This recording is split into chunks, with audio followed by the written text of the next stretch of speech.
and then they can see us. Hi, everyone. I should do an intro, but why would I do that? The DM, that's Aaron, and there's me, I'm the little white character. Of course, that's Alice. Here, look at me, I'm so cute. And then we have Ace, who's Billy too, that's the big one here. That's her character. And then we got Mimi, which is stuff for the Mimi's. Ah, of course. Have Song, who does not have a character art yet. TV boy. Everybody. And then, yeah, we go from Character here. art not coming soon. And then we'll start, you guys will get the game all stuff person for.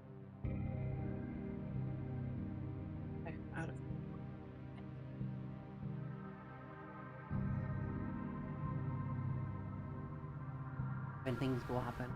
No. I'm gonna run to the bathroom just real quick and then I'm good whenever. Oh dear. I was gonna see Ace's setup, but I currently have an ad, so I guess that's not happening. I was on my starting soon too long. The ads, they were getting everyone yesterday when we were playing Monster Hunter. I opted to still keep my VTuber up. Imagine having ads, Crystal. But now we have my VTuber and my little character with Lily too. I have both on my thing. And I have them next to each other. I will look when the ad ends. Love to see. Hi, reaction. Oh, who else? I forgot to say hi. I paid for this. I didn't say. Hi, Trash. Hi, Ash. Let's say Trash. Ash. Oh my gosh, you're so fancy thingy. Huh? Ooh. What fancy? Oh, is my ads over? They're over. Alright. So yeah, I have just kind of like a baseline. Of course, it's forcing because why wouldn't it be forcing? The Europeans are going to sleep. Good night. And hi. And you're sleeping. But yeah, I have all of us, and then our names of the characters we're playing are underneath. And once we get Song a picture of Cecil, I'll replace it. I need to remember to change my Fuki off of Lilitu. Otherwise, everyone's going to be really confused when I go to stream a different game and I'm an Ashborn and not, me. And then, yeah, we have chat. We still have all of our normal games. And then I'm putting in the session number, wahahaha, at the very top. So we can keep track of that viewers can keep track of that as well. Yeah. I just have it in the title on YouTube side and Twitch side can figure it out. It's a very big overlay. It's not built by parts, so I need to break it up. But I was able to just do it real quick.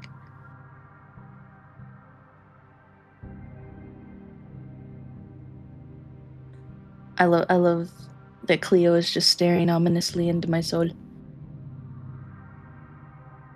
She looks like she's tired of everything. Cleo's just like, well, fuck you up. Well, Dennis overshadowing me, but still. I just saw Crystal's stream message. We're still using the same software, so we're using the Alchemy software. Alchemy RPG. Yeah. Yep. And this is our first session, so the DM can tell you about the world. Take it away. Yeah, do all the fun stuff. Good to go. Let me turn you up because. Hang on. Oh, you get yelled at by a cat.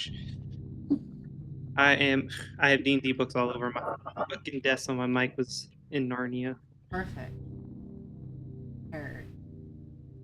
Let's see here. Let me pull out the. I heard the cat. Yeah, the Menace is in my room now. Hi, Menace. Hey. Chat can hear you in both rooms now.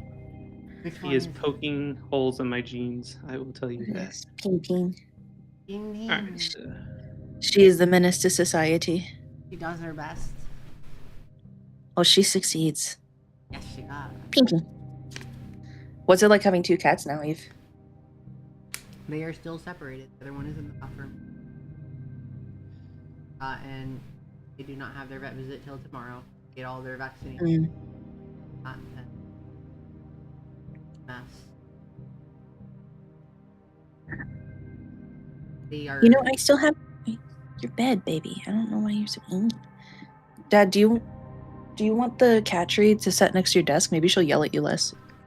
If she comes back, I can pause and we can potentially do that. For session 0 earlier today, she was just screaming at him the entire time. Yeah. Oh, she heard Alright. you move. Oh no. Did you Alright, guys use anyone? Alchemy Anyway. RPG for your earlier session? I'm sorry, what was your question? Did you use Alchemy RPG for your other game? Well, session 0, so just character creation. Ooh. Yeah. That was all Yeah. D&D Neon. Yeah. But we'll use alchemy for play. Ooh. Okay, DM, tell us about this world. Go. Alright. So we will start with basically the introduction of some characters that people may already know, which is Cleo, Alice, and Lilitu. So they have been, those three were featured in the first one shot as part of the. Look at me go! I'm blanking on the We name. didn't stream the one shot. I was like, we didn't stream the one shot. They only know. That's right. They only know Lilitu and Alice. Oh, okay. But then, not much of the story behind of why we're here, where they came from. Yeah. You got a whole. So- But yes, Chad. Cleo also knows Lilitu and Alice. Poor Cecil. Yes. So all three of them were part of the Reliquaries, which is an organization or a guild, whatever term you want to use, who basically make it their goal to search dangerous ruins and for other artifacts to essentially keep them from falling into the wrong hands and to protect essentially the realm. So what happened essentially is that on their last adventure, the three of them went and examined a set of ruins like they normally do. Nothing seemed to change, nothing out of the ordinary. It's a pretty normal trip. Everything went smoothly, and as they exited the tomb or the ruins, I'll let them decide the flavor text for that. They entered into a whole new world. They left a vibrant and very excited and upbeat world on the rise with lots of magic and mechanical innovations and a highly civilized, and now they have found themselves in a new world that they have no information about. So that is where they will be starting. Now Cecil is a character that has been living in this world for a bit, and we will probably meet him a bit later. We can do small character introductions of everyone real quick if you guys want, just like for the stream, or we can just hop into the story, or I can give the background of the campaign, or we can let that. You guys already know it because you needed it to make your characters, but I'll let you guys decide since it's your stream if you want the people watching the stream to find out as the story progresses, or if they want the same campaign background. Because your character's technically, Cecil's the only one that knows everything in the campaign background right now because you three are new to the world. The only thing all characters know is about the pantheon, so about all of the gods in the world and how they typically interact. I think it's best to explain the world a little bit of what's going on and stuff like that, and then we can do a little bit of short character intro for all of us, because me and Lily too already did our little intros during our one shot, but Cleo can do her little intro, her bigger about her character, and then Cecil could do a character intro when Cecil gets. Okay, so we have. I was asking his approval. Are you good with that? Oh, sorry, I was nodding. We're nodding. Actually, we're nodding. Very helpful. Very Yes, helpful. yes. I can hear the nod for sure. Yes.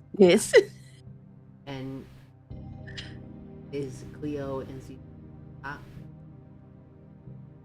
I mean, makes sense. Why introduce a character when It it's has- not, Cleo. you know? Okay, Proceed. for the Cleo. campaign. Okay, yeah, for the campaign, the basic background. The the characters, or sorry, that the players created characters for, is that there is currently an endless night and no one in living memory remembers daylight. Because of this endless night, hunger has ravaged the world. Where crops once grew, only fungus can be found. All that remains of once proud kingdoms and empires is only a handful of cities that have become fortresses against the undead. Armies of the undead war in the waste for power and seek to consume the remnants of the living. Lately, dark magic has grown noticeably stronger, while other magic continues to fade. Madness and despair claim more and more minds each year. And that is the environment, the background, the world that the campaign is currently set in. And now we can start with character introductions. So why don't you take it off, Eve? Hi. Okay, let me get in a character first. So I'm not in Eve mode. My character Alice. She is a reborn. A reborn is a character that was dead or some other form and is back is alive and artificial. And she is a wizard, absolutely necromancer, and has a fascination, as well as some other twisted things going on in the backstory. I'm sure we will learn as things go on. Thank you. I will pass it really to. Okay, so this is me, Ace, but I'm gonna end up role playing for the rest of this stream. All right. So hi, I'm Lilith. I'm a bard. I'm an Ashborn. What's an Ashborn? That's a great question. I come from the Hells, and I'll be damned if I go back. I do have a tail. Don't look at it, okay? I don't like it. I play an unholy amount of instruments. I'm about 2 feet tall, so everyone thinks I'm a child for some reason. Yeah. That's about it. Oh, and Alice seems to think I'm always going to get us in trouble. I'm not quite sure why, but that seems to be it. I know Alice, and I know Cleo. Both of them tend to pick me up when they think I'm going somewhere I'm not supposed to be.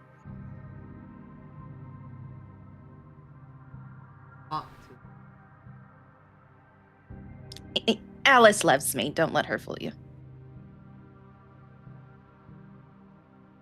Leo.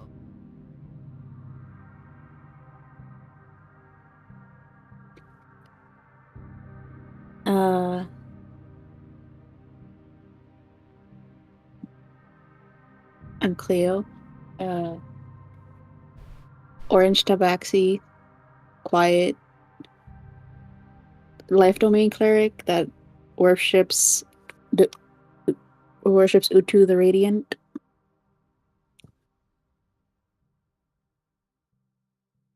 I'm tall.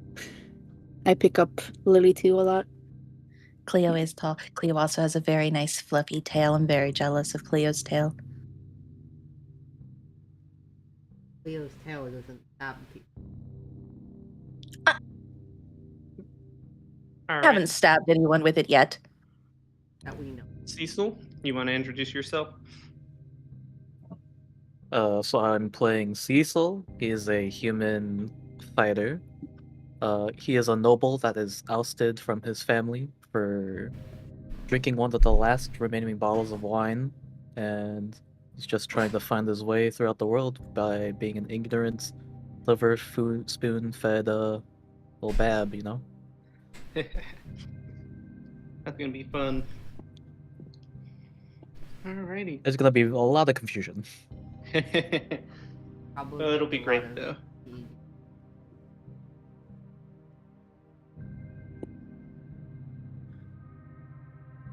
I think that is everything. DM. Yeah, I'm clearing the journal real quick. Just so that we have clear roles. Where's the danger zone? Delete journal history. Okay, cool. So now, let me make sure this is still working. And we will be good to go. Alright. So we will actually start our adventure with Lilitu, Alice, and Cleo exiting, like I mentioned earlier, from the set of ruins that they were exploring. And so as you guys leave and step out into the new world, it's kind of a big culture shock for you. And so you step into what people typically term the waste. And as you step out of the waste, you also hear the crackling and the you hear the faint crackling of fire and the scent of smoke coming from somewhere. What do you guys do? Where the fuck are we? Going to. Am I going crazy? This was a forest. Yes, Alice, this was much greener when we went in. Did we exit from somewhere else? This was the way we went in. Now, I want to I want to look around and see. You said we smell smoke coming from somewhere and we hear fire. Do I see any light, or do I see any sort of smoke floating in the air from a direction? The smoke somewhat blends in with the fog, but you could probably make it out. But more importantly, you do see what looks like a little bit of firelight coming from a set. I'd say maybe like half a building in an old village that remains. About all that's left is the stone foundation. So you can assume that something is burning there, or potentially a campfire. Fire sounds nice. Was this village building here when we? No. Well, building wasn't here before. yes, Alice, none of this was here. And it was greener and not dead-ish. Cold. I'm a creature of fire, and this is cold. As I say that, I'm like climbing up onto Cleo. Smell of life is gone.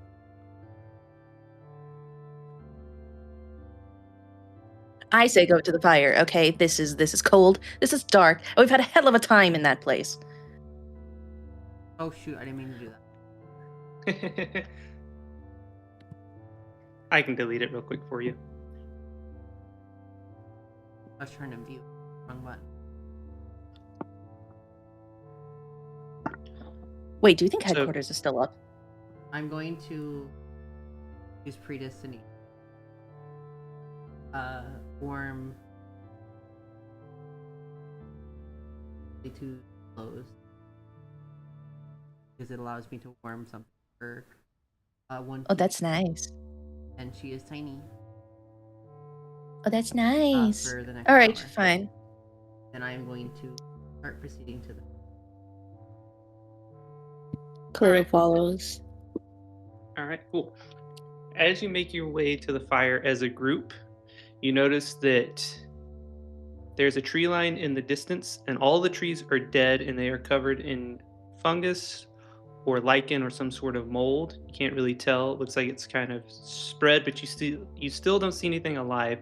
And you realize what you are walking in, it's almost like a stretch of what looks like, just villages and stuff that used to be there in ruins, like I already mentioned. But you notice that there's kind of like the trees just suddenly stop, and it's kind of like just a line from the trees to you guys. And as you walk up, what do you guys do as you approach the fire? You hear the sound of someone cleaning a knife. Shit. We're approaching it. Is there a wall or anything else, or a hill, or are there trees blocking? So it's flat land, but you can assume that the person is tucked in. They cannot see around the edge of the wall. And you don't know necessarily if it's a sharpening sound for the knife. You just hear the sound of a knife. It could be eating food. It could be sharpening. But that was your initial thought that came to your mind. I speak common sign. both of you speak Common Sign, right? Which is it? Common Sign language. I do not do. I do not. Son of a bitch. All right, so I start speaking in sign language, realize they can't understand me at all. I go, I'd start making like little stick figures with my fingers to like indicate quietly go up. Okay, so do you all three walk up together? I'm going to walk up warily and. Will you stealth? I'm not going to stealth. But I am going. As I get close, I can actually prepare to see. I want to be prepared to pass because we're walking up behind them. They're almost. As soon as we somebody, I want to use predestinate to create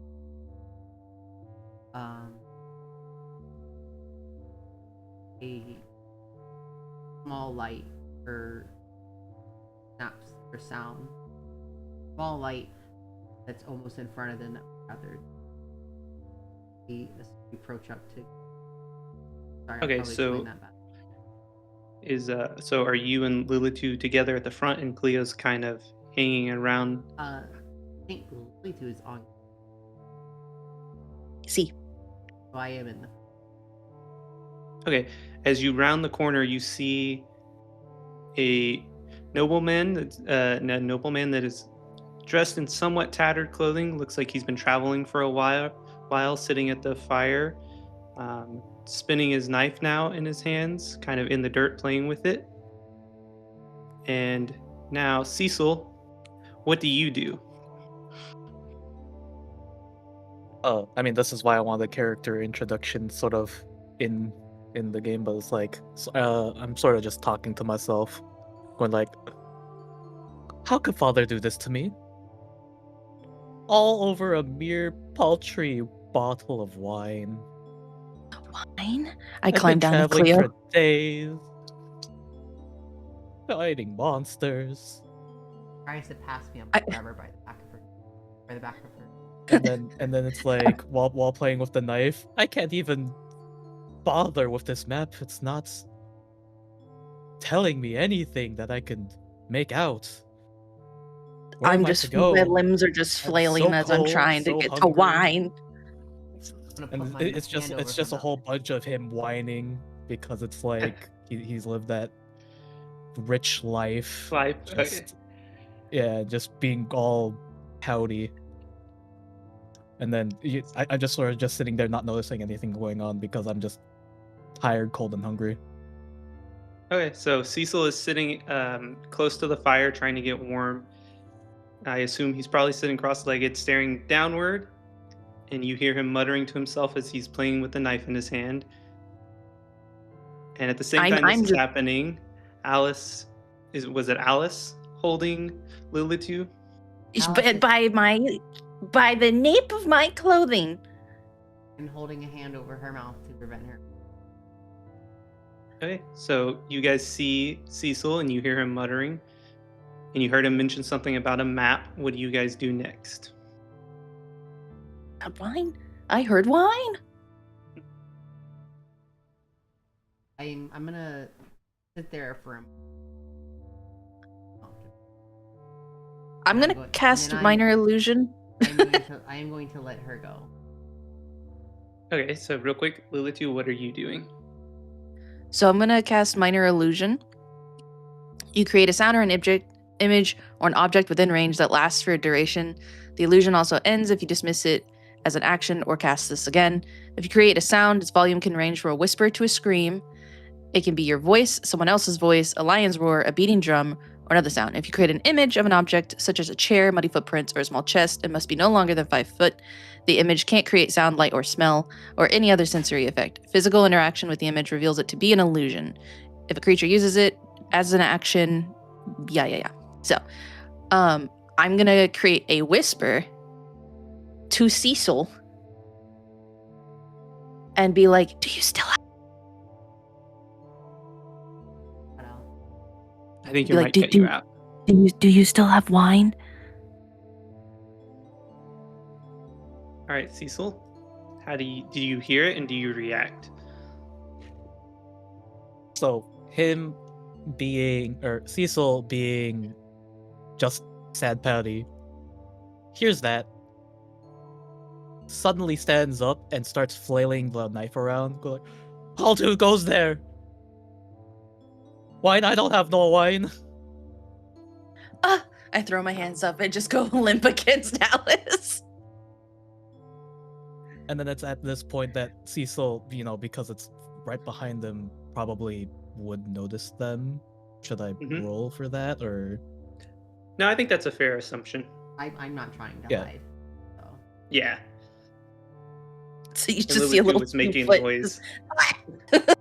And then it's like, so Cecil says, "Identify yourselves. You stand before Cecil Alabaster, first son of some random name. I can't think of a name right All now good. for the father. We can fill it in later. I'm just gonna. First son of blank Alabaster. I'm just. Identify yourselves." I want to stare at him and pop my head. I'm like tapping Alice's hand over my mouth to like get her to release. I already released you. Oh, okay. Hello, Cecil. As I just walk up, you're like, I am. I do not know where I am. This place looked very different last time I was here. But I did hear you say something about wine. But then you told me you don't have wine. So yeah. Hello, Cecil, son of. Yeah, whatever. I'm Lily too. You can call me Lily. Can I sit by your fire? It's quite cold out here. Cecil suspiciously raises an eyebrow and says, "Do you not know who I am? Are you not here to rob me?" No. You don't have wine. What else would I want to rob from you? Wait, do you have something else? He's in tattered clothes. Yeah, I'm in tattered clothes. I'm gonna walk up and I walk up at him now. I'm gonna hold my head. Cecil says, "I do." Take his. What could you possibly want with Real such quick. a map? Cleo, sorry to interrupt. What are you doing at this time? Was watching from behind a wall and I walk out. And as Cecile asks what we would do with the map, I say, maybe one of us can read it. As Cleo walks up, I go, "Ooh, who's taller? You're both so big." Do I see the Cecil sort of being high and mighty, because it's like he assumes from them not knowing who he is that they're like peasants. He goes like, "Please, if I could not read such a map, how could ones such as yourselves do so?" And then throws it at them, and then sort of just scoffs and goes like, "Puh." I'm going to take the map. So I'm actually in pretty eloquent, like my clothing is all fancy because Lilith loves fancy shit, and she kind of looks like a palace squire. So I'm gonna be like picking up Cecil's clothes and be like, "What happened?"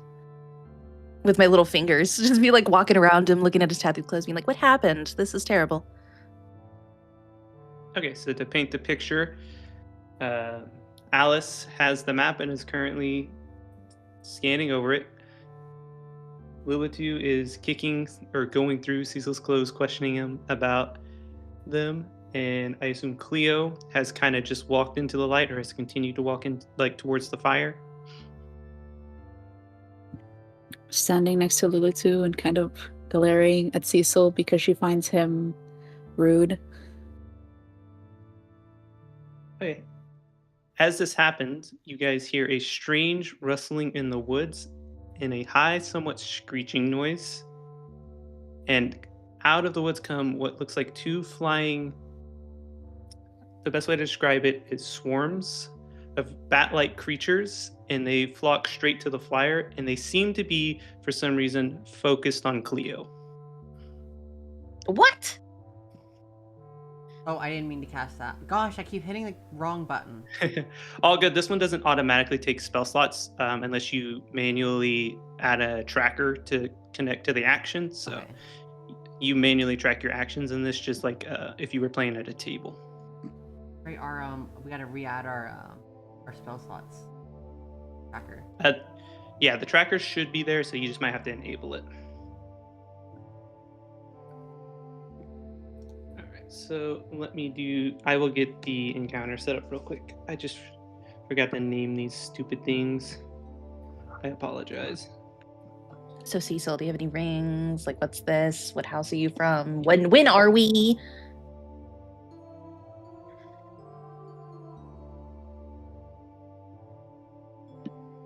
What do you mean, when are we? What year is it, human?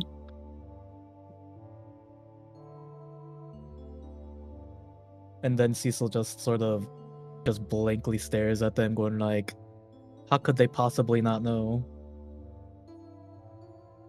And then, I don't know. Oh my god, we was are I actually, told- none of us are human. That's so funny. Did you tell me what year it was? Or do I just make it up? He will... So, 1 second. Yeah. Why am I Trying to... Sorry. It's been a minute.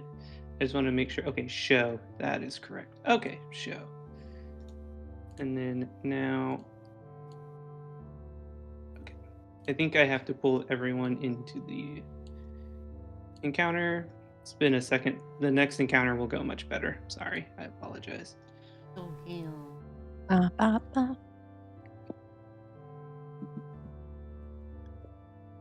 Mhm. And you guys tell me, give or take, if this is essentially... Place this. Thank you. If this is about what kind of this positioning is not super important. We could do this without a tactical map, but I know some people prefer it, so we'll just do a simple one.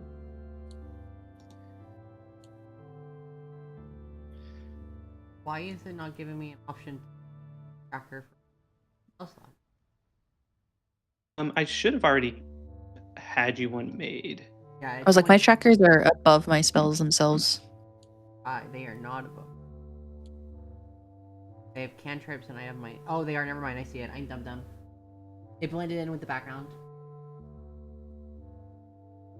All good. I am just getting this set up real quick because apparently I did not have auto roll initiative on, so this will make this go much faster in the future. There we go. Okay, so now we can get this all good to go. Which one is Swarm? There we go. Okay, so the one closest to Cleo is Swarm 2. Oh, I can't. Yeah, I think Oh, there I it can is. make those tokens bigger. I don't know why they're that small. I guess because the creature is technically small. I mean, we can zoom in on the tactical map, so. You can make them big. I should be able to, but I think they're fine for now. Okay, so looks like Swarm 2. We need to roll initiative. Are we rolling initiative or no? It's already been. It already did. rolled. It's on, if you click encounter next to party, it'll show you the initiative go. Okay. Yep, for speed Of and course. storytelling purposes, I'm I letting have. it auto enable They it. gotta It makes nerf my me life somehow. easier, so breaks less narrative. Anyway, sorry, I was grabbing my book. So the first one, this first swarm here is going to attempt to attack Cleo here.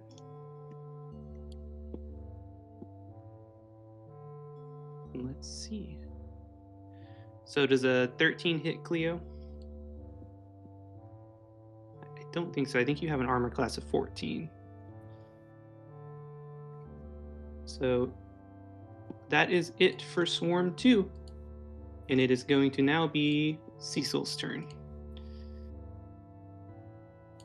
I feel like Cecil probably, when he sees the swarm, just being because of, the spoiled brat he is, would have fallen over and then sort of backed up a little bit. Okay.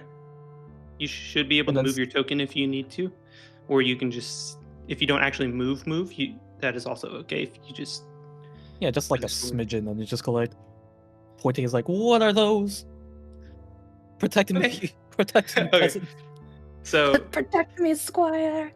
I'm gonna say for this, this is a good opportunity for this. I'm going to say you have prepared the dodge action. So if anything attacks you, you should have advantage on the roll for it. So just Okay. so you can know for the future, you can prepare a dodge action or something like that. And I assume that's going to be the end of your turn. Yes. All right, looks like Lilitu is next. Do I know anything about these creatures? Have I seen them before? I would say it's possible. I would say being part of the reliquaries and going on your stuff, odds are you've probably seen these creatures or something very similar. What would you like to? Would I know what they're like scared of? You would know. I'm sorry, I'm making sure I read this correctly.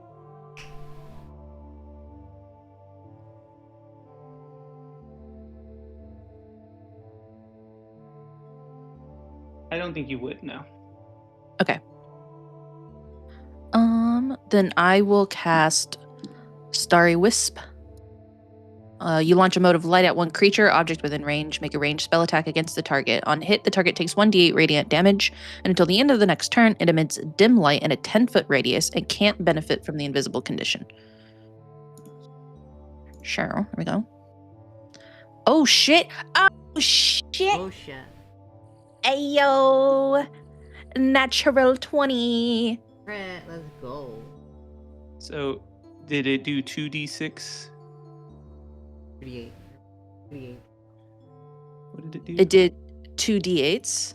Is that what the spell normally does, or did it account for the critical roll? It accounted for the crit. It accounted for the Okay. crit. I just want to make sure I didn't double crit. So, and that was on Swarm 2, correct? C. All right. That definitely hits, obviously. And now it emits a light in a 10-foot radius.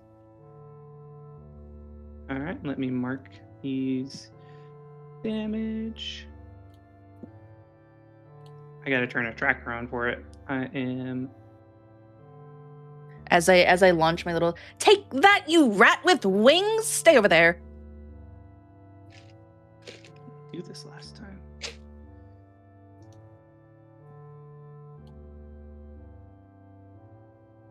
Can I please have your HP tracker? Please.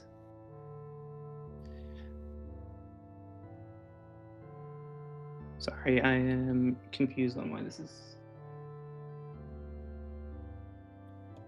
You did 6 damage, right? Ba ba ba ba. Si, senor.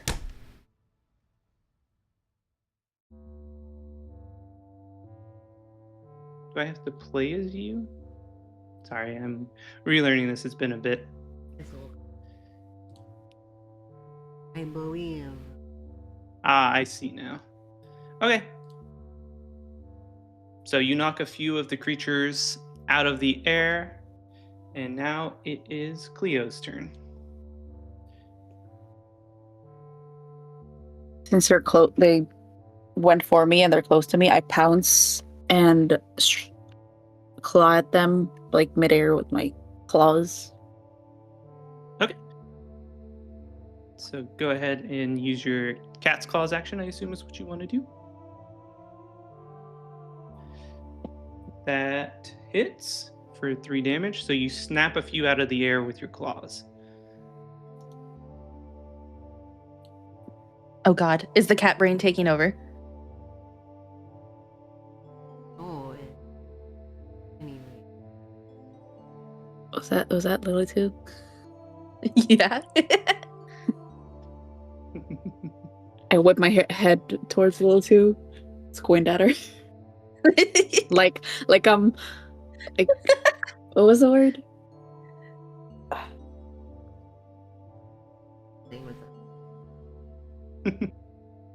Offended. Right. That's even. And Swarm 1 is also going to attempt an attack on Cleo. Oh no. Cleo looks like a few of them managed to land on you as from the other swarm as you jumped at this one distracted, and one of them got stuck on you and you take 11 damage.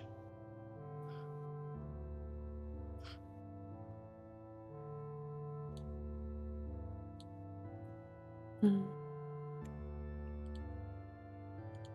right, I'm gonna hide those rolls now. I don't like that.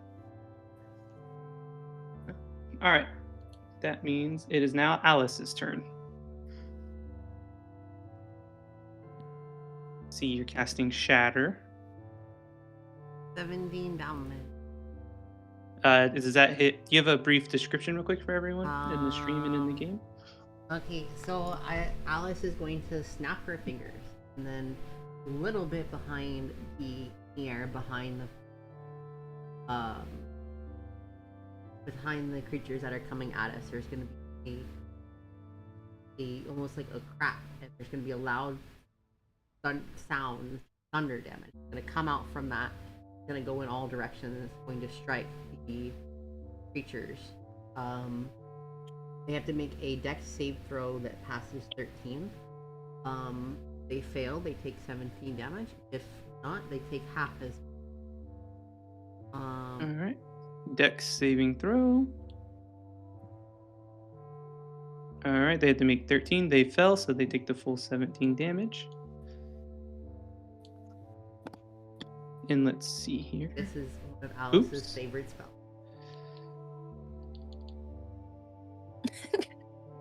Alice has used this while melee friends were within range of this. They shouldn't have walked that. The two kind of looks over at Cecil. Keep this in mind.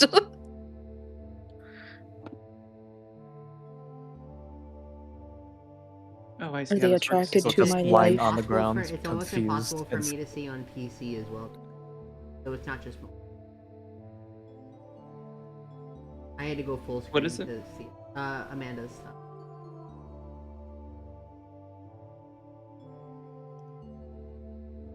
And sorry, what were you asking me, Cleo? No, Cleo wonders if they're wonders out loud if they're attracted to her life energy.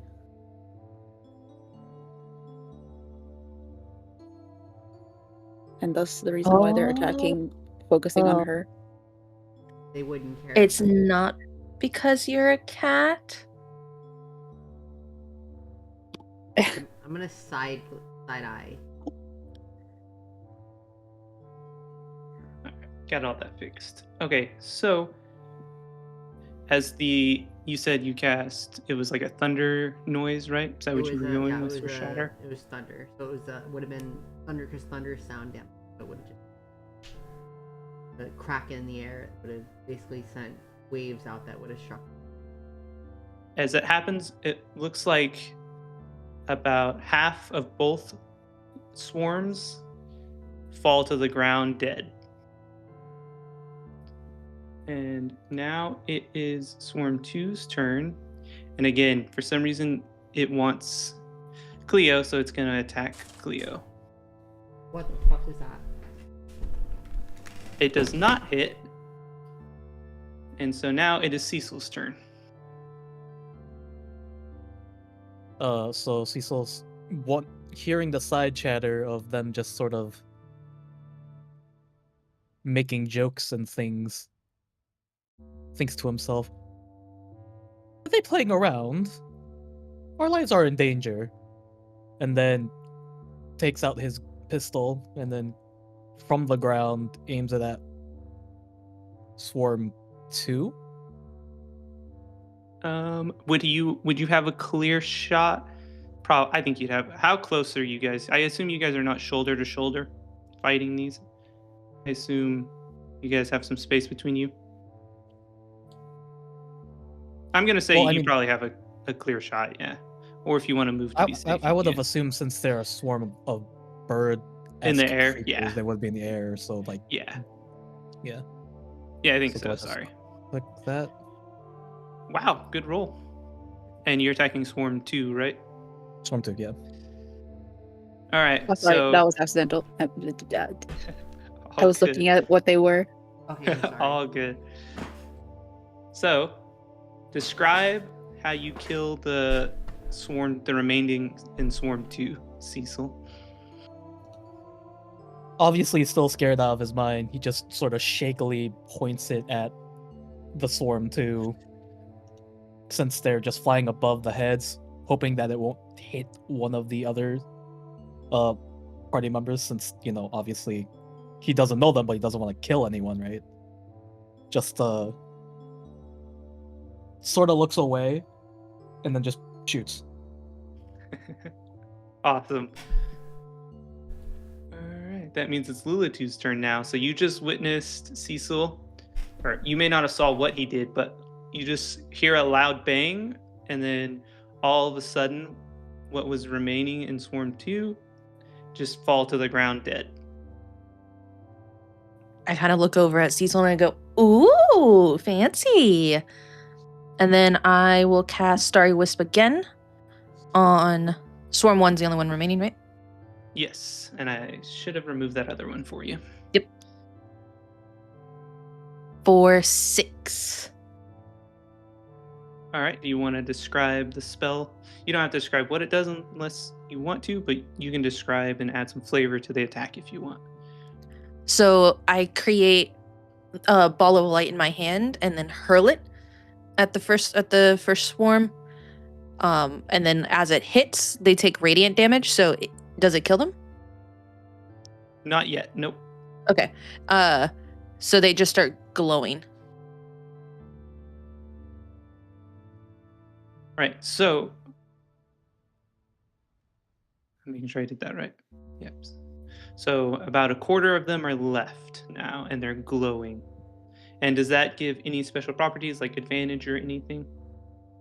They cannot turn invisible. I don't believe this one gives any disadvantage, though. That's very, very fire. Okay. I knew it was one of. Yeah, they just can't go invisible. Okay. All right, Cleo, it is your turn. What does Cleo do now? What would you like to do?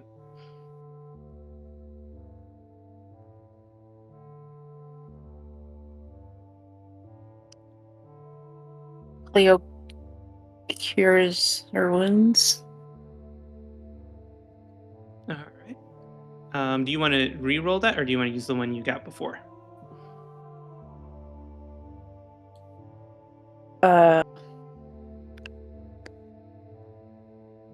I'll just use that one. Okay, so you get 7 health back.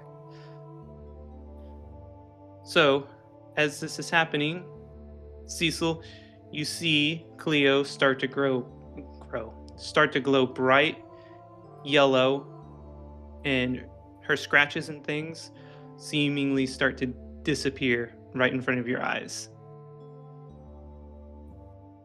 And now it is Swarm 1's turn. It will continue the same pattern.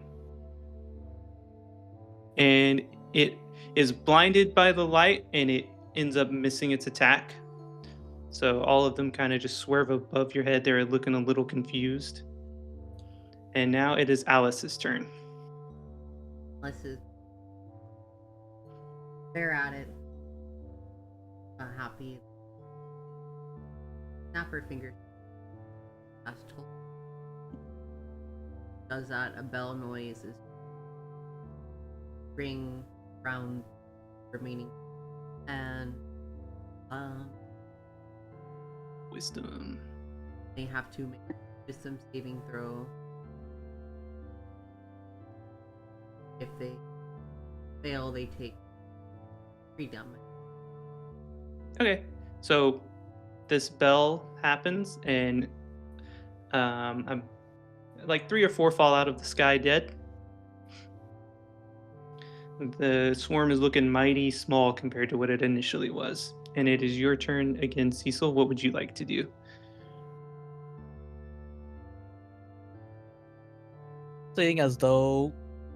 Seeing that it's mostly dead, I'm going to, Cecil, wanting to take the glory for himself, will rush up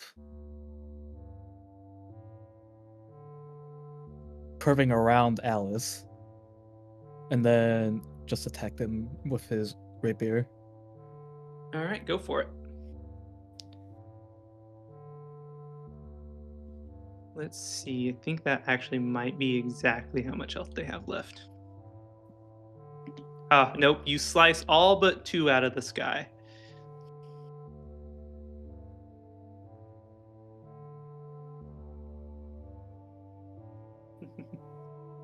All right, Lilitu. There's 2 of these bat-looking creatures flying around. Cecil just sliced several out of the air.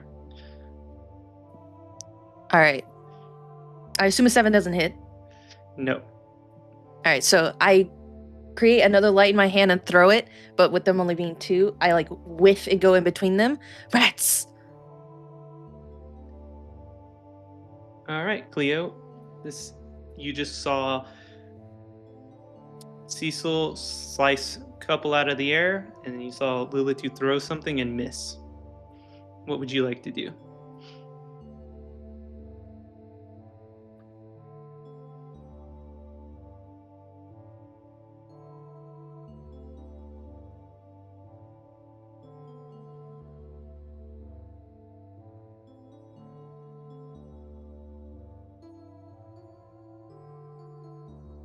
Sorry, I You're good. was muted.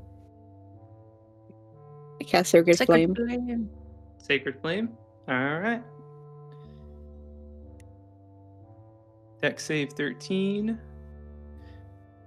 All right, so would you like to add any flavor text to how you kill the remaining 2?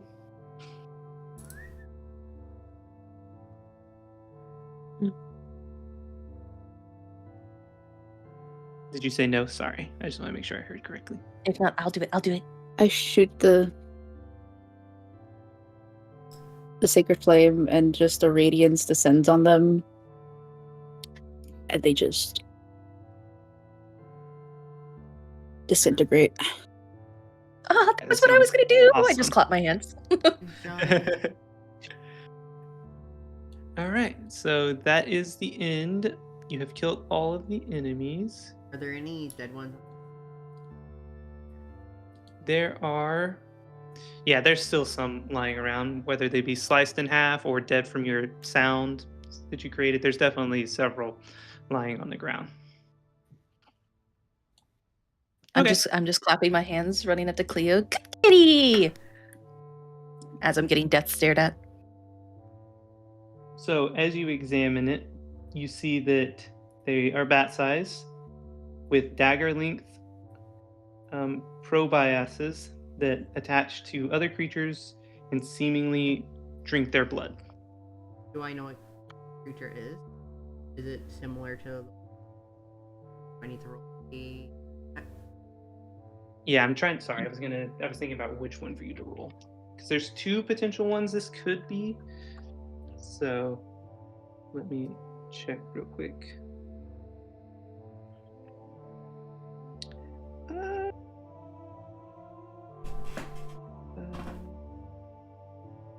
Man, this is a hard one. Are they undead? So bad at this one. I'm asking. So roll. Sorry, what? Out of character, are they undead? Or are they... They're living creatures. So give me an animal handling check.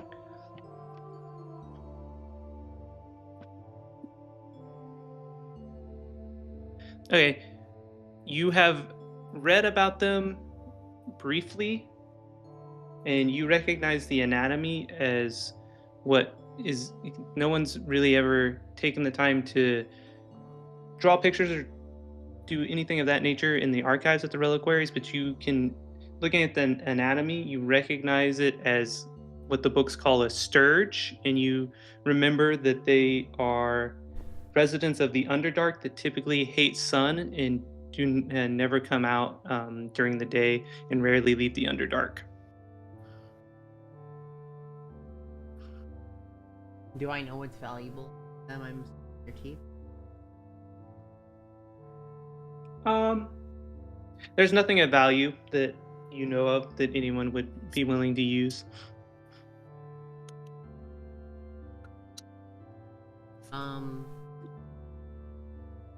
With that being the case, I'm going to basically stand up and look at everyone else. I'm going to. These are creatures of the Underdark. Underdark? What in the blazes are the Underdark doing up here? And I kind of like walk towards Cecil. Do you know anything about this? Why are the Underdark here? Cecil just being out of breath and worn out because he doesn't usually fight. He sort of just runs away. Goes like, thanks would suffice, mind you, girl. And he says, how would you not know why the Underdark is here? Did you just crawl out of a rock? Lilith just kind of like squints. First of all, I'm a grown woman, and a thanks would suffice. You're welcome. I'm hitting stupid wrong button.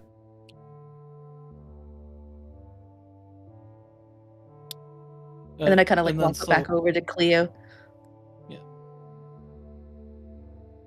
Now that we're actually, I don't know. Myself. Cleo pats Lilith's head in satisfaction at her comeback at the rude human.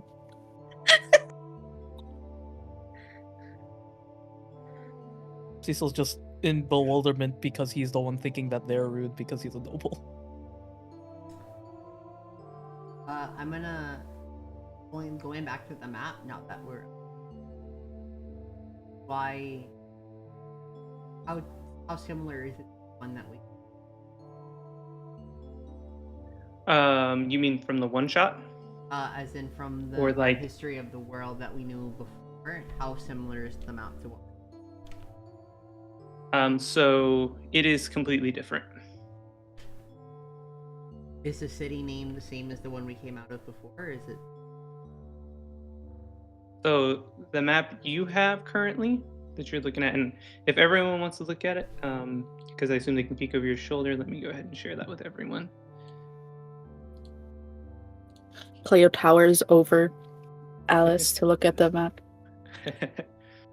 So you do not recognize any of these names, and you do not remember there ever being what you assume is some sort of civilization or castle, or you're not really sure what that symbol means, but you don't ever remember there being one near any large river that you're aware of. Was there a large river here before? Yes.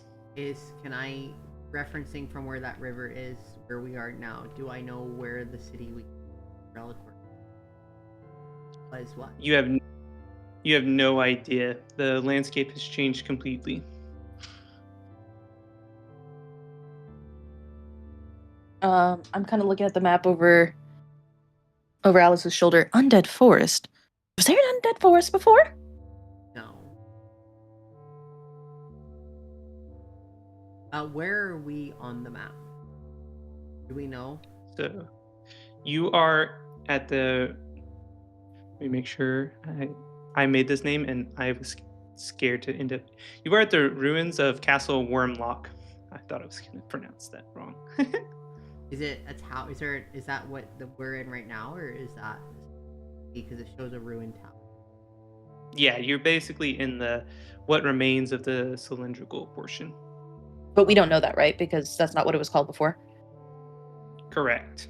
But I see the tower. We see the tower, half tower, on the map. Hey, Sir Stuffy, son of whoever, could you point out where we are? Cecil, like, exasperatedly going like, Duke, how could I know? I told you I don't know. I cannot read this map. Because then it's like, he thought that he was, like, they were, like, at the outpost because of the shape of the actual, like, icon of it. Because he doesn't see the other half of the cylinder. So he's just confused as all hell. He's useless. Can I roll like an investigation and look around the ruins to see if there's anything with a name on it? A plaque, a door, a sign. You roll an investigation.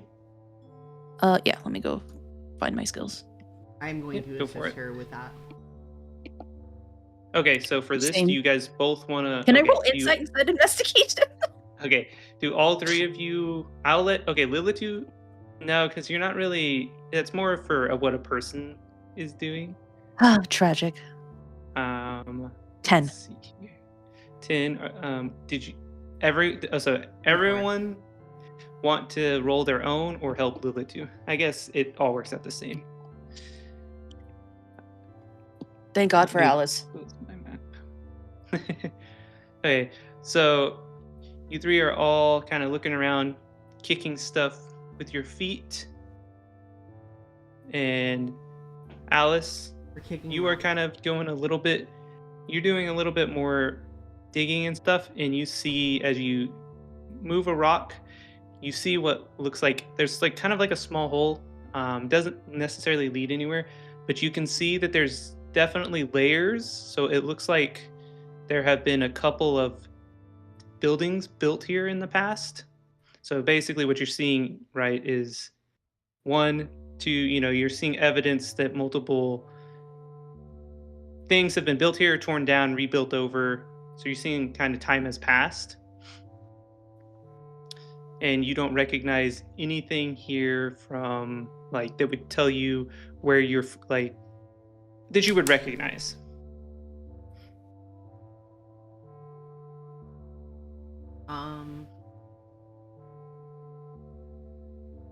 No names. We still don't know where we are on this map. Yeah, no names or no anything. So I'm able to see through several layers of floor, correct? I'm able to see, are they like wood, then carpet, wood, stone, or is it all just... Yeah, you can see a couple of different layers kind of sporadically. You don't know, it doesn't go too deep, but you can tell that sometime in the past, as this has fallen apart, it's basically revealed enough of the ground that you can definitely see this is not the first building that's been built here. It's probably not even the second building. Maybe it's the third. You can't really see past that. And Lilitu, so Cecil did point out where you are at on the map. He pointed out, he didn't point out, correct? Because he was lost. Correct. Yes. Okay. So, I mean, I assume, let's see. You guys can figure out probably by looking that you're at the ruins of Castle Wormlock. That's what we were trying to figure out with the investigation checks. Oh, sorry, I misunderstood the question. Oh, it's fine. Yes, you can definitely confirm. I thought you were asking me. We were looking for any sort of plaque or any some sort that would tell us that we're at Castle Wormlock. We're looking for it specifically. Okay. For some reason, I only heard looking for a name of plaque, so I should have clarified. My bad. But yes, with that investigation, you can definitely tell that this structure looks like the structure on the map. Okay. So Sir Posh of Sun Stuffy, this castle over here, Igdur, whatever, is that where you're from?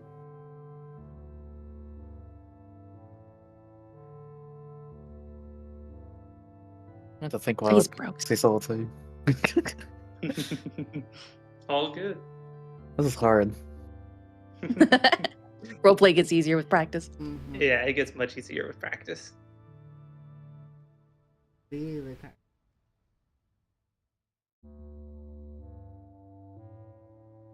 Don't feel pressured. Take your time.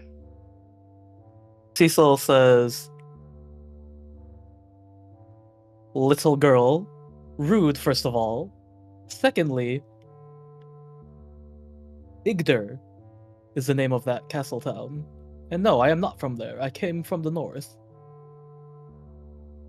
Which is why this map is useless to me. I've never been here. I put my hands on my hips. Little girl, have you know I am 150. Show some respect to your elders. And well, since he's lost, we're lost. What the heck is Igdar?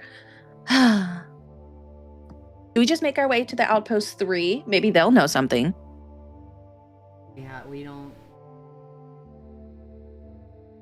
We decide. And just. I'm gonna roll the map up. Put it in my bag. I'm gonna just look at them and we have no better option. And I'm going to start. I'm assuming we all had our little rest. Yeah, so this is, you guys can take I will assume you guys either stopped to take a long rest now, or like you can do a mixture on the journey. However you guys would do it, you guys can definitely have a long rest. We did fight here. It's best not to stay here too long in case we attracted something. You coming, Sir Stuffy? We can read the map.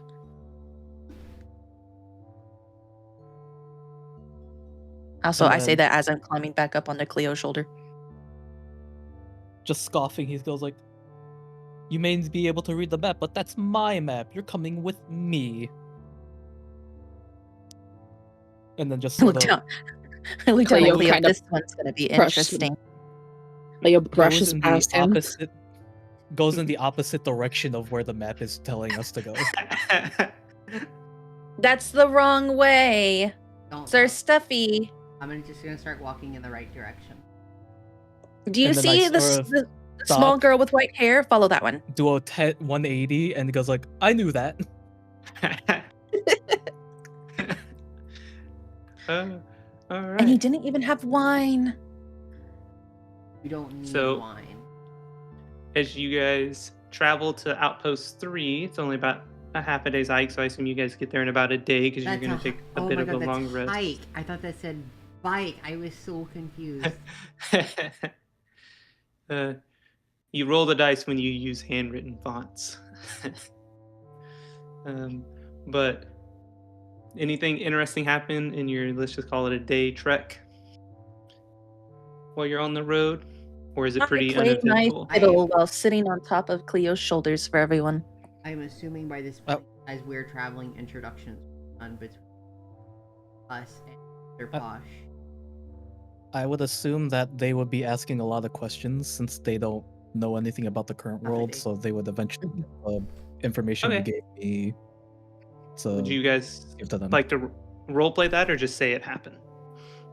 We can roleplay. Say it happened. I was gonna say, I'm sure say it happened because Song doesn't want to have to talk that much. Because he's the one that has to answer all of it. Talk that much. That's perfectly fine. So you guys exchange. So Cecil, what all do you tell them? Just the background or any other extra information? Just basically what you gave me in terms of the gods mostly. Okay. Let me reread whatever you gave me. Yeah, I can let you reread it and explain it like Cecil would, or I can give a brief summary. It's entirely up to you.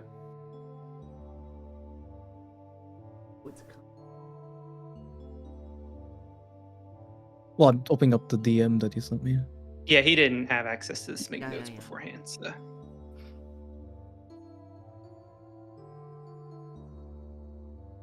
Well, I mean, yeah, you only gave me information about the gods mostly, so. Okay, I can give a quick summary. So, as you guys are on your half-day travel or day travel, you guys are asking I would say, probably asking him some questions, and you learn a bit about his background, his story, but you also are seeing a lot of confusion on his face when you ask about certain things, and he is a little confused. Kind of, I don't know, would he be confused? Would Cecil be confused or kind of just like... He would be confused how the education system has failed everyone. Because he only knows the education of the nobles, right? So. Okay. Would he also be interested or confused by Cleo and her powers? Cleo and her powers? Has he not encountered like her race before? Or, So I guess we would assume that the race doesn't exist in this world. so it's actually so Oh my god, do any of this our races exist in this world? so Mine probably yes. doesn't. Yeah, I Mine- would say Alice barely had anyone else. I don't think anyone else is reborn in the original world because Alice was an experiment. Mhm. So Right, and I was rare because I was an Ashborn, which is why the reliquaries. A reborn- Cleo Up is definitely relatively. I Reborn. think Cecil would assume that she is some sort of has can transfigure herself and just chooses to be a cat, and would just be Okay. mostly looking at Fluffy Tail because Fluffy Tail. Oh, my So Mimi is right. okay, Traveling. so Familiar. you probably would have seen a tabaxi. Tabaxis aren't too uncommon. Everyone's just trying to survive together.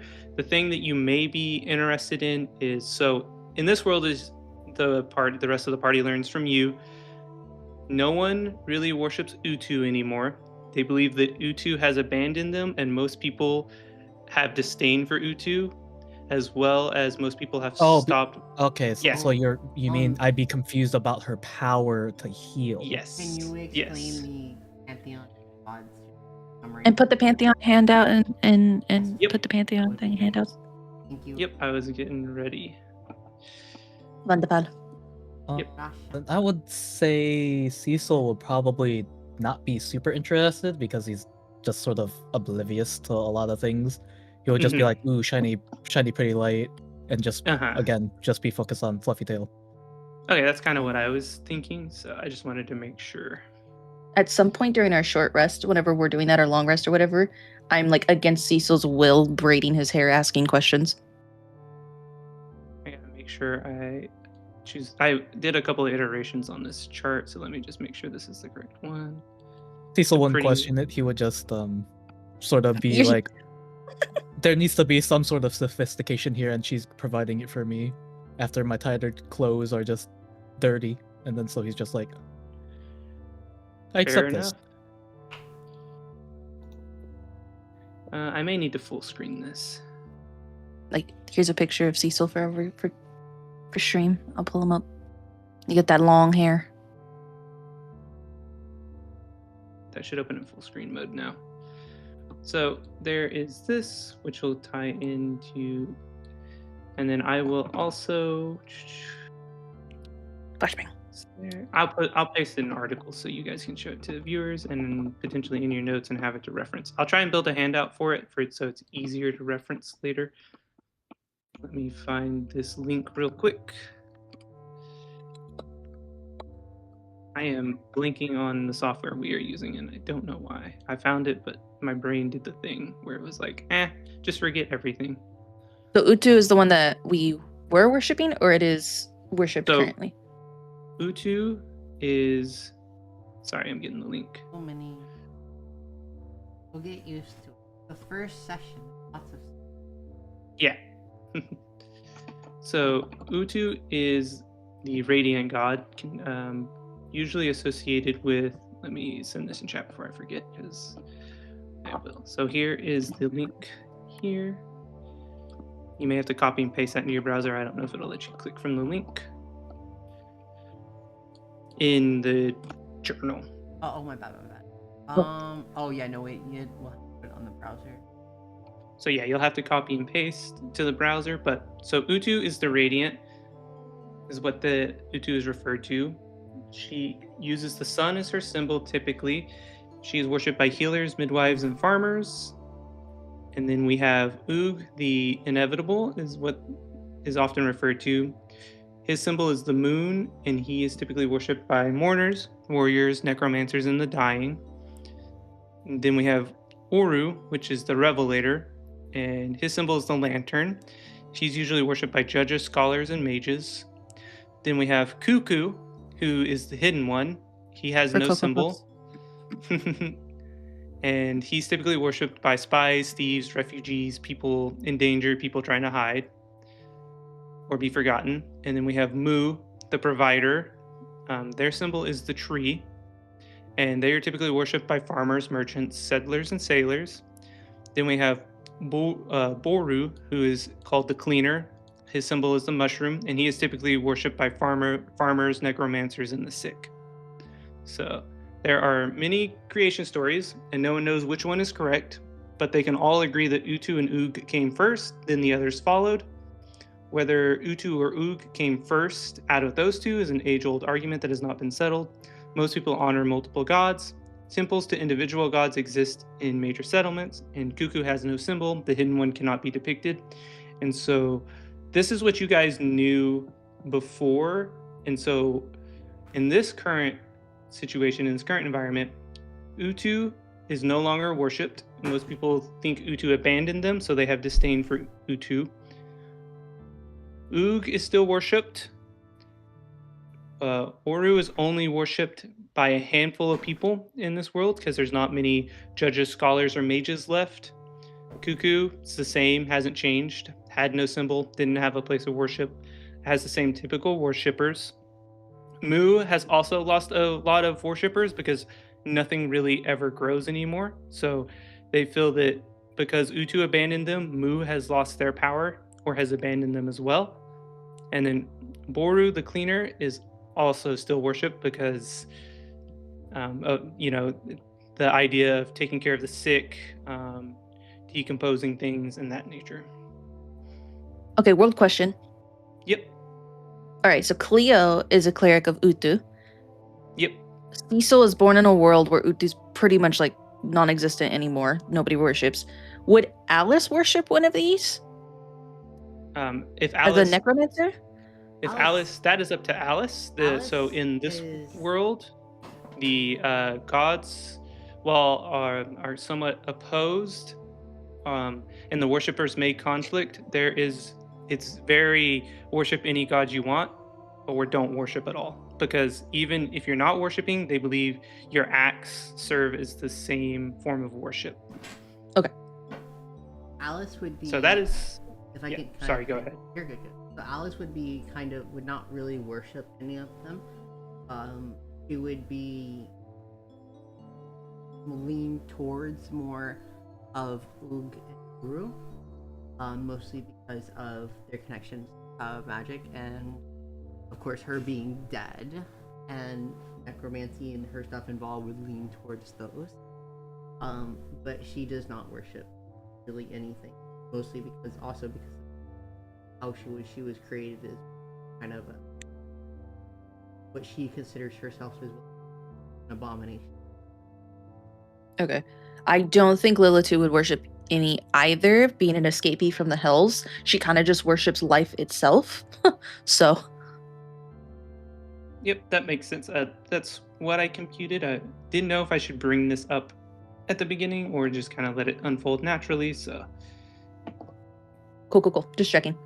And we know Cleo worships Utu. Yes, especially because Cleo can worship more than one deity, but you would assume Cleo has Utu's powers essentially because Utu is a life domain cleric and they would most likely worship the Radiant. Okay. Next world question. I know this is a Cecil decision, but would Cecil worship any of these by default from being raised in the world? Would it be Oog? So if he wasn't an atheist in the world, would it primarily be Oog? I think Cecil would be a worshiper of Mu, because noble, but then probably made it to noble status via merchants. Okay. Yeah, that's fair. But also, just on the side, Oog, just because he's a fighter, but not because of it being a god for fighters or anything like that, just because the symbol is the moon and he likes moonlit nights. That's completely fair. Okay. Okay. And then that would be probably discussions. You would already know some of this, but you guys would probably trade this if there are no more questions anyway on your travels, I assume. So. Yes. Does anyone need a quick bathroom break or water break before you guys arrive at the outpost? I will do that just in case so nothing gets broken later. I will take a break. Okay. We want a 5-minute break or a 10-minute break? I suppose. 5? Is that what I heard?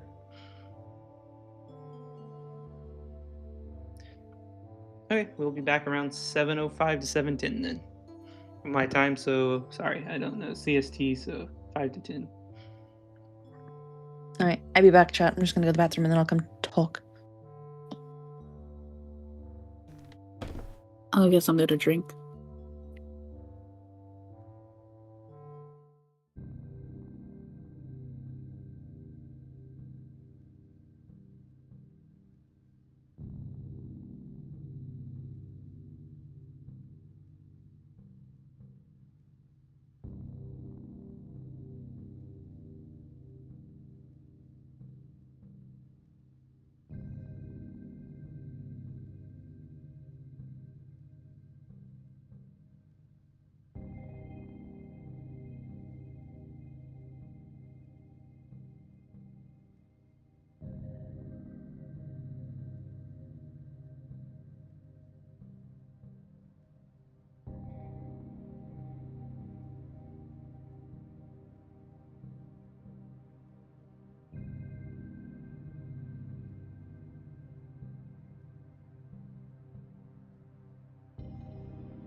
The blank stare of the VTube. I stare into your soul. Alright.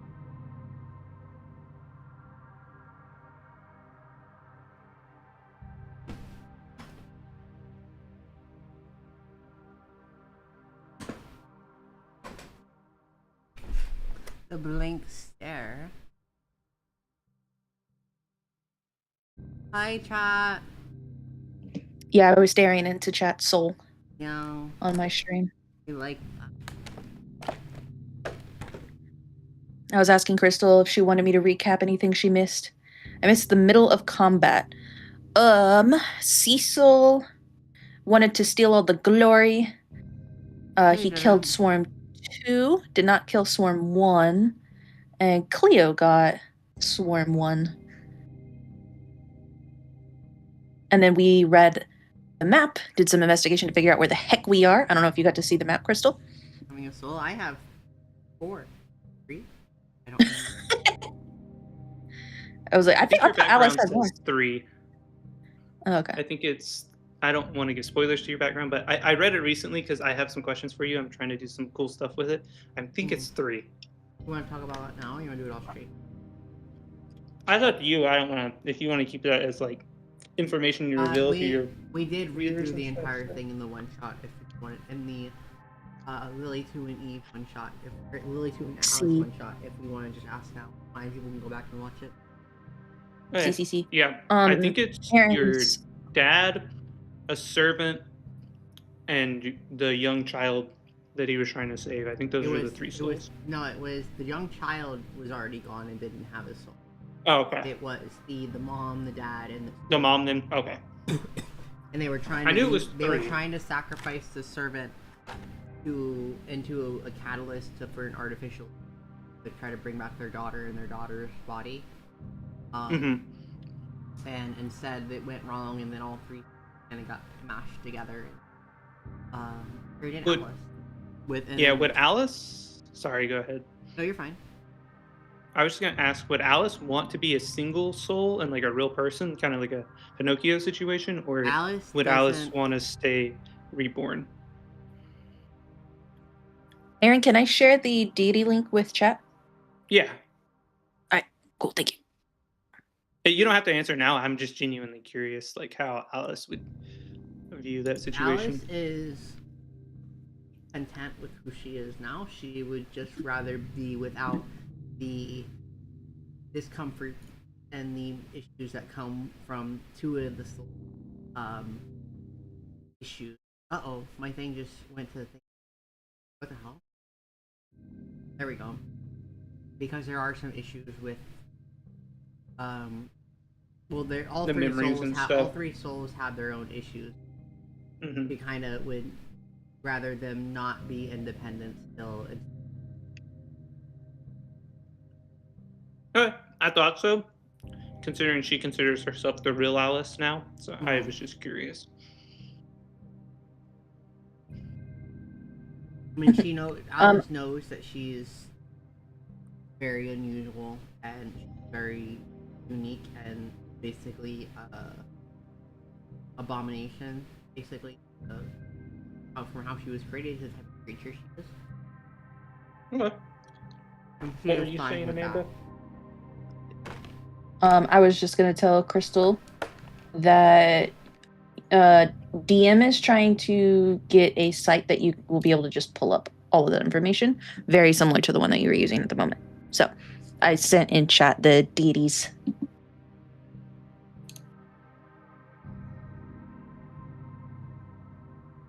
Yeah, Alice's goal and motivation really is just to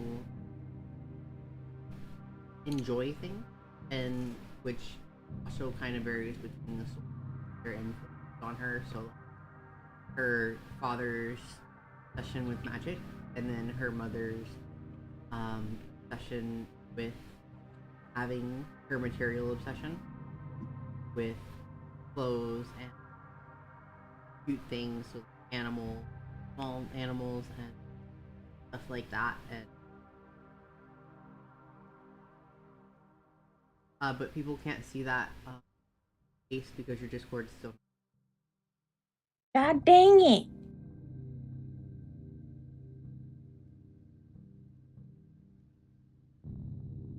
Yeah, no, we still don't have access to any of the roles or any of the channels in your Discord.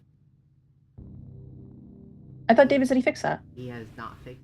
He fixed D&D when I told him he need to fix D&D, with the rest of your server is still anyone except you and your mods, I think. What? Corrupt just joined. He's been in general.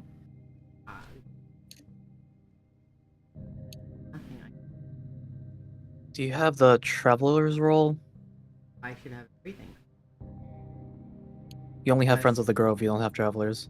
Somebody took my role. On it.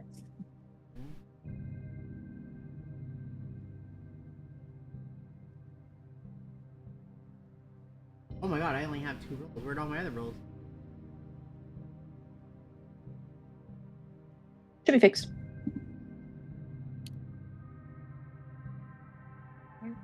No rush. When you guys are ready, including Mimi, let me know and we can start again.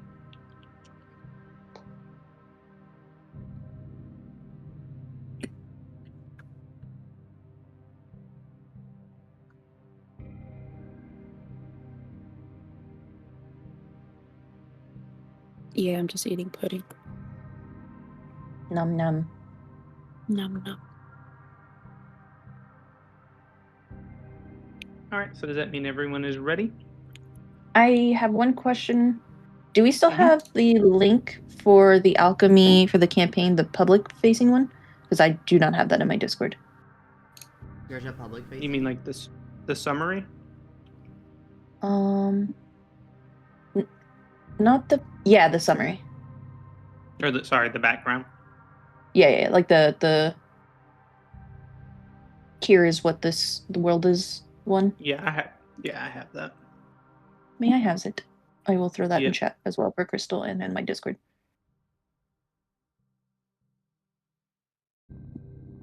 As soon as I find the share button, I'm kind of dumb. So Yay, more stuff, says Crystal.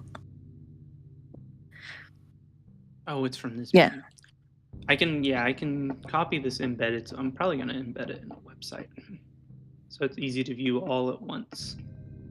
Okay. I'll send it in this gameplay chat. So Much thanks. Aaron, of all people, saying he's dumb is a wild concept. I'm not gonna lie to you. He says it all the time. You just roll with it. accept it.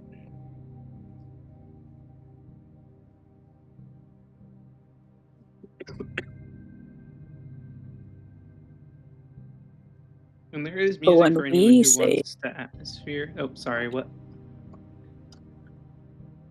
You talking crap? I'm just gonna ignore it. Because whatever she says, I'm like, hey, don't talk about my friend like that. I was like, but when we say it,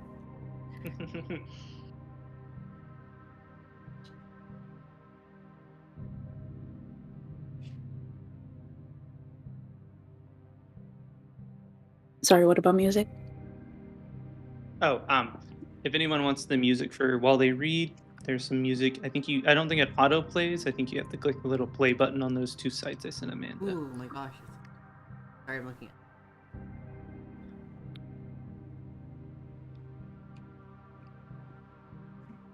I'm gonna pin a message. I don't know if it's gonna pin for shared chat as a warning. Yeah, I didn't know if I could pin like in Slack. I thought about it, but I forgot. Oh, I pinned. I was talking about Twitch. I did pin in my Discord. There we go. I'm done now. We good now. Okay. Does anyone else have any questions, or everyone ready? Do I heal at any point during Yeah, the yeah. You took a long rest, so you're full health, full spell slots, full. I was like, everything. isn't there a button for us to say that we long rested?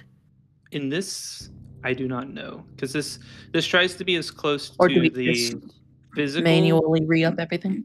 You might have to manually re-up, but I Okay. think that's when you have manual trackers. I think there's probably some actions if you get bored, like as a player, and want to configure yourself. You can do some automation, but they basically try to make it as close to the paper version as possible, I think.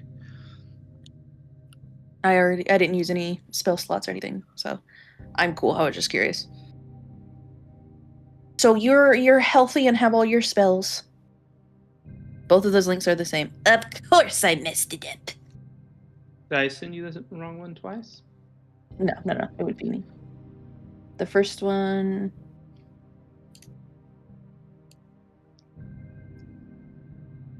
Yeah, the first one just copied over wrong. The one above it should work. Yeah.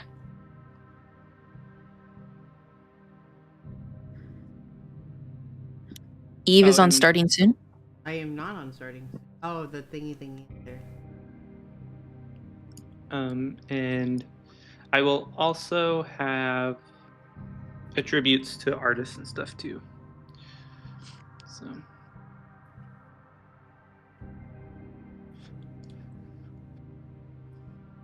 I fixed. The Pantheon one, I did that.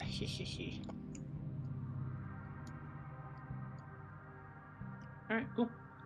Everything good? Everyone ready? Could be good and good. All my gosh, all the links. right. Oh, sorry. Hang on. My drink tastes like soap. Oh no. Did you say your drink tastes like soap? Yep. Ew. It's not fun, but it's fine. That does not sound fun. Say both of those at the same time. Mimi.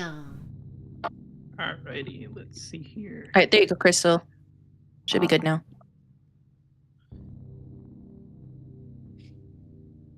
Well, you don't need to be reading that, David.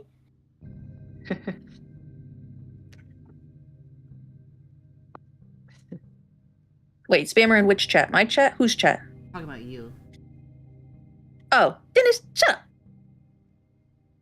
Wait until I get my sticky my tongue out one. I mean, the alchemy app. There's nothing really to read. If whenever I go to do stuff, I'll click it and read it off and whatnot. I knew he was going to complain that it was too tiny. Yeah, everyone. I said. Dennis said it. I can't make it any bigger. Yo, you said that's what he. I mean, I might be able to make it a little bigger.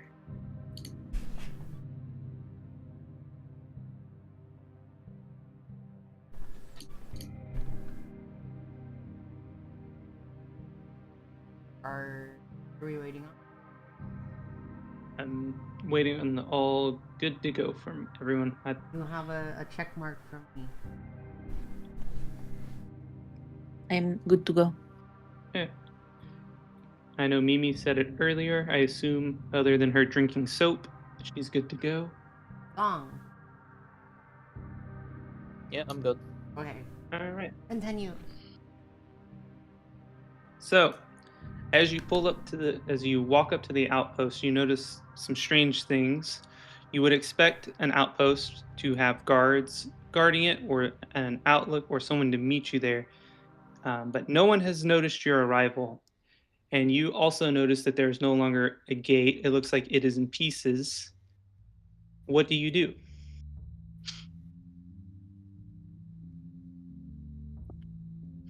I want to. Can I roll investigation? I want to see if there's any signs. If there's any sign of life recent. So, I guess I should clarify real quick. This is probably my bad, being a little too quick on the description. You guys walk all the way up to the door, or are you kind of like looking from a distance? I want to. I guess we're gonna see as we get closer that it's not. There's obviously nothing. OBS just crashed. Oh, someone crashed. Yep. Oh yeah, everything's frozen. Yep, there it goes. Oh my goodness. We can wait for that to come back up real quick. I can go back to waiting and we can chill. What time did it stop working? I can't even. Just now. It crashed right in front of my face. Now. Like as you said, as we walk closer. Or are we walking?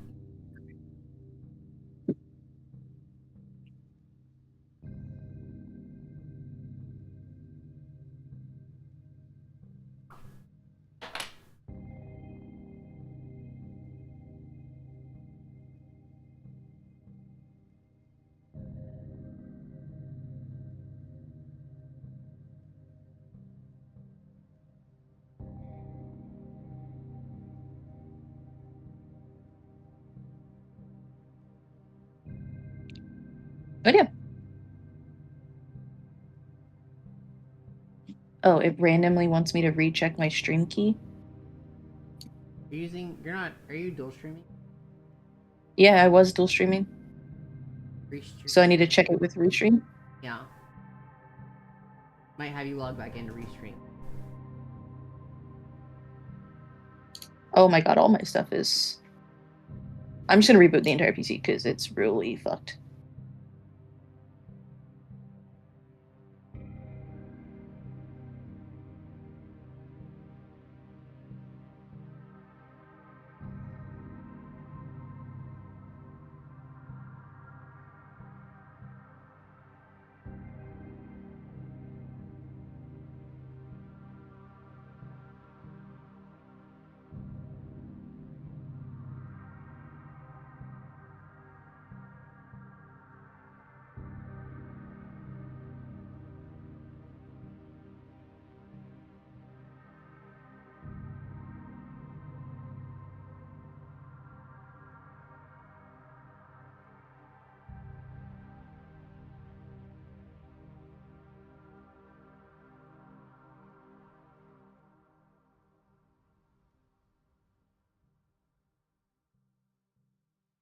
Ba, ba, ba, ba, ba.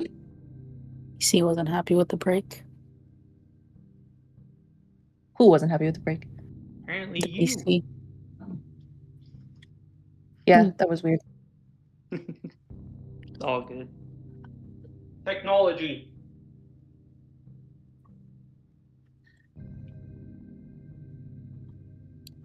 Dun, dun, dun, dun.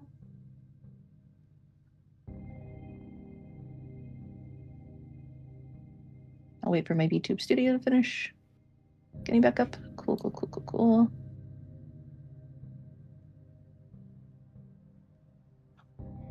Now my Fugies are all fucked, but otherwise we're good.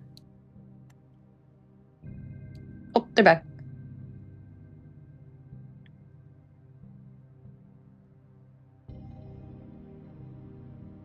That was fun. All right, we're back.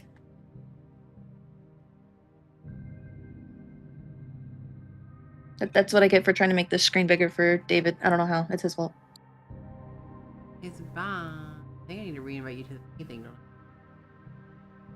don't I? I tried to do that. There we go. Huh? I fixed it. We're good. Okay.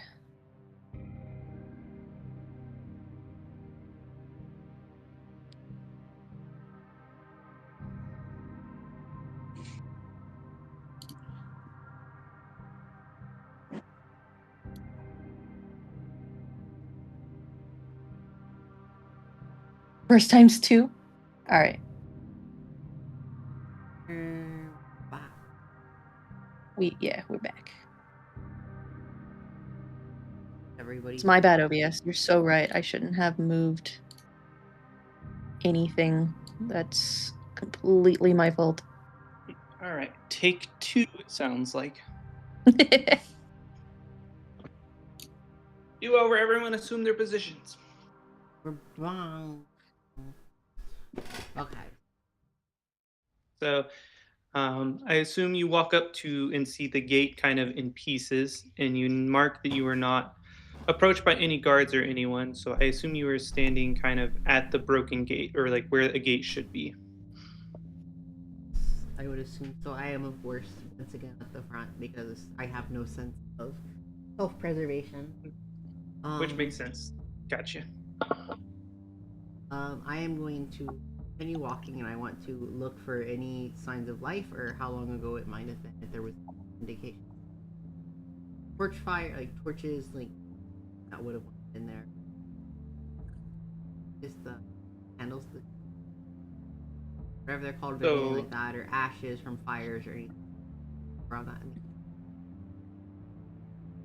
Okay. Let me double check something real quick. If I get this wrong, I may be flamed. So we'll see.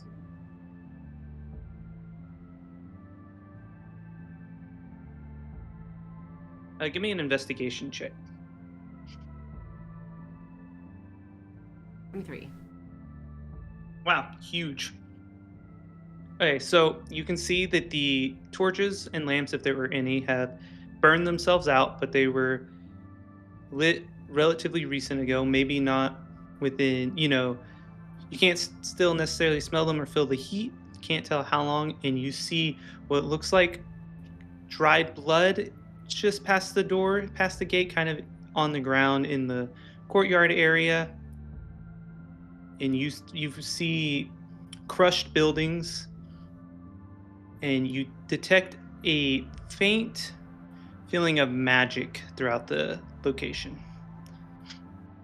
And it definitely looks like this happened within the last day or two. I want to cast Detect Magic. And it's different now, so now it's you just sense magic within 30 feet of you for the next 10 minutes. Okay. So in this way, you can use an action to see a faint aura around an invisible creature, object, and area. There is magic, and if you learn its school of magic, if there isn't, you can penetrate most barriers. Blocked by 1 foot of stone, 1 inch of common metal, or thin sheet of lead, or 3 feet of. Okay, so are you just casting it and kind of looking around from there? I am casting it, and I am starting to move. Okay. As you move in, you see the typical fixtures of a small outpost. You see crushed under what looks like a boulder of some kind, what used to be the barracks. You see remnants of the guard towers and watchtowers that have fallen over. You see an old food cellar or food store kind of in the ground that has been also, looks like an explosion of some kind happened near there. And those are the big major things you can see. And the reason those stand out to you is because as you're walking, you can see faint traces of magic on them. And you also notice a bit of magic as you left the gate, around the gate. All of it has a feeling of destruction magic. Evocation. Is that what it is now? That is evocation. Evocation. Sorry, that's my 5 point. That's my 5e brain. Yeah, it's fine. Well, it's still evocation in 5e. Yeah. It's just there's less classes of magic. Yeah. And Yeah. But yes. And as I'm walking in, is the rest of the party following me? Yeah, I'm probably just holding on to Cleo's clothes if Cleo's walking in. And I could tell magic was used on the front gate as well as the door to the cellar, correct? Or food cellar? You can tell it was used. Looks like everywhere that was crushed by a boulder or there was some sort of explosion, there are traces of evocation magic. Am I able?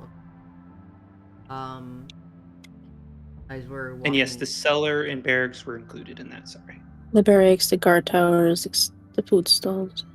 So, yeah. Food stalls. So I'm gonna, as we're walking, our place was attacked using magic, evocation magic, to point towards the different buildings, barracks, and then the food cellar, a food cellar. If we want to start investigating those, because, and I'm just gonna basically just point. Let me rephrase that. I'm gonna point this to the barracks, and I'm gonna say barracks. I'm gonna point into the. And Lilitu's just gonna tap her lip and be like, "Well, the food cellar might have alcohol, barracks might have fun new toys." And I am going to start moving towards the barracks. Barracks it is, and I start doing like stiff leg walking behind Alice. Cecil is just terrified and just sort of shivering, and then doesn't want to be alone, so he just follows quickly behind. Alrighty. Cleo, I assume you're just tagging along, or are you looking at something else?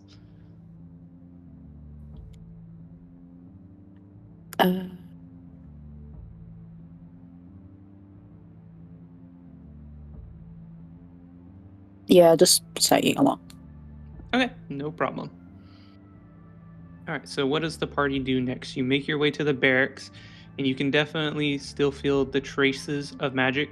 You notice that the magic traces are the strongest on top of the barracks. So, like, some sort of spell was cast on the top, on the outside, to cave it from the top down. Where it was cast down, is it almost like it was burned? Or is there like a rock is there like a big boulder or rock in the middle of it or anything like that where it would have caved in? Yes, there is a rock, a boulder. It looks like it would have landed on it if potentially. Do I know go the ahead. Spell, or should I roll an arc? Let me check the spell names off the top of my head. Because I don't want to meta game and say it. That's why I'm asking.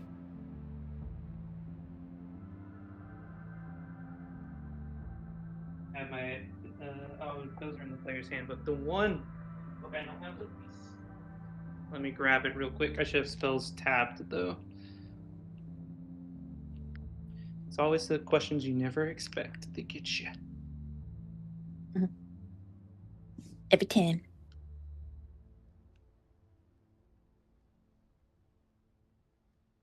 I know what it does. I don't know the name. That's the issue.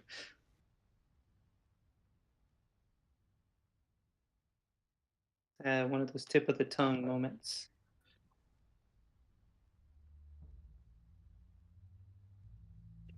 I apologize for the slight delay. Okay.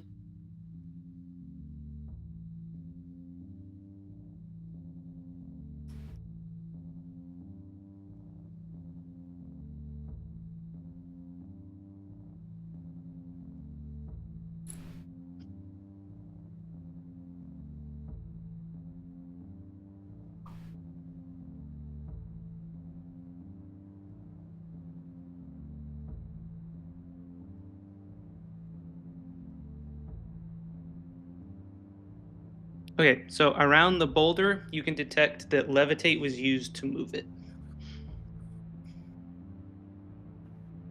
And then drop it. Levitate is. It's a second level transmutation spell. But you said it was evocation. So there's 2 here. I was looking up the one for the other okay, for you okay. real quick. That's not a boulder. It's a rock. Can I roll? It's gonna be investigation. Can I roll investigation to see if I find any weapons in here, anything of value? Yeah, so let me answer this question real quick. So, Alice, you can't detect that a spell caused the burning. Like, you know it's magic, but you can't detect that what spell it was. If you had to guess, it's something related to fireball. I was worried it was meteor strike. That was mine. Okay, so that's not as concerned. And then Lilitu, you were wanting to investigate. 14. Looks like you move some stones around. Looks like there's some broken weapons that are of no value, but odd thing is there should be a lot more weapons and they seem to be missing. I'm gonna. Okay, I put my hands on my hips and I go, guys, there is a lackluster amount of weapons in here. I'm going to approach the order that comes. I'm gonna say out loud just fireball and levitate, and then I'm gonna hear.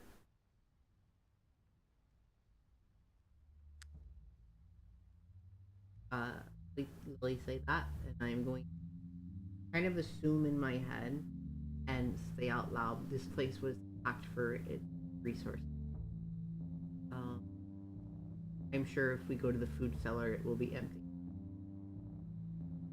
Can I go up to a scorch mark and then just go fireball? As in, I don't care how big the room is, I cast fireball. Fireball? And then I'm gonna point at the.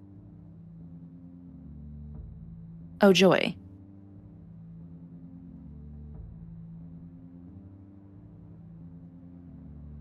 I want to do so another investigation check, and is investigation correct just to do another once over the room in case here, or there's any other hidden room or any trunk. Are you doing it on the barracks where you're currently at by the boulder?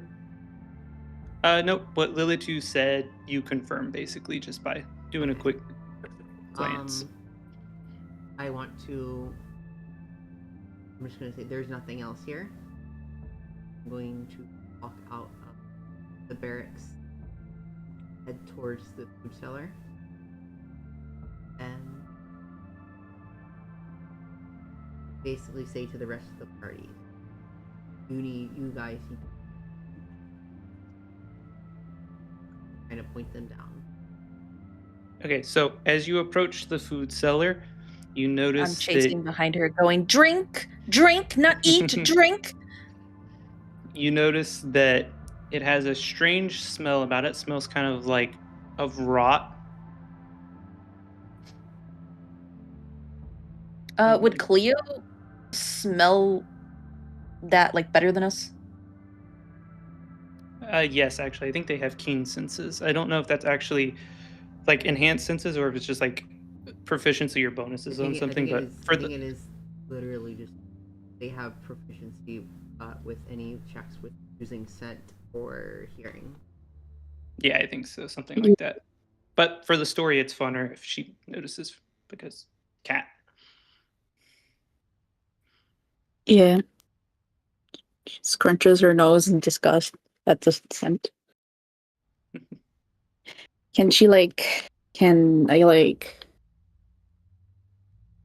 check if I can single out different types of scents over the rock? Roll a perception check for me. Okay, so you can't discern any specific smells, but you do recognize the smell as rotting food.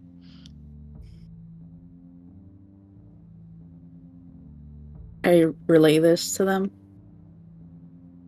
Okay, I grab Cleo's pants and I go, "Do you smell alcohol?"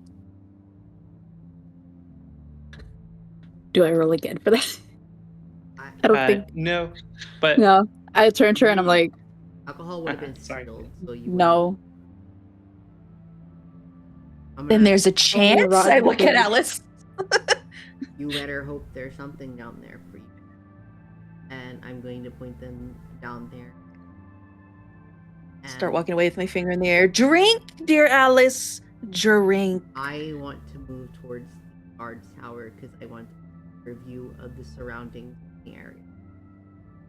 Okay, so just so I make sure I got the picture correct, Alice is going to go try and get higher in a guard tower, probably do some inspecting there, and then Lilitu, are you and Cleo and Cecil like at the cellar door opening it? What's the exact situation here? Cleo, I see Lilitu go to open it, and I step back because of the smell, and kind of just go back into the courtyard area. I struggle to open it, and then I stop. Look over at Cecil. Hey, Big Lug, you like wine, right? Come help me look for some. The entire time, I'm just sort of looking back and forth between who to follow because, again, just terrified. And then hear her say that, and then decide to go open the cellar because thoughts of wine overpowered that. Yes, another drinker. I have a drinking buddy. And I tap his leg. Okay, as you open the door, Cecil, you guys get hit with a stronger scent of rot, and you notice that the cellar is basically caved in, essentially about halfway back down. As you can see, it looks like it's caved in. Do you step I'm in? pinching my nose. Oh, dear God. Can I roll perception to see if there is anything bottled, preserved? Yeah, you can roll perception.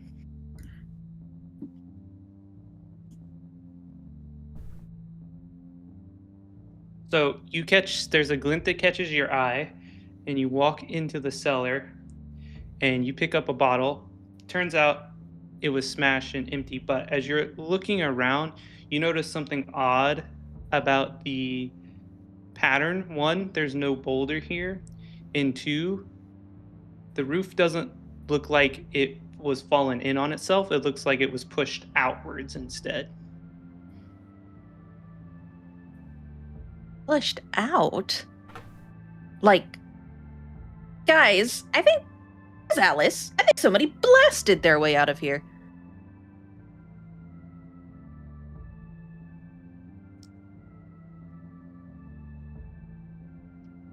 Where is Alice? Alice wouldn't hear that, right? Because Alice is not there. Alice is currently up to through the guard's tower. Not there. I hear Lilitu's voice because enhanced hearing. You're all together now. No, I'm in the courtyard. Oh, okay. And so I see Alice walking up, and I yell to her that I relay what Lilitu yelled or said. I would probably be gone by this point because I started walking off before you guys even. No, but the guard tower, it's like they're in the similar area, right? So if I yell, you should be able to hear. I'm closer than them. Yeah, this is not a very big outpost.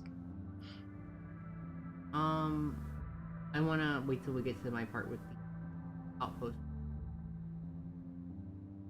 on my tower.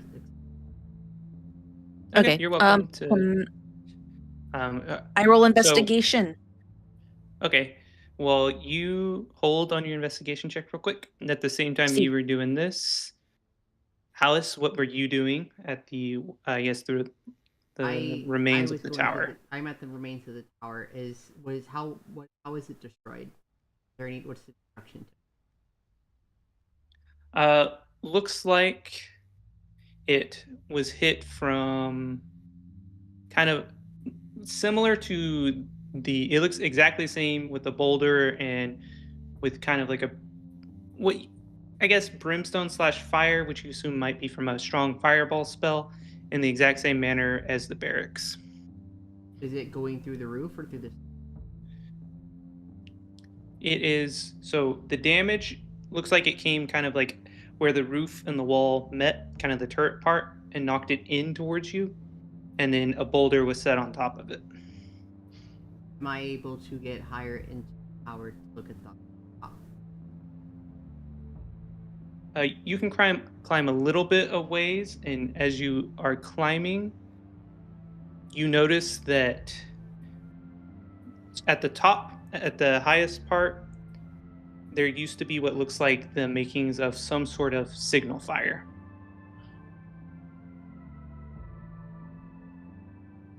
But I'm able to glance around at the surrounding environment, correct? Yes. Is there anything to note? And if there is anything particular landmark-wise, I kind of mark it down in my map journal, as well as damage to the current settlement.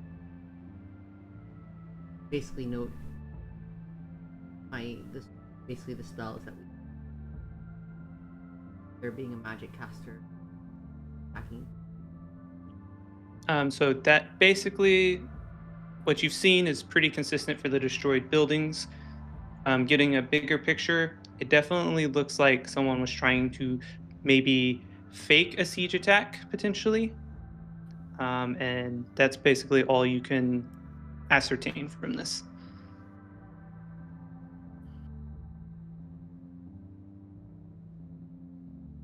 The doors, were they attacked? Did it look like they were attacked from the inside or from the outside?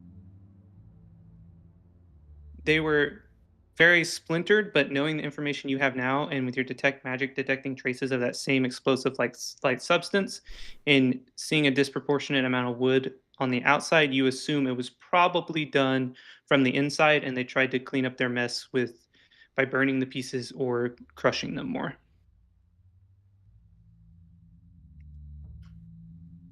What other buildings were in outposts that we did? Is there anything?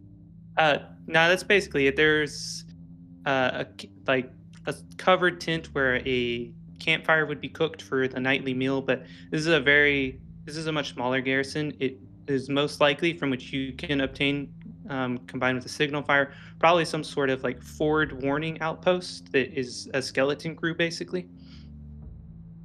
I would quickly make my way down, go towards the food cellar. The rot really makes a difference. Go down there, brush past. Okay. So as you finish making your notes and you're kind of taking a deeper look at things and putting these things together, you hear Cleo call out for you.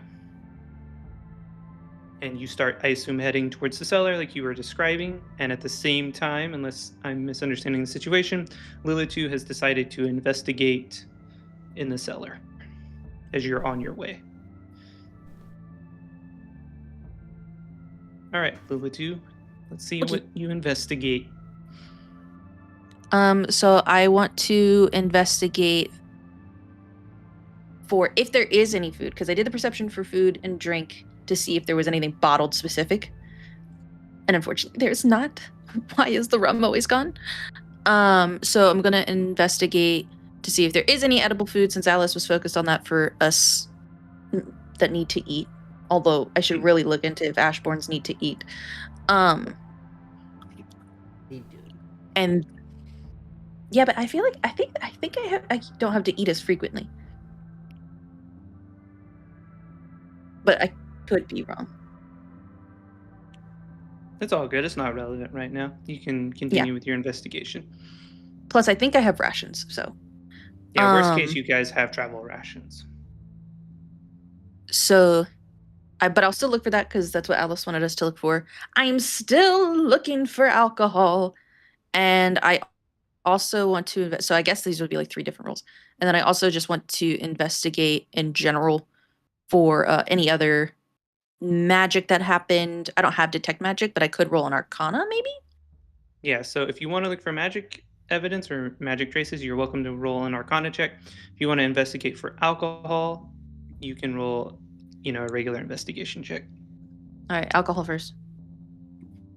14. As you are kicking and moving things around, you don't notice any alcohol. Looks like it was either hidden or there was never any here. But you notice as you get closer to the back left corner of the cellar that the smell of rot is getting a little bit worse and the floor is looking more singed. Okay, I cover my nose, and before I go look closer at the singe, I walk over to Cecil and I go, "So sorry, Big Lug. There's no alcohol." And then I go back over to look at the singed, and I'm rolling my arcana now. 15. Cecil sort of lags and then just OTLs. So you can see that there's a strong source of magic was used here, and it was some sort of explosive magic relating to fire. And from what you can see from the angle, it looks like it was put here to blast the roof down on top, like to basically collapse the cellar in. And potentially, you don't know for sure, but there's, with the smell of rot, maybe they were trying to discourage the use of the food stores, or maybe they were trying to prevent someone from finding something here. You can't really tell. You just know that a large explosive magic weapon or source of some kind was used here. Okay. Oddly specific, DM. Can I roll a history to know if dragons are like normal around the from when we lived around her? Yeah, you can roll a history. I think it's more of your lore. You would know this. I don't know if I need to make you roll history. With the reliquary information, dragons were common, but mostly the neutral or good or lawful good kind. So not any evil dragons necessarily, and they were far and few in between. Okay, and then also DM question, would an arcana check even be able to determine if fire was done by magic if it was dragon done? Because dragons don't use magic. You could safely assume it wouldn't be from dragonfire because they're not magical. So okay. So I gotta just tap my lip again and mutter to myself, "Don't care how big the room is, I cast fireball again," and look up. And can I see if there's like anywhere where somebody can like stand from up there? Like if somebody cast it, because somebody cast it downward to collapse this in, right? No, it was no. Oh, from the inside. Okay, so from the inside out, right? Then I'm gonna go closer to where the smell of rot is, and I'm holding my nose because it is stinky. And what should I roll to try to see like if the rot is just food or if it's more of that like moldy stuff? So, as you get closer, you find an unstable portion in the floor and you actually fall down. Well, shit. Can I roll acrobatics to land on my feet at least? You can roll an acrobatics check. Am I down there by this, or am I still making? Yeah. Ooh, nat 20, baby. Describe how you want to land. All they hear is, "Oh shit!" And then I land directly on my feet in like a perfect like little like gymnastics T-pose, and then I put my hands up and go, And Alice, you probably heard the floor collapse, and you were probably about to step where you could see everything. So it's up to you if you want to say you saw it or if you just heard it and then you saw the aftermath. I would say I saw her falling as soon as she came in. Okay. So I'm going go ahead. I guess I'm assuming I would hear her land, or is there anything? Well, she did a celebration, so you probably heard her celebrate. I am going to. Who else is down? Is Sir Posh down here? No, Cecil wasn't all the way up there with me, so from my understanding, I'm the only one that fell down there. I don't know if Cecil's looking over the edge or anything. I mean he's in despair. Oh yeah. I'm gonna look at him and I'm basically almost gonna say sternly, rope. He's still in the OTL position, turns over with tears in his eyes. I want to go home. And then I am going to go ahead. Pulls out rope. I'm going to go over, drag him over. I'm going to throw one end of the rope down, and I am going to make him hold the other. All right. And is there anywhere I could tie it? Should I roll for that? Yeah, you could definitely find somewhere to tie it. And I am going to glance down the hole. Look at. Can I see? Is there a light down there? Can I see Lily too, or is it all dark? Or I have dark. It's completely dark currently. Yeah, you do have dark vision. Yes. I believe. So what do I see in my black and white? So, as you slowly descend down, you see Lilitu standing in, you said, a T-pose? Oh, well, yeah, a T-pose, but then in my celebration, I threw my arms over my head. And nailed it! Here, hold up. Okay. So you're doing the little nailed it thing. So you see her, I assume maybe doing that or doing something else. As you are coming down the rope slowly, you also see a circular chamber. It looks like with a collapsed entrance on the far side. And then you see a giant hole in the middle. And it looks like you can see, with your night vision, you can essentially see the hole is like a blackish color, and then you can kind of see the white or the outlines of something in the circle, if that makes sense. I don't know how to describe it the best with dark vision, but I would just see the hole there basically. I'm going to look up once I hit the ground, and I'm going to assume that song, or not, my Sir Posh just tied it.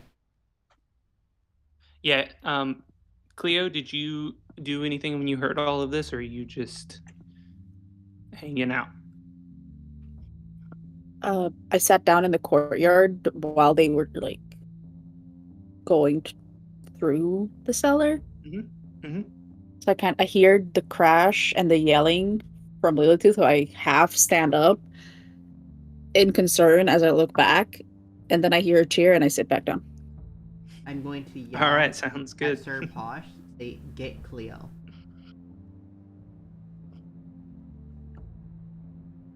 So while I'm down here, can I do perception to make sure that, one, I am safe, and two, if there's anything of interest down here? Yes. I'm operating off the information. I know that this place was attacked from the inside, and I can see that would have come from the end. My character's thought is this is where the attack came. Okay, so Lilitu, you feel safe. You don't think there's anything here. You see what looked like maybe was a tunnel entrance of some kind to your left that has been self-collapsed on, but you do notice the rotting smell you have been smelling is coming from the pit. Hey guys, it's real stinky down here, and there's a pit, and secret tunnel. Oh, it's closed.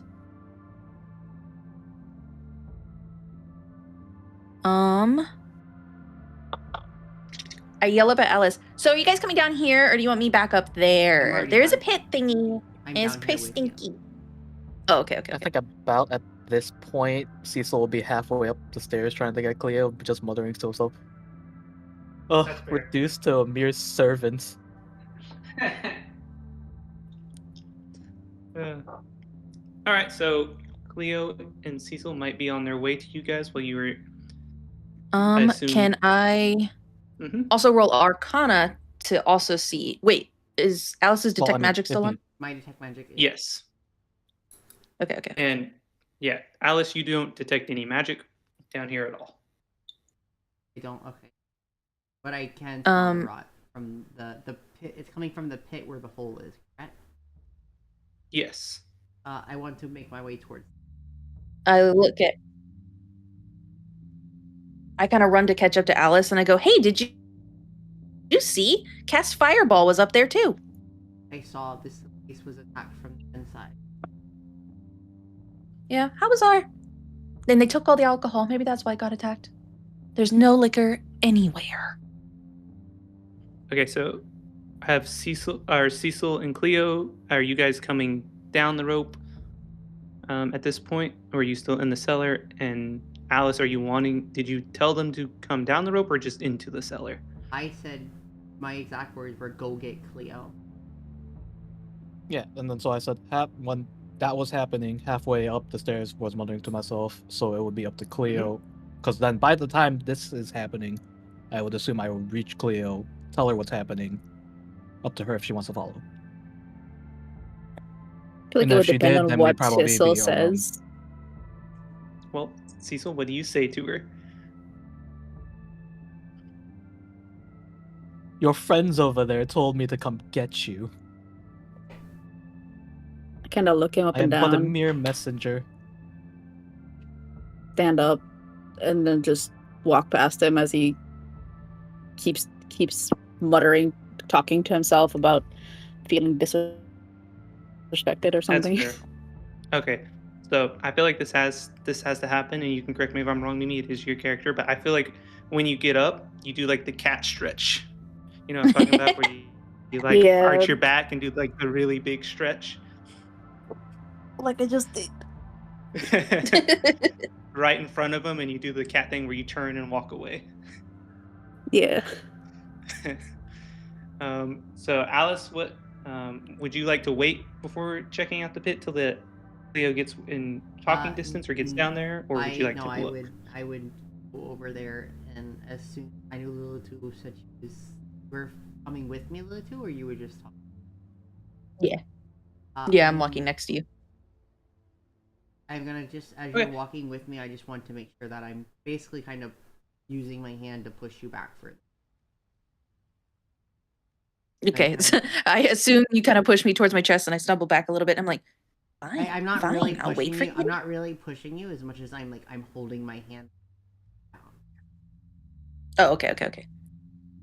So you're basically you're behind me, moving towards the pit. Yeah, by like a It's a pit a in foot the or two, ground, like a or is step it or a two. pit in the wall? It's in the ground. It's like a circular, hastily dug pit. And the rot's coming from inside of it. Yeah. If you'd like to investigate, you're welcome to roll an investigation roll. I was gonna say the rot is a smell that we can determine is coming from it, but can we see it? I am going to take the. I want to glance in. You said an investigation check? Yeah, or you can look over. I think you might be also able to want to determine glance with your in. dark vision.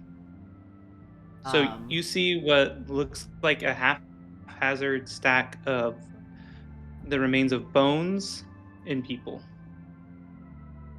Mostly like bones and just random parts left over of in terms of meat. I can't see clearly down there. How deep is the pit? Pete, the pit is probably 10 foot max from what you can see. Is it like a slope pit, or is it a dead? It's just a straight drop circle, like straight drop into the pit. It looks like It was just simply to toss stuff in and leave and not think about. There was no intention of ever getting into the pit. Like, but I can't see clearly if there was like marks or anything. Roll an investigation check.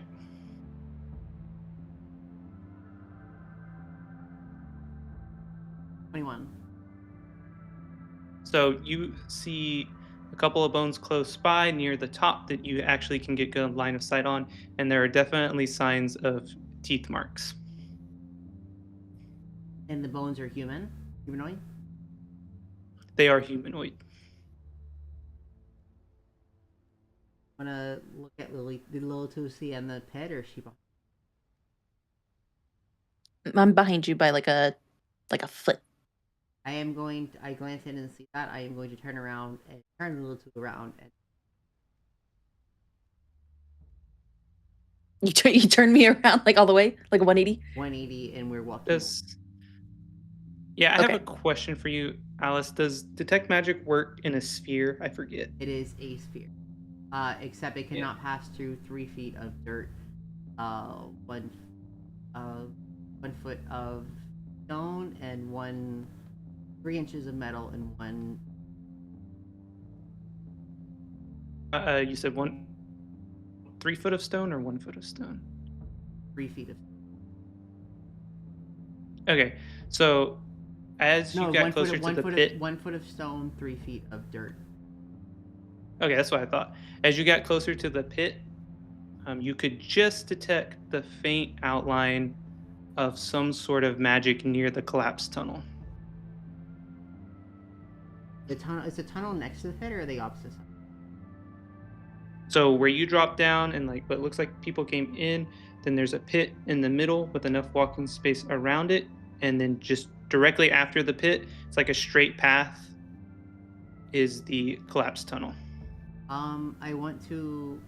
Okay, so I'm not doing an exact 180, but I am purposely moving Lily away from the pit, and I want to make my way. Okay, let me so she doesn't find a look spell at of magic for you real quick. Otherwise, I might have just homebrewed a spell on the fly.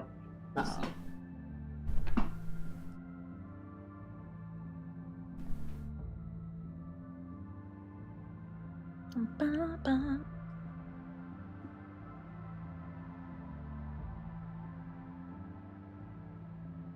So, as you get closer, you can tell that this spell, some sort of illusion spell, which I believe is it illusion or conjuration that it's its own, or are they separate? Yeah, illusion. I forget. Yeah, that's what I thought. Some sort of illusion spell.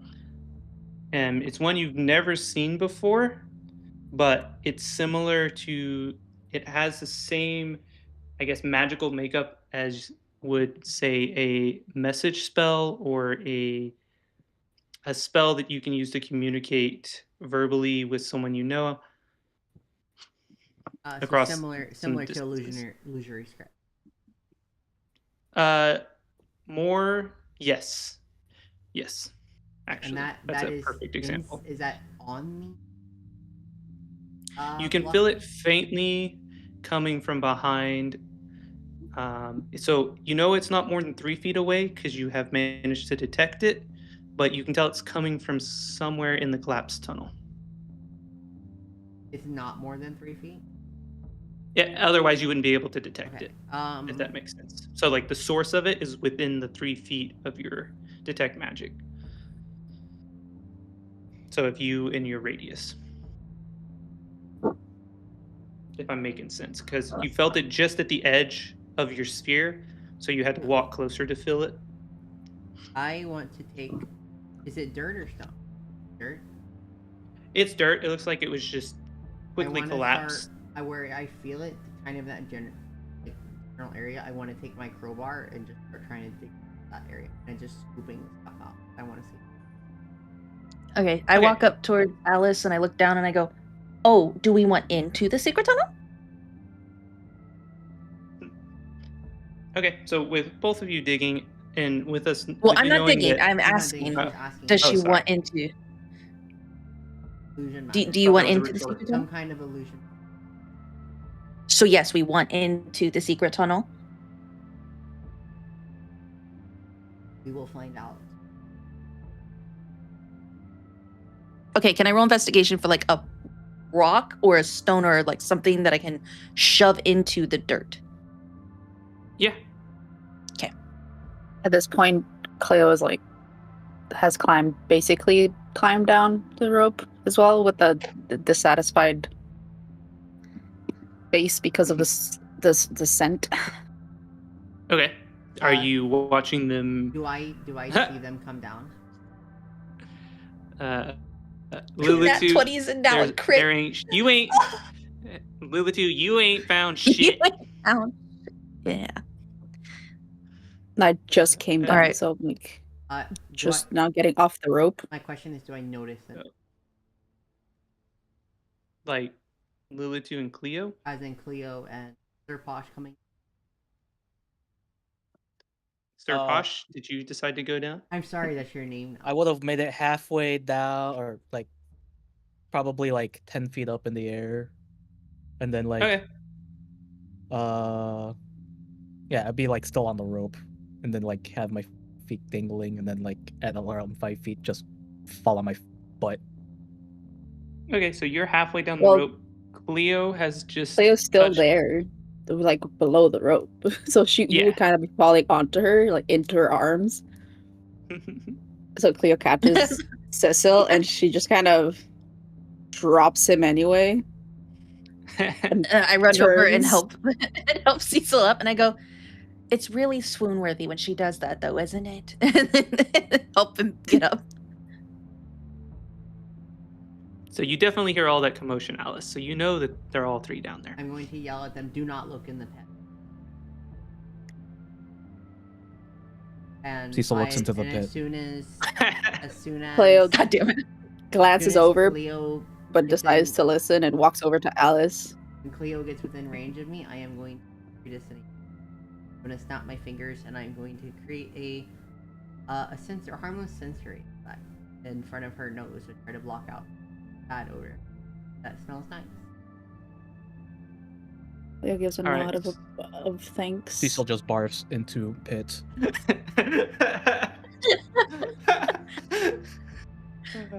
All right, that is everything that happens perfectly as you described it. Guys, does anybody see a good-sized rock? I'm trying to help Alice here. Yeah, since I have dark vision, can I like grab one that I see and hand it to her? She has matter of finding. You guys, the three of you, I assume, want to work together and help Alice start digging in the collapsed tunnel. Find me a rock.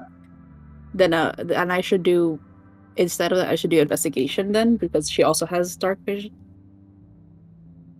Or maybe because I'm taller, I see it better. I don't know. She asked me if she could investigate, and I just wanted to see what the dice gods said, and they said no. I wasn't originally going to make her investigate. After I barf, can I use the perfume that I have on me, as well as take out the lantern because I can't see shit? You're human. Yes. Wait, are you human? So I can find her one? Huh? I am human, yeah. He doesn't have dark vision. Oh. He can't see. He doesn't know When he what's takes going out the on. lantern, And it just I go, trips over everything. "Oh, I'm so sorry. I forget humans are like blind or whatever. Rock, please." So he is stumbling in the dark right now. Yeah, I'm just stumbling around, going through my backpack. I'm like, is this it? Is this it? Is this it? And then just, feel it around. Put perfume under my nose, and then take out the lantern so I can see shit, finally. All right. That's exactly what happens. Do I need to... Are you doing the old But again, cast can light on a I rock find her? trick? Can I like grab a Where's rock from like a higher up wall or something because I'm taller? Yeah, you guys can find rocks if you want. Okay, I clap my hand and I go, okay, perfect. Can you shove that in the center of where Alice is trying to dig? Just shove it in there. I walk over to Alice. Lilitu asked me to put this into where you're digging. How far am I away from where I'm going? Since it was within your sphere range, you probably just need to dig a foot, foot and a half, 2 foot at the max. So, however long you think you could have dug while all of the shenanigans behind you were happening It probably with your would bare have taken hands. me. Well, I have my crowbar. Kind of like scooping the Oh, dirt your out of the crowbar. way.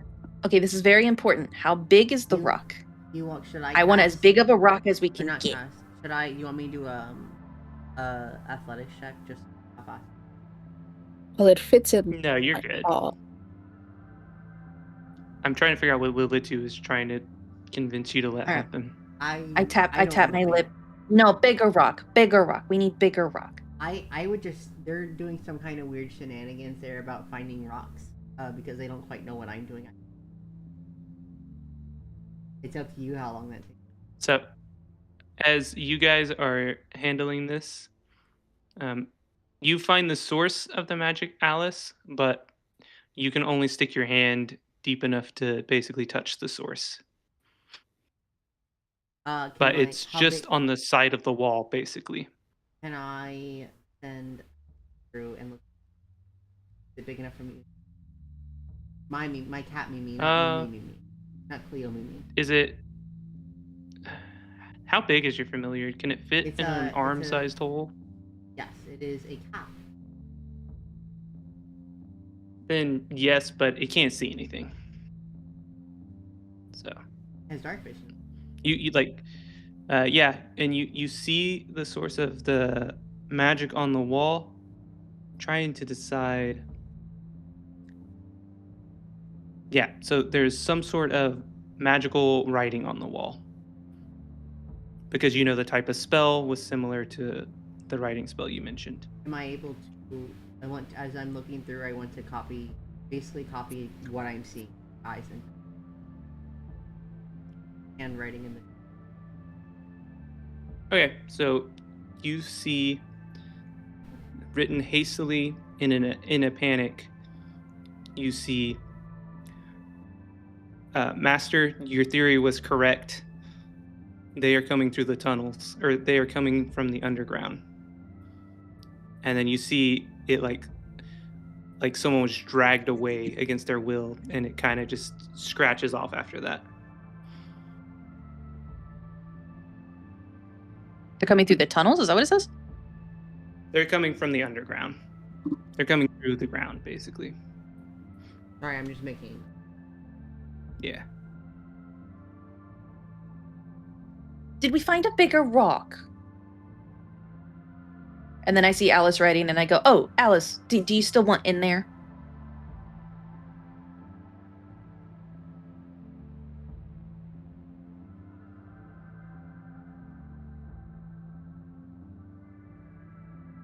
Not unless you want to go further underground. I am going to have Mimi come back through, and I'm going to suggest look at them, turn around, and I am going to see their antics. So we at this point, I picked up Lilitu. When I turn around, what exactly am I looking at? At this point, I've picked up Lilitu, and I'm just like turning her in every direction to see what she wants me to grab. I'm waving my hand. I want a big one! Because I couldn't see shit, Cecil looks into the pit again and then barks again. All right. And he sort of just like fetal Sorry, position. go ahead. And then he's just sort of in the fetal position, just like pale green, like faced, indicating that he's just very sick. All right. What do you guys do next?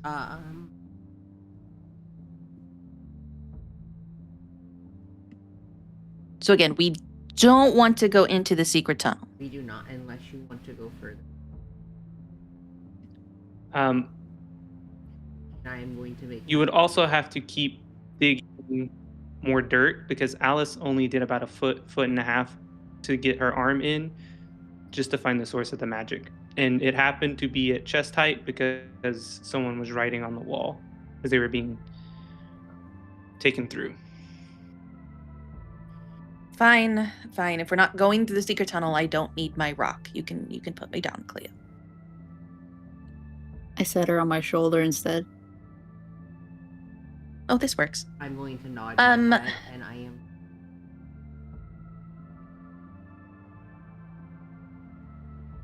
I want to know why Lilith wanted a rock. Lilith doesn't know why Lilith wanted a rock. I do. I wanted a big rock so that I can shove it into the dirt and then cast enlarge to make it really big to make a fast dig. Accidentally causes everything to collapse and then you just exactly get what buried. No. Happened, I would have made sure the rock wasn't big enough for that. Anyway, I am going to make my way to the rope and start climbing. And as I pass Human, who is currently falling over himself, I am going to grab him by his shirt and drag him up. I sniff the air and go, did somebody spray perfume?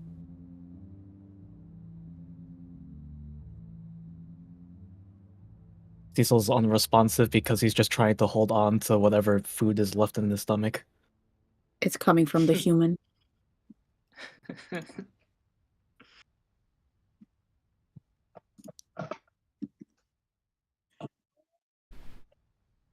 Alright, so I assume we climb back up the rope?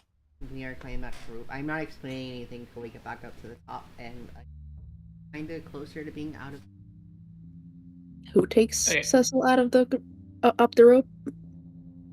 Alice was dragging. I was dragging him to the rope, and I was gonna start climbing, and would hope he would get the head to start climbing. I mean, eventually it's like the nausea stops and I would climb, I would assume. Yeah, I would assume you guys end up either in the courtyard near the gate or outside the fortress. That's in the next few minutes, because I assume you don't want to stay near the smell of the cellar. No. It would be that would be up to them. But I would be getting out, and by this point, my detect magic would be gone as well. Yeah. And I'm basically out of the fortress. And we are basically back on the road, I would assume, unless somebody else wants to happen. I'm still along for the ride. I'm on Cleo's shoulder, and I'm just kicking my little feetsies, making sure not to hit her. Probably playing my pan flute. You guys are gonna head to the town on the map, or the fortress, whatever that marking is. Is that correct? Relay? Is that where we're going? No, the relay we're just basically just need information. And obsidian looking thing.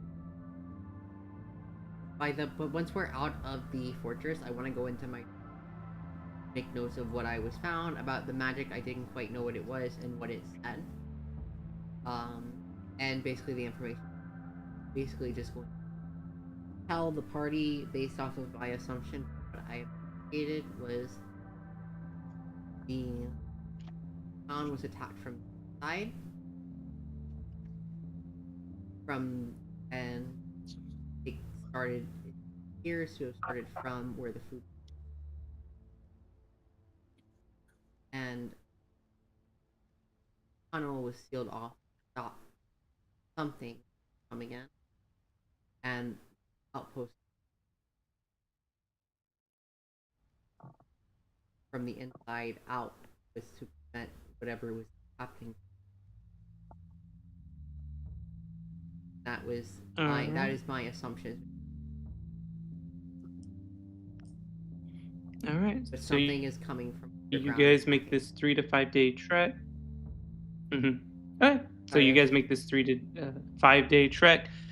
Alice explains all of that. If you guys have any adventures or stuff you want to talk about that happened on your trek, feel free to fill in the time.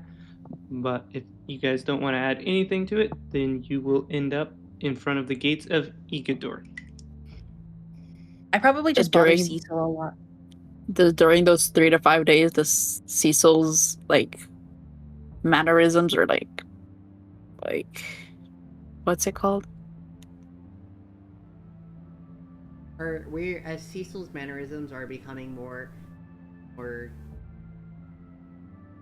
tiresome on the party, we will be more harshly. I tapped Cecil. Don't worry, Big Lug. I'm used way to he little acts. nobles. They will be getting on my patient. Like, I mean, like, does it change at any So- point? Like, does he realize, like, you know? That's a question for I don't think Cecil. he'd realize after 3 to 5 days. I don't think Okay, he'd so- realize so- that. For he's So Cleo still noble-born. detests him. All right, 3 to cool. 5 days. 1 second. What was your intelligence score? Or your wisdom score? Big boy? Big boy, yeah. Sir Posh. What was 13.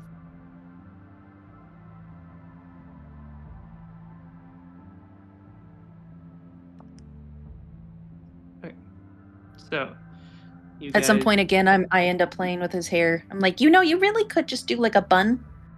Why did you cut the top of it? You should just let it grow out. Lilitu's probably the one that spends the most time with Cecil. Lilith probably hops with. Probably. I think it would probably sink in that he's no longer a noble at the very least, but he would still be like, I'm better than them kind of attitude, because then Mhm. he still has the Or- upbringing of one. It's just that, Question. so it'd be like slightly less, just not. My concern right now is ration. What is our current supply for 3 people? You guys would make it to the town without issue. I think most packs come with like 7 to 10 days of rations, and you guys would have. I'm pretty sure they been like 2 to 3 fine. rations. Yeah, Say it that says I depends. have 10 one days, so. Yeah. Also, technically, this happened off stream, but our one shot, we could have had extra rations because we were going on mission for the reliquaries. That was Yeah. also some unknown time period before we got to that. But Oh, yeah, wait, you're you guys talking would be about something. fine You're talking on about the- rations. Yeah. Cecil would have stolen everything he could have from his family before being exiled, food-wise. So Would he have Damn known to straight. steal that? But he wouldn't have known how to, like... I hate Cookie? English. He probably had some amazing sweet bread rolls. Like, how to, like, make it last, I guess, is the way to put it. Because I would assume, since he's, like, a noble, he would just eat without realizing that he might run out of it. Given his behavior, that would surprise me. That's why. So in D&D, there are different types of lifestyles, and food is lifestyle that is comfy, fine. So He lives lavishly, but he Lavishly, doesn't yes. eat So that when much he's- because he's a small build. He's Yeah, not He'll just chunky. eat the most. Long story he would short- eat whatever the most expensive stuff is, I would say. yeah. Long story short, you guys have enough rations to make it to the city. At one point when we're camping, I'm laying on my stomach with my chin and my palms on my hand, my elbows on the ground, looking at Cecil, and I go, "Do you have sweet bread rolls?"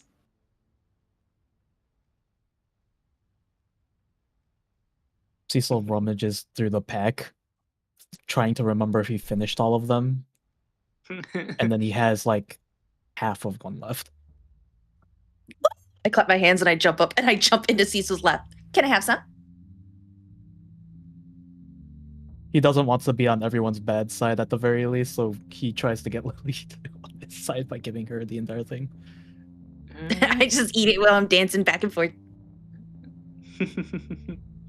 All right, with those travels complete, you guys arrive at the gates of Igadir, and you guys are immediate. Was the bridge anything special? What's up? Got to the bridge? Were there guards there? Was it? I just sorry. So it was just It was just a simple bridge across the river. So the map that Cecil was given was all that he could afford after being exiled. So it was a cheaper map that was basically a rough sketch of basically someone who had made the trek before. So the bridge was not as important as the person that sketched it remembered it was being. Okay.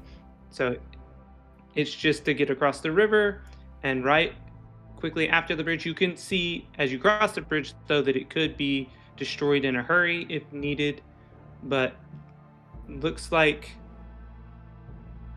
that it's not like anything super important. So the gates are closed, no guards outside. There's just a couple walking the top, basically, section, or just manning the watchtowers, and they are watching you approach, waiting to get close enough to talk to you.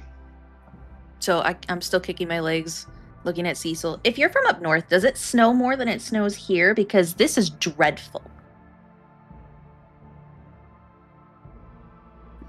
Cecil responds by saying, "It's actually not too different from here.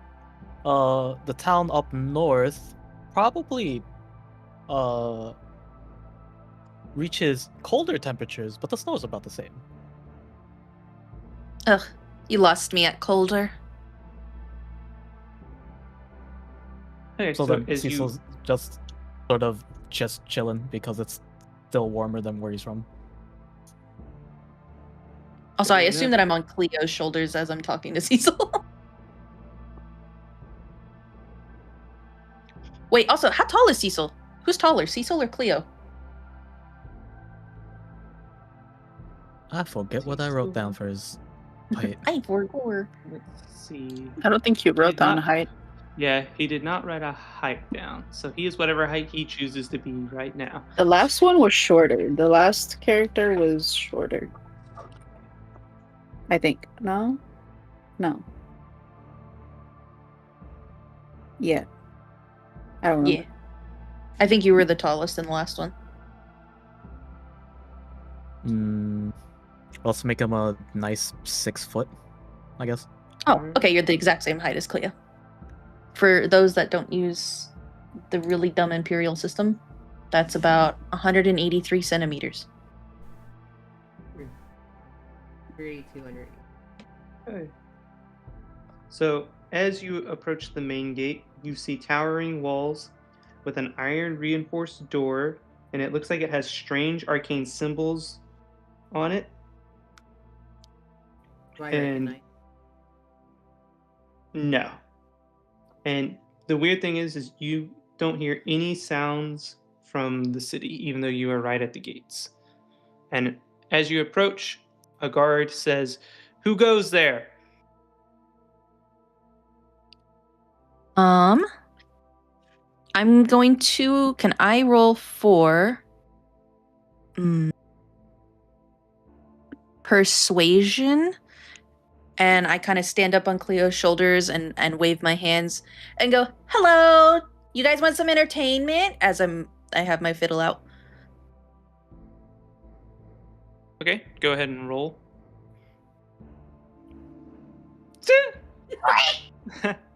So you pull out your How? What is this? How? you pull out your fiddle to play, but you're not used to this cold and you have freezing fingers. So you go to play it in front of them, make a big spectacle, and as you go to strum it, you drop it. I'm like, "Oh, my fiddle!" And I climb down to go get it. And you hear both the guards just say, "Great performance!" And they start clapping. Cecil just annoyed by the needing to walk everywhere, just shouts out to them, "Do you not know the name Alabaster? The first son of the house Alabaster has come." And they go, Let me in. "No! Are you guys refugees? You looking for a safe place?" I call out, "That would be preferred, especially if there's fire. This place is cold," as I'm trying to fix my fiddle, making sure it's tuned properly. We're lost in trying to find our bearings. They say, okay, 1 sec. We'll escort you to the refugee town. Or, sorry. Yeah, that's what they call it. So. And they open the gates a few minutes later. And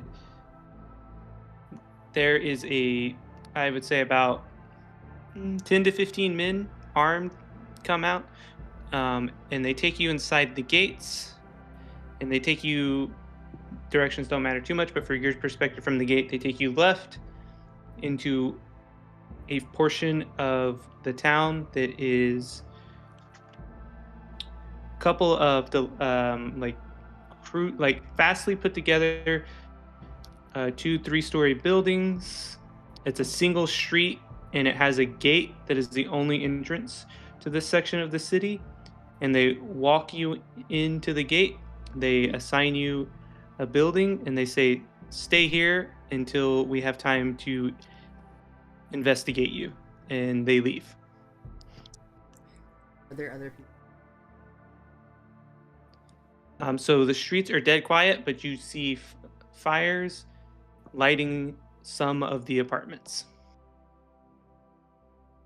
The refugee town? Is there a tavern? Sorry, what was your question?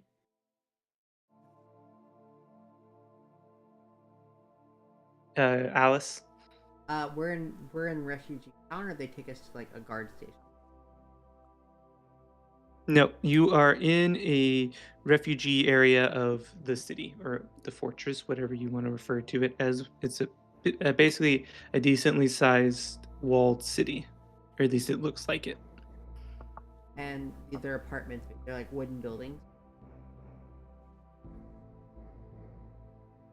I'm assuming it's for the refugees. They look like they're repurposed older buildings. So some are stone that maybe were stores before, some maybe are added onto in part wooden, part stone.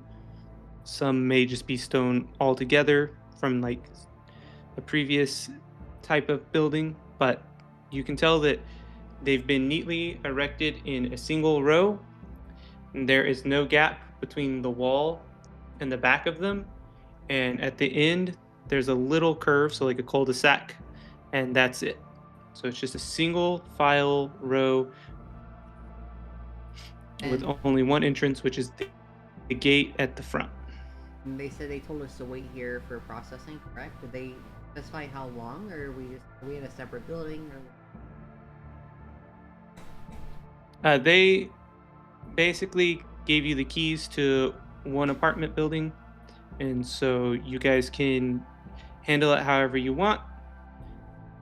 They marked down the building, what you look like, and they left. Because they're just soldiers, they're cold, it's late, they don't want to be out. So most likely someone will come meet you in the morning. Okay, I make sure my fiddle works. It's really hard to find a custom fiddle that fits these tiny little hands. Trust. Is there a tavern in this town? There's just us. You don't know. You were taken straight to the town, the location you're currently at. All right. I go up and grab Cecil's pinky because my hand's tiny, so I can only grab his pinky. And I'll go, come on, big leg, let's go look for a tavern.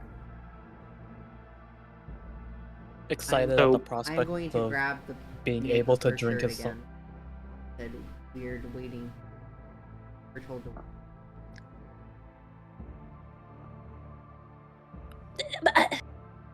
Tavern! Excited by it. Yeah. I go, lead away, little one. Too many unknowns. A tavern! Refugee town. They all said they'll be here in the morning. I'll be back before morning. Refugee camps don't have taverns. But the rest of the town might have a tavern. They're not going to let us in. There's refuge. So where you're currently located, I'm the very only persuasive. way in is a gate guarded by a couple of guards, and where you're currently at is just a straight road, and it's just the 2 rows of apartment buildings on each side. Okay, but at the moment we're outside. We're inside an apartment. Okay, and you're trying to keep us inside. I am saying stay inside. I know. I stopped. I didn't say anything. I'm stopping you. We need to make a plan, and we need information. That's what the tavern's for. Nobody talks more than drunkards. We don't need drunkards. We need somebody who will live. Well, you can talk to the barkeep who won't be drunk, while I try to get coin out of everyone that is. So as you guys have been talking to each other and trying to figure this out, you hear a knock at the door. All right, I probably jump. I'm like, oh shit. What do you do I walk next? over to the door. Okay. Is there any way to see? Like, is there people in this area, or Trying to think. is there a window? I mean, yeah, there's a window next to it. You can definitely look out. I peek through the window. So when you look outside, you see an older human. He is in what looks like priest robes, but they aren't anything super expensive or nice. They're very basic. It looks like a beggar would wear them. He has white, balding hair, and he is just standing there patiently with his hands crossed in front of him, or like intertwined in front of him. Who is it? There's a priest at the door. A priest? Maybe he knows where the tavern is, and I run up to go open the door. Okay. I grab Alice is her. gonna click her tongue. So I grab her before she can touch like the door. Again, I'm just hanging in the air, and I cross my arms. And I open the door myself because, like, since Lilith's so small, I decided to not let her open it herself. All right, so This you freak hold- just sees a hanging meat. Yeah. So the door opens and he just says, sorry to disturb you, but I would hate to delay, and I know how confused you must be as refugees. I can't imagine what you've been through. I am usually responsible for processing and figuring out if refugees need anything and making sure you're safe in this area. My name is... Tavern. Sorry, he was just going to finish. He's going to say, my name is Xander. If you have a second, I'd like to help you get acquainted and figure out your role here. I hold up my fiddle as I'm still hanging from Cleo's arm and go, I play music and I'd like a tavern. He just chuckles and says, don't worry, there's definitely one of those around here. I look over at Cecil. See, big guy. I go up to her, and then you know that meme from Full Metal with the Armstrong, where they clasp hands. Yeah. I do that to Lily too. The priest, he just lets out a gentle chuckle, and he says, well, I can already see half my job's done. I'm usually here to hunt for spies or undead. I can see you two with your thirst for drink probably are not undead, at least. I assume I wait for Cleo to put me down. Cleo, do you put me down? I'm Like, going to Cleo, make my way to Cleo, will you put me down? Ask him, are there any long-lived? I gently put her down behind my leg. Okay, so Cleo gently puts Lilith down. Alice, what do you ask at this time? Are there any long-lived races, elves?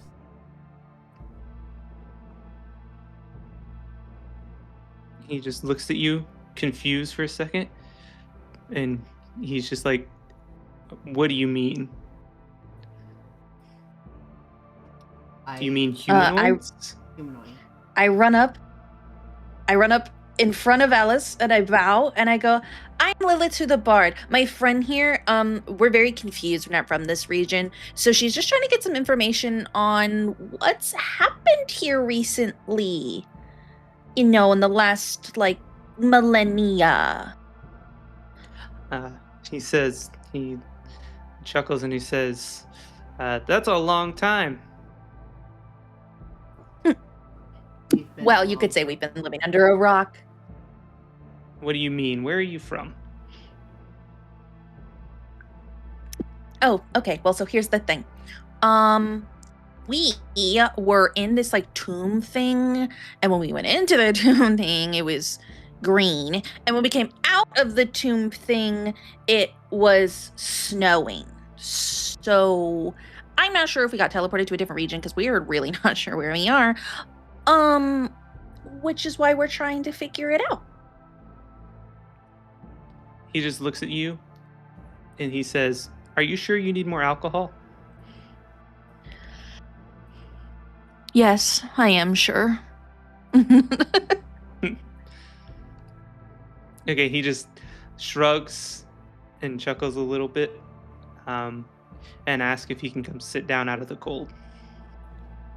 I'm going to grab Lily. You step aside. I cross my arms when my feet hit the ground. I was gonna move anyway. And I walk towards wherever he's sitting. He just sits down and takes the first chair he sees, and he just groans a little bit when he sits down, and he says, thank you. And he said, I really would like to help you guys get your freedom so you can at least spend some time in the entertainment district and maybe get a trip out of here, get a job in the bigger city. But I need to make sure, you know, I assume you are nice people, but it's just a protocol here. I have to make sure you're safe, and my job is to clear people. I am a high priest of, sorry, I bring up my own pantheon. Look at me go. I can't read my handwriting. That's the real truth. I'm not going to lie to you guys. I'm going to squint my eyes when The you freedom.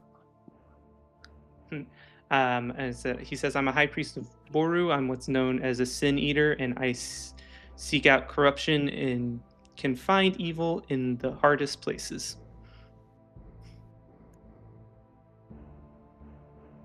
Boru, a sin eater, you say?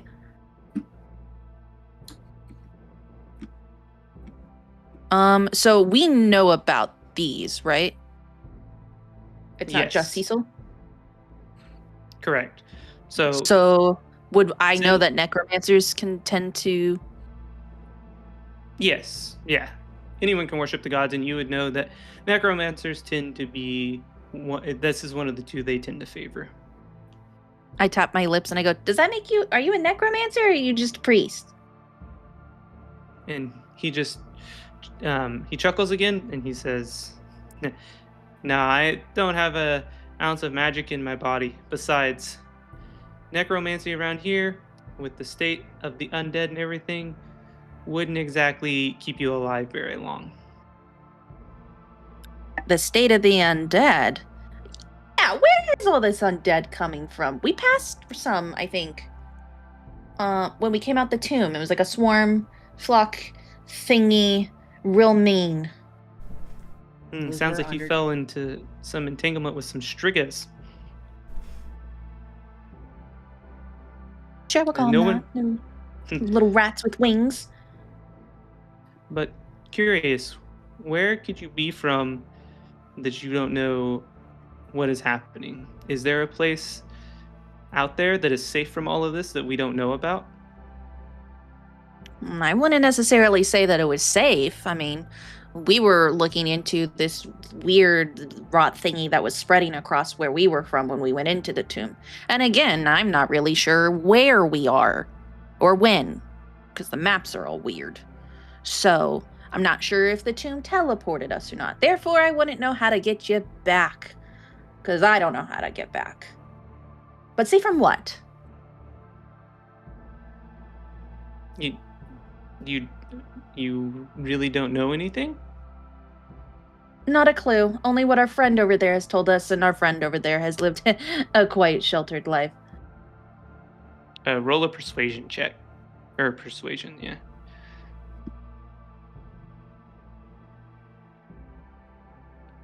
17. Ooh. Okay. He believes you. He scratches his head. He goes, huh.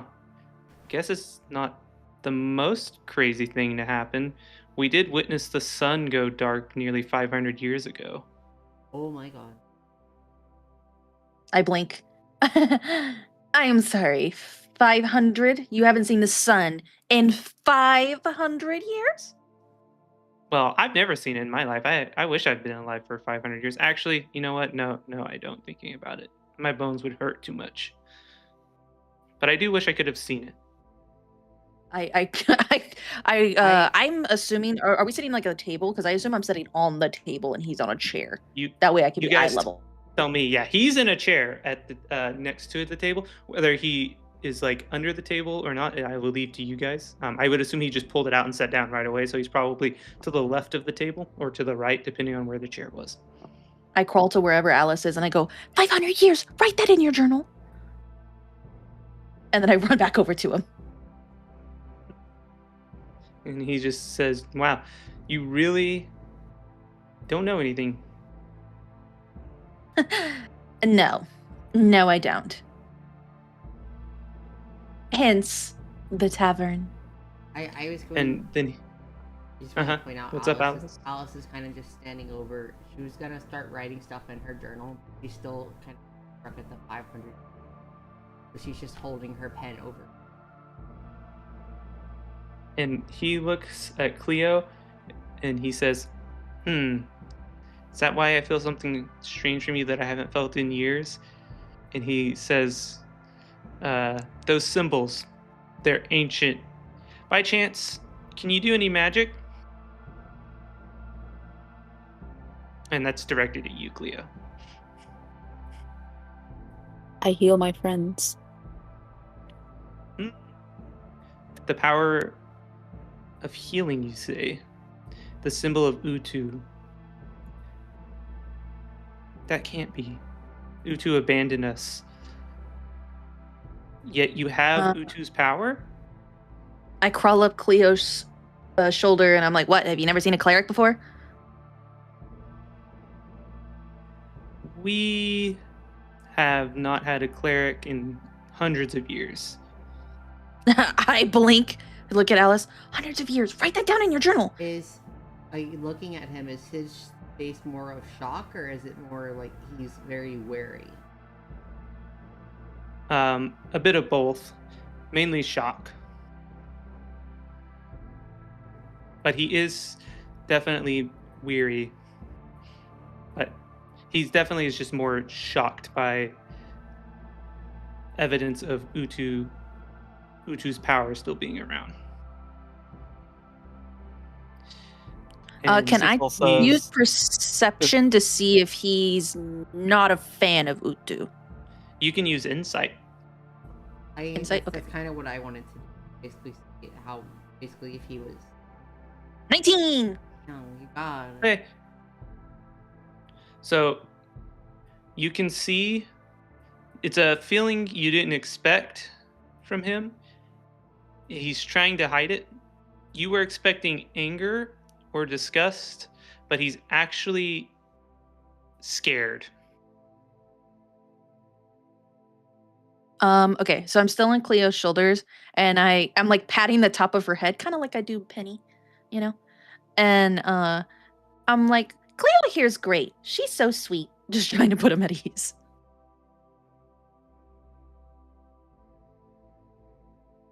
And Cecil only realizes just now that it was healing, and then the entire time he thought it was just some sort of light show.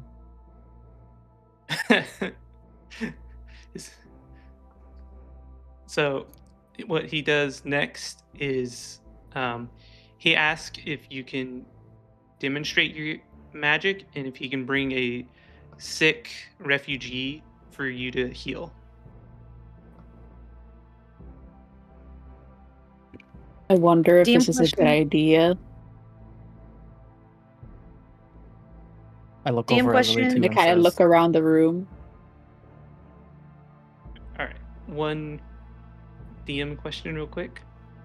If he brings on somebody sick, cure wounds wouldn't work, right? She'd have to do lesser restoration. No. Sorry, what was that, Alice? Me?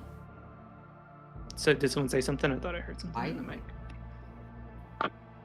Lesser restoration versus cure wounds. Let me Cure double wounds check. cures wounds, scratches, and all that, but lesser restoration cures illness and ailments. Illness. Yeah. Which is So lesser that's- restoration is.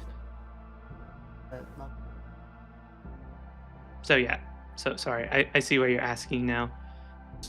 So they're asking for you, Cleo, so you can actually answer the question correctly because you have cure wounds.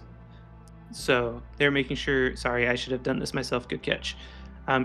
Cure wounds does not heal sickness or ailments. So it's up to you if you want to try and lie to him or not and fake it. But you cannot heal illnesses, I believe, with your current skill Wait, set. so But so I could can't she use. I have here spell slots, the first spell slots and second spell slots. Yeah, let me check for you. Does the second spell slots just I can't use them at all, or They're for Oh, No, she no, does do you have lesser have- restoration. Okay, yeah. I was asking if you had lesser restoration. lesser Yeah, she has 2 second level spell slots. restoration. Is Okay, a okay, okay. level spell. Do you not have it prepared? She has it. I was like, I mean, even then, she could prepare it right now because we're technically in rest. Like we're talking Yeah. to this homie, but we're On the character, on your available character actions, it only has your prepared spells. He does have lesser So restoration prepared. but duration is instantaneous, so it's just like it doesn't need like. I would need to touch the person though. Yeah, that's. yeah. So he's asking if he can bring a sick person to you and you can heal them as proof that you have power.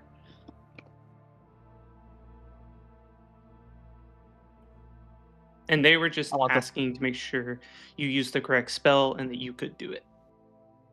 yes. If you wanted to.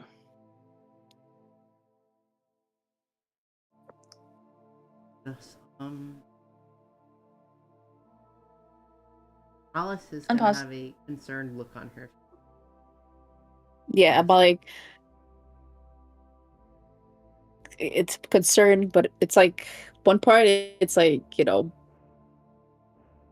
moral and then moral obligation kind of, and then also kind of like to make us seem less suspicious. But on the other hand, if they figure out that it's real, either they're gonna abuse it or they're gonna try to kill her since they're scared of Utu and they say that Utu abandoned them. So it's like conflicting. Cecil was just gonna Welcome look at Lily to- too and be like, maybe we can argue for some wine if we do so. Welcome to the moral and the voices. I wink at Cecil. I like the way you think, big guy.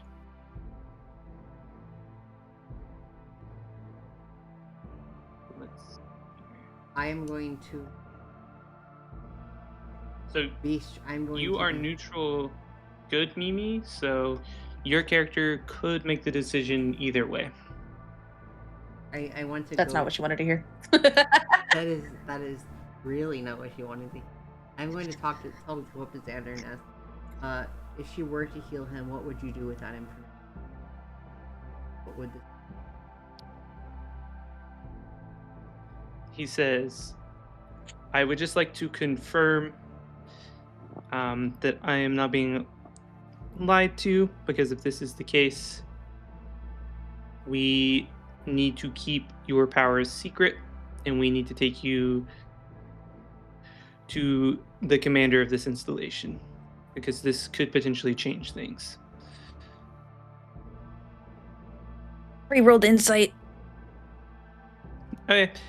He's being honest. Or at least good intentioned. What would the commander do? Because you see, Cleo here, I'm quite attached. I don't know. Commander's a good man. I don't think... If you're worried about your friend's safety, I definitely would not be. Your friend is in more danger walking around here with those symbols on her than visiting someone like the commander. For the sake of the group, Cleo takes off the necklace with the symbol and puts it in a pocket away. It's on your. I'm assuming it's on your armor too. It could be one or either, right? It's like it can be whatever. I thought just a necklace, like. That's fine. That's perfectly fine. I'm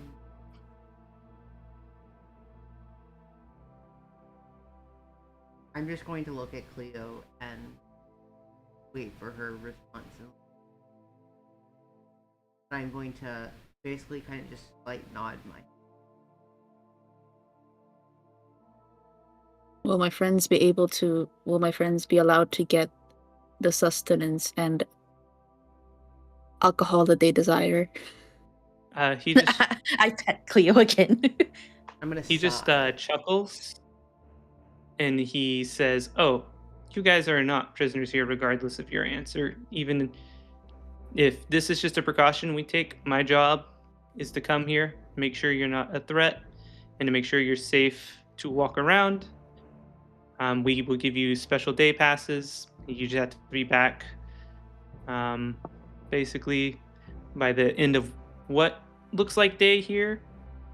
We don't allow refugees out at night for safety reasons. This is a military installation, so it was designed, rebuilt, streamlined for military use. But we do allow free access during the day to the entertainment district, which has taverns, a market, and stuff like that. And then eventually, if you have skills or a space opens up, we can send you to one of the bigger cities around here and help you get started a life or integrated safely there.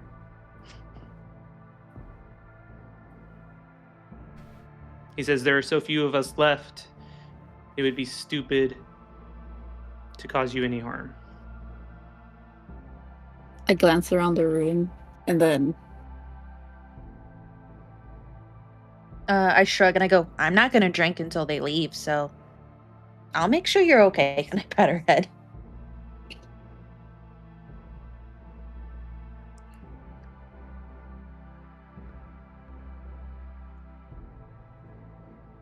Alright, I will heal the human. Okay, he says, excellent. If you pardon me, I will find a trustworthy soul. And he quickly exits the house and starts walking down the street towards one of the other buildings. You guys gonna wait for him to come back patiently? Yeah, he said I can get alcohol later, so I'll wait. Okay, he returns with a sick baby. Oh my god. He says, I am responsible for administering cures. I know how to cure this baby without magic, but I have brought this baby to be cured. So if you cure her, no one will know that it was a miracle or anything of that nature. And I will return it to the parents and tell them that I gave it my normal medicine. So, do you want to cast Restore? Was it Lesser Restoration on it? Lesser Restoration. I gently put my paw on the baby's head, like the top of its head, not the face. Mm-hmm. Is it a human? I would assume human. Humanoid. It is a humanoid. I will let you decide what the humanoid is. Okay, I'm gonna assume it's a human. I just kind of put my hands together and to the side of my face as Cleo's doing this, I go, oh, human babies are so cute. Do I click on Lesser Restoration and just... You don't have to use a spell slot for this. This is an outside action, so you would just take a long rest anyway. So, But she still needs to roll, right? no. So this is like, I don't know the correct term for it. I'm sure there is one, but basically this is so you put your hands on it and your hands start to glow, and basically the baby kind of looks like it falls into a gentle sleep, and the priest's eyes are just wide, and he basically lifts up its arm and is looking for any signs of a rash, and he doesn't see one.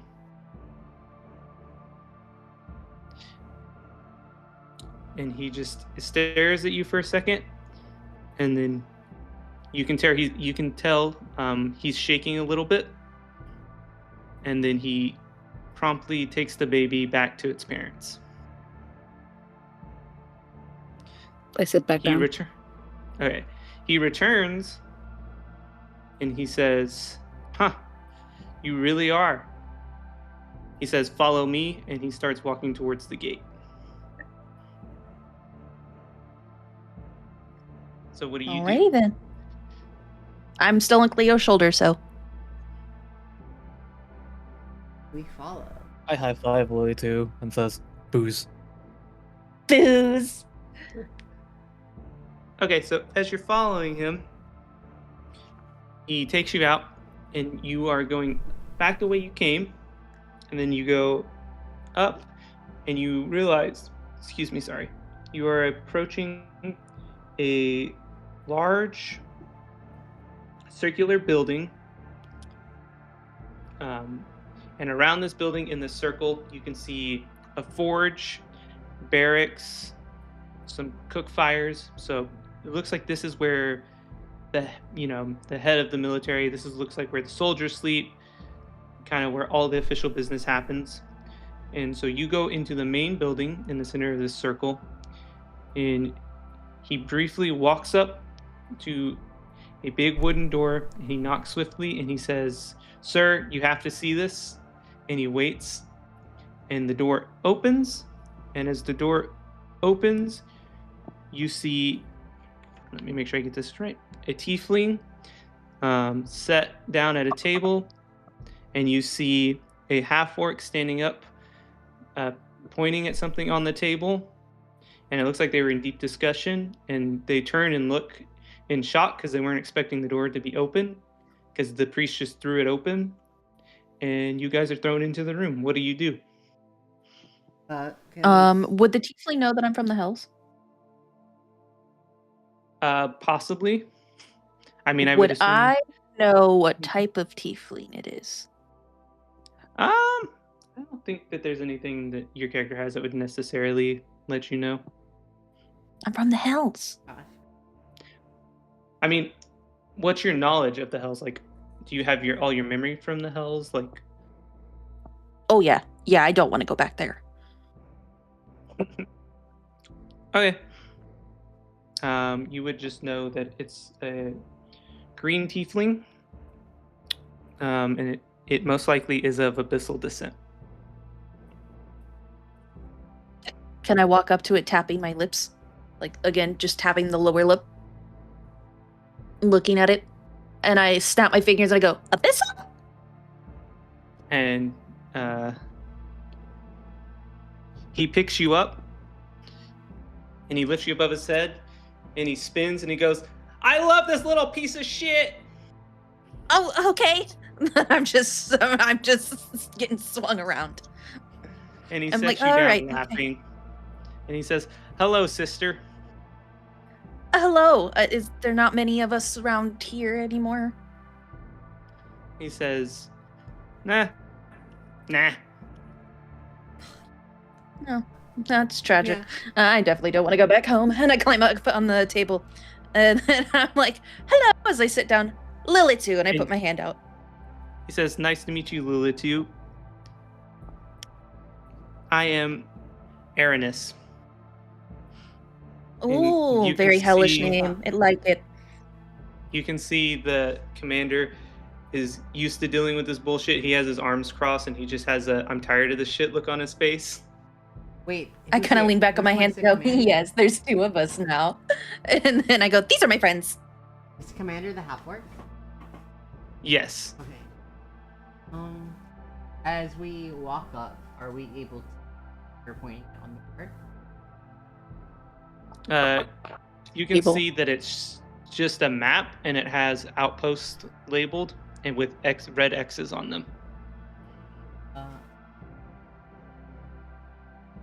I want to try. So it looks. I want to try to make. Sorry, what's up? Sorry, I want to try to make. Try to just study it a little. Yeah. So. And as she does that, I'm like, okay, so this is Alice. This is Cleo. This is Cecil, Sir Posh, son of Mr. Posh. And we're lost. Nice to meet you. And I shoot Lily to a scorning glance, and then shoot the commander condolencing glance. So Aranis just looks at you and in a gentle voice he says, "And how did you get here?" And then you hear the commander in the background talking to Xander. He says, "What is this?" So we're talking to the tiefling? Yes, and Xander, you hear Xander in the background quietly explaining everything to the half-orc. Well, it was the damnedest of thing, brother. We went into a tomb when it was green and came out when it was no longer green. And I must say your timeline sucks.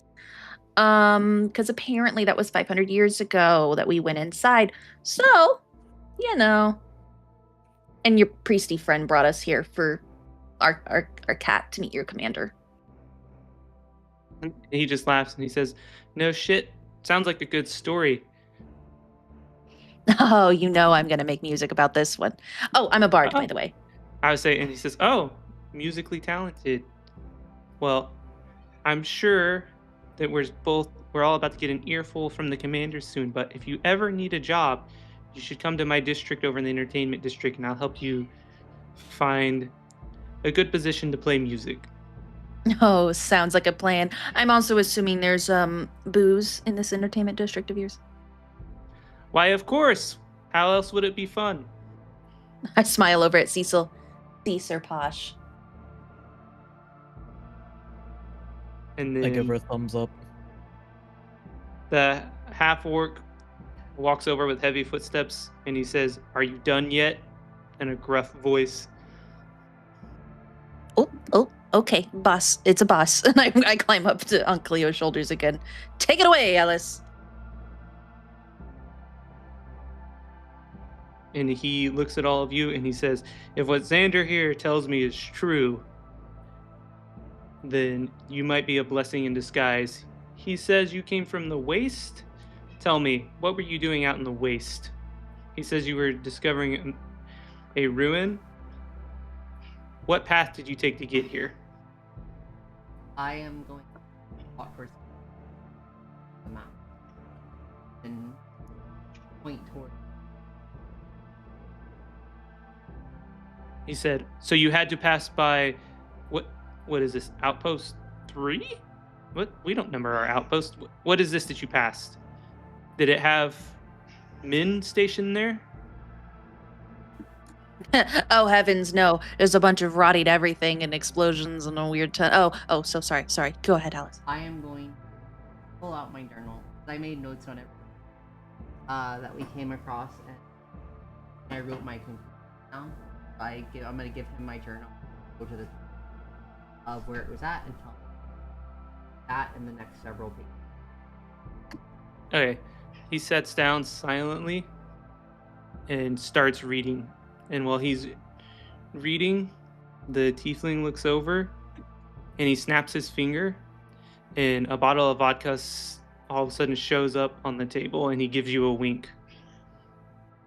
I clap my hands, I grab it, and I run over to Cecil. And I was like, and I hand it to him. Cecil exclaims, "Thank the gods." And then takes the first sip. Savoring this is- as it's going down, and then hands it back to Yeah. Lily too. Sorry, I did not mean to interrupt. Go ahead. Continue if you have more to add. No, that's it.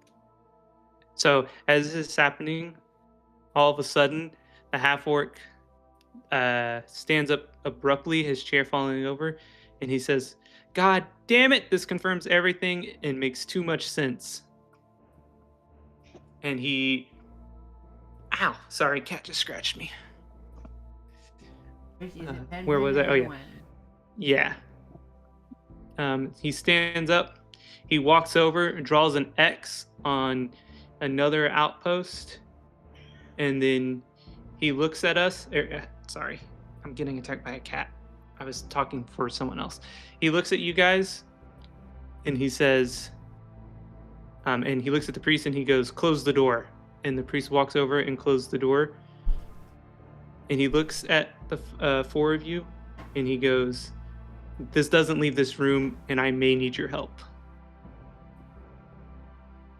What do you do?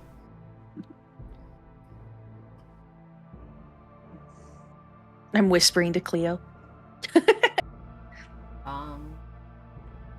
I'm gonna ask him what's coming from underground. He's gonna say, "We have no idea. We have been tracking the movements of a vampire lord conquering the waste and the undead forest. We thought he was gonna have it all conquered by the end of, I would say about 200 years ago, maybe slightly longer. It's hard to tell the timeline. Information's so hard to keep track of. But he's been waging his war since the day the sun fell, from what we know. But he has been brought to a stalemate by an unknown enemy. We don't know who or even what. But we have been happy to let them duke it out and build up our power to defend ourselves.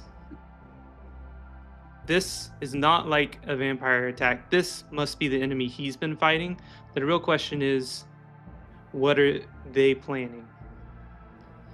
He says, "We must have a spy in our midst because they have hit every single early warning outpost. And until you brought this journal to me, I had no idea how." Oh my god. I did whispers with Cleo and then just sadly kind of like begrudgingly walk back over to Cecil, hand him the bottle and tap his hand as if to say, "All yours," and walk back over to Cleo.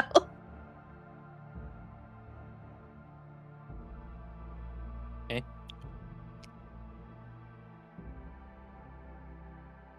I handed Pat her head gently. Slightly not even drunk, and I'm like, "My drinking buddy."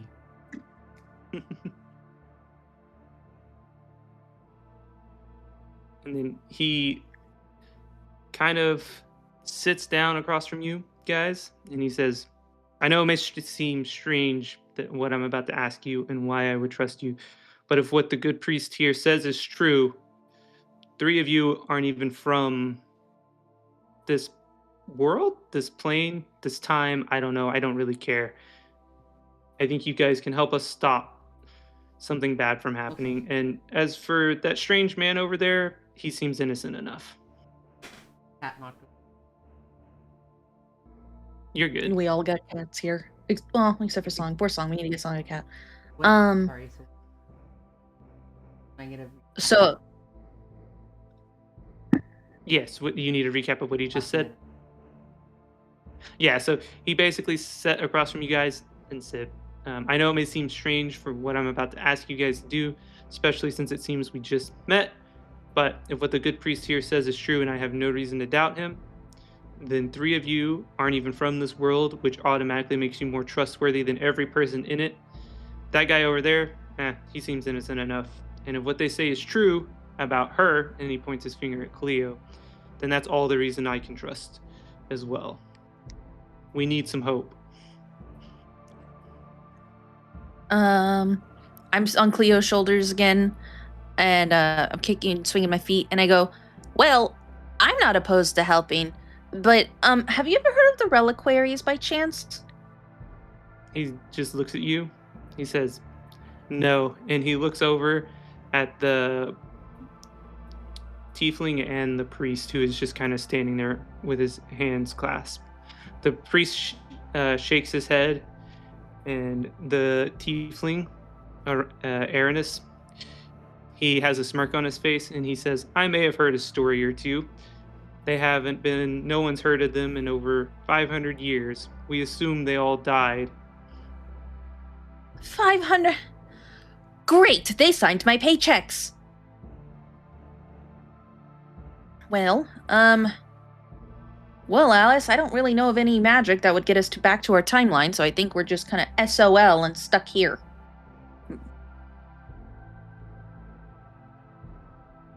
The orc leans forward.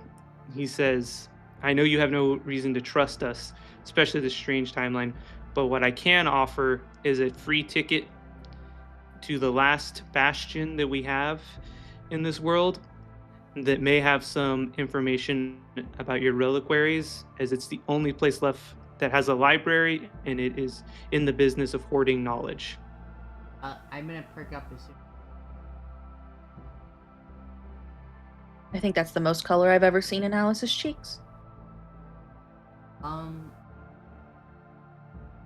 What is it that you need us, that you want us to? He says, "I need you to find the spy."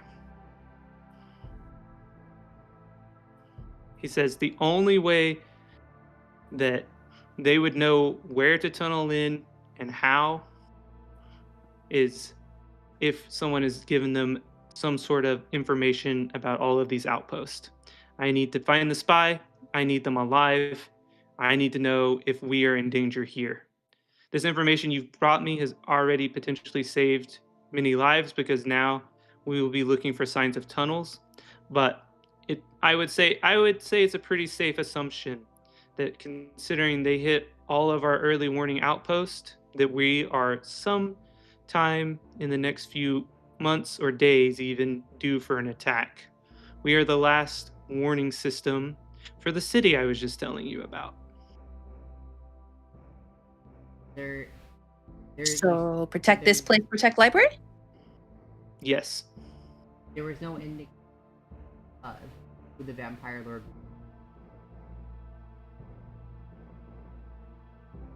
None that we have been able to deduce. And I'm gonna point back to the journal and what we found. I didn't show the others pit of devoured corpses that were there. If there was any type of idea create the waste, you would know. We do not know, but I think we can all agree this indicates a high level of intelligence. They were trying to fake a siege and hide evidence of bodies.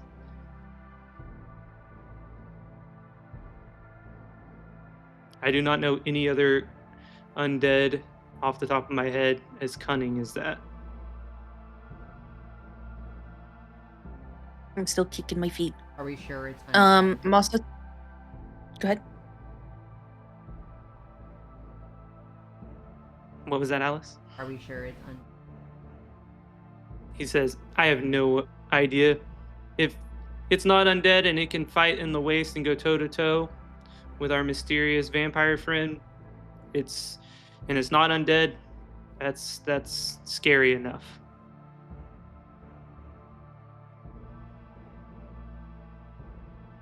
Can I do like a history check to see if anything that we knew back in our timeline would be prevalent or helpful? Yeah. I would like to do. Okay, go ahead. 18. I gotta hit jump to present, sorry. Oh, nat 20 for Alice. Yeah, now I gotta think a little harder about this. If you want, I can make it worse. Oh, you know what? I can make it worse for you. I'm going to use my my knowledge of a past life and add a D. I think with the nat 20, you don't necessarily have to, but you're welcome to. Ooh, yes, I got it. Especially with that juicy ass roll. All right. So, oh yeah, for sure. Alice, you're thinking hard about the past few days, and something hasn't felt quite right with you, even in your meditative states when you've chosen to take them. Something's been nagging you at the back of your head. You've felt the magic that was used to turn the undead waste into the undead waste. You felt that powerful magic emanating across the land, and you recognize it. It's something you felt only once in your life, and it was at your creation.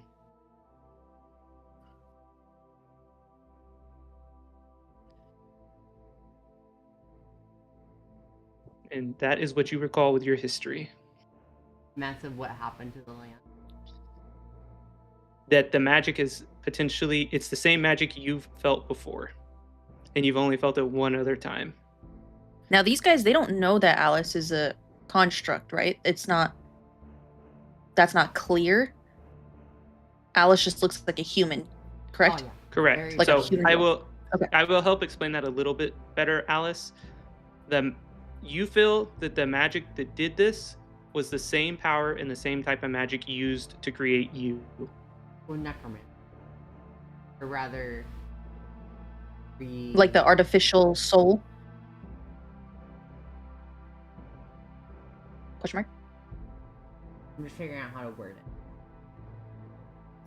I might be able to help you. So, how Alice was created, especially the lore of this universe, one, it's a very, very, I think it's in our backstory, very, very frowned upon dark form of magic, thought impossible, and it happened as a part of someone out of desperation touched magic that no one should touch, which is why they paid the price, all three of them, and made Alice.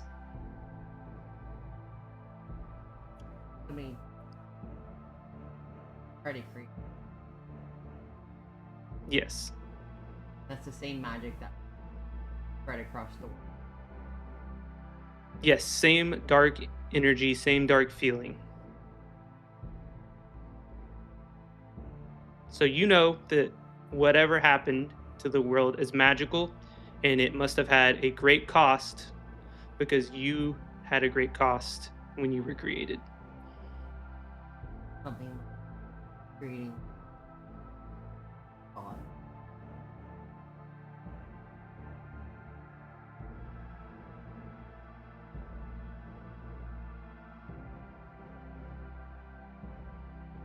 I'm sorry, I'm talking about. Okay.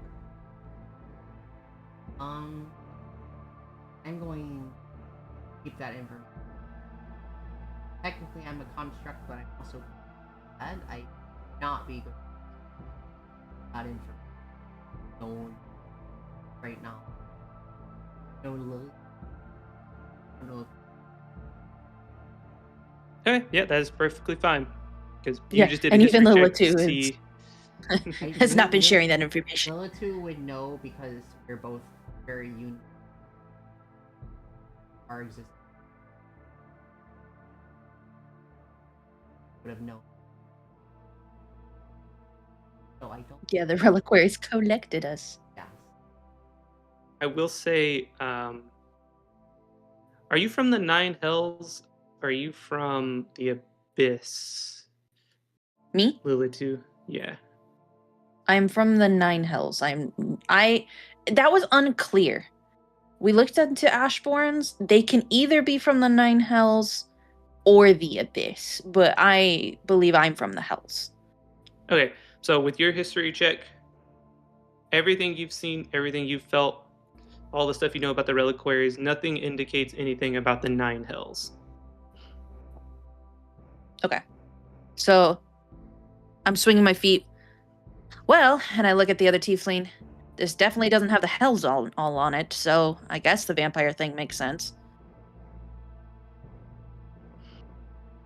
Okay, and he just looks at you all, and he says, he places a bag of gold on the table, or a bag of coins on the table. He says, before I ask you to dig in, or you can start your investigation there, drinks are on me for the night, and he tosses you the bag and gives you all permanent passes, basically. I clap my hands and I look at Cleo. Can I drink now?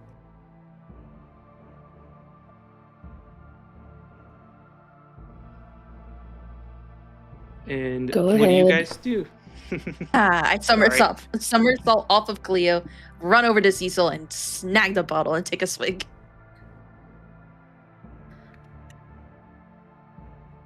Cecil does like a little fist I'm just pump gonna side my head to it, like and as he turned around. I want to look back at the map. Can I kind of see the pattern of where the and like the direction they for the first last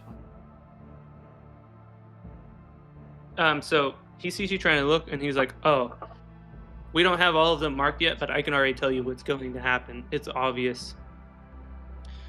You said you guys, when you found, according to your journal, everything evidence was that this had happened 1 to 2 days before you arrived there. What was the timing between the attacks on things or the attacks on the stations, outposts? So he's asking you if the outpost you had visited, if the dead and stuff and everything that had happened was within the last 1 to 2 days. It was. I would have written because it was. I think when we were, I had written in my journal, and happened recently, last day. Yeah. So he's asking a clarifying question because he read it very quickly. And then it took us 3 to 5 days to get there. Yeah. So he's saying so. So I rub the vodka off my lips and I go, "It's been like a week."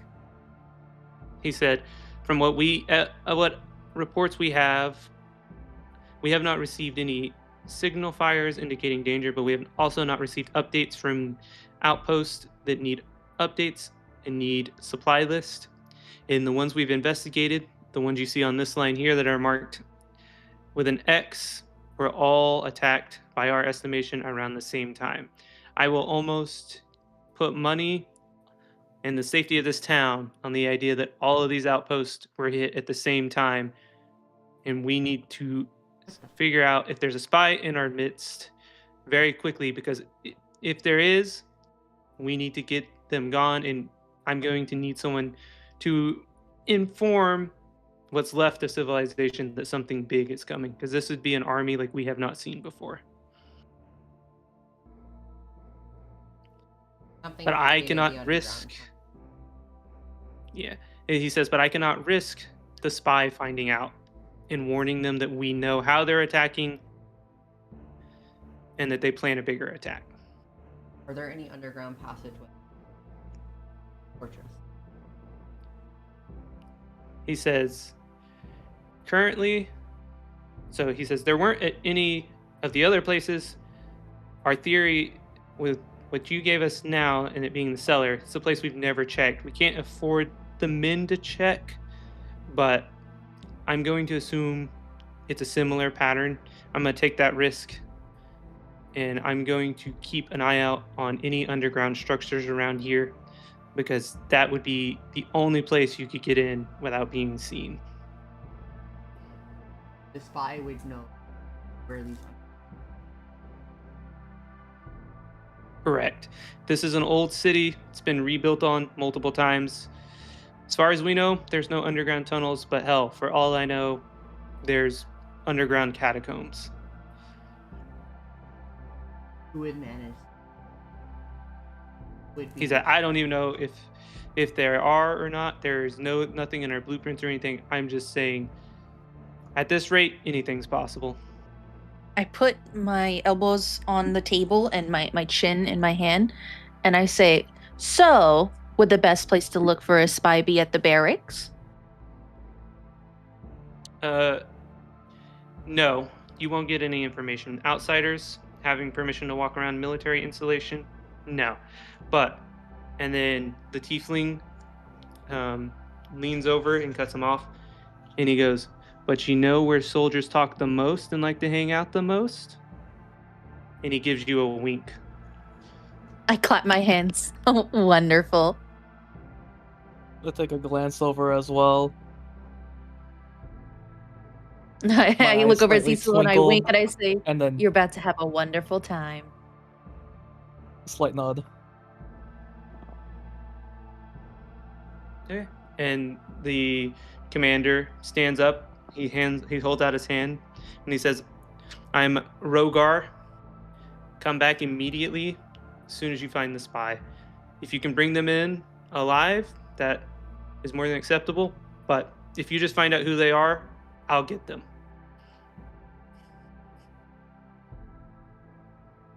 All right, I walk up to the tiefling and I grab his hand and I say, "Show me the way, brother." All right. He picks you up and puts you on his shoulders and walks out the door. So Lilitu's out the door on the tiefling's shoulders. What do you guys do? Request blue out of this because if it's going to be attacked from the underground, they're gonna primary. That would be the best place So to slowly, underground location for information. Have load. Go to look to have. He hands you, or he says, "This is a very simple installation designed from the ground up. We actually don't keep that information around because it's simple enough." And he says, "I can draw something up if you need it, but no, there's only 5 major locations here, and they're divided into districts. We have the refugee district, which is well guarded off and walled off. We have the entertainment district, which is the taverns and the market. And then we have the temples. And other than that, we have the docks that we use to transport food back and forth between us and the other city. That's it. That's all there is to it."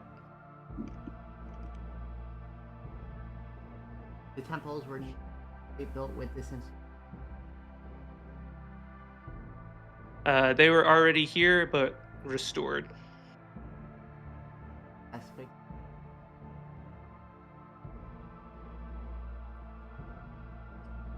He says, "Okay, good luck.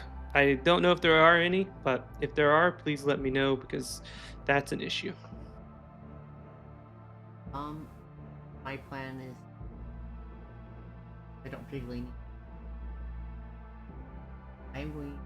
It's the middle of the nighttime.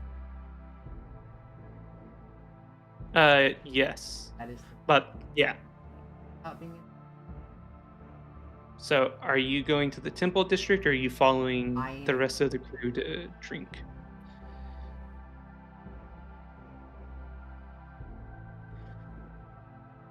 Okay. And so,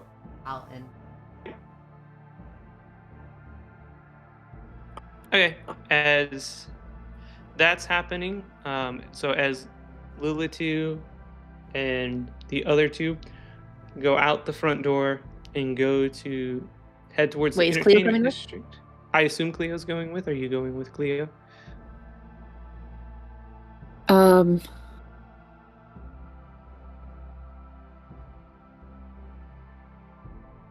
Cleo assumes that Lilitu will be able to take care of herself with the kin with them. And she doesn't drink or is talkative, so she follows Alice. Okay. What's the stealth mission? So, what's up? There goes the stealth mission. Well, tabaxis are very. But no, but yeah, you got your clunky armor. I don't think there's penalties in D&D for that anymore. Well, I don't think she has heavy. I think she has medium. Yeah, I think she has light or medium.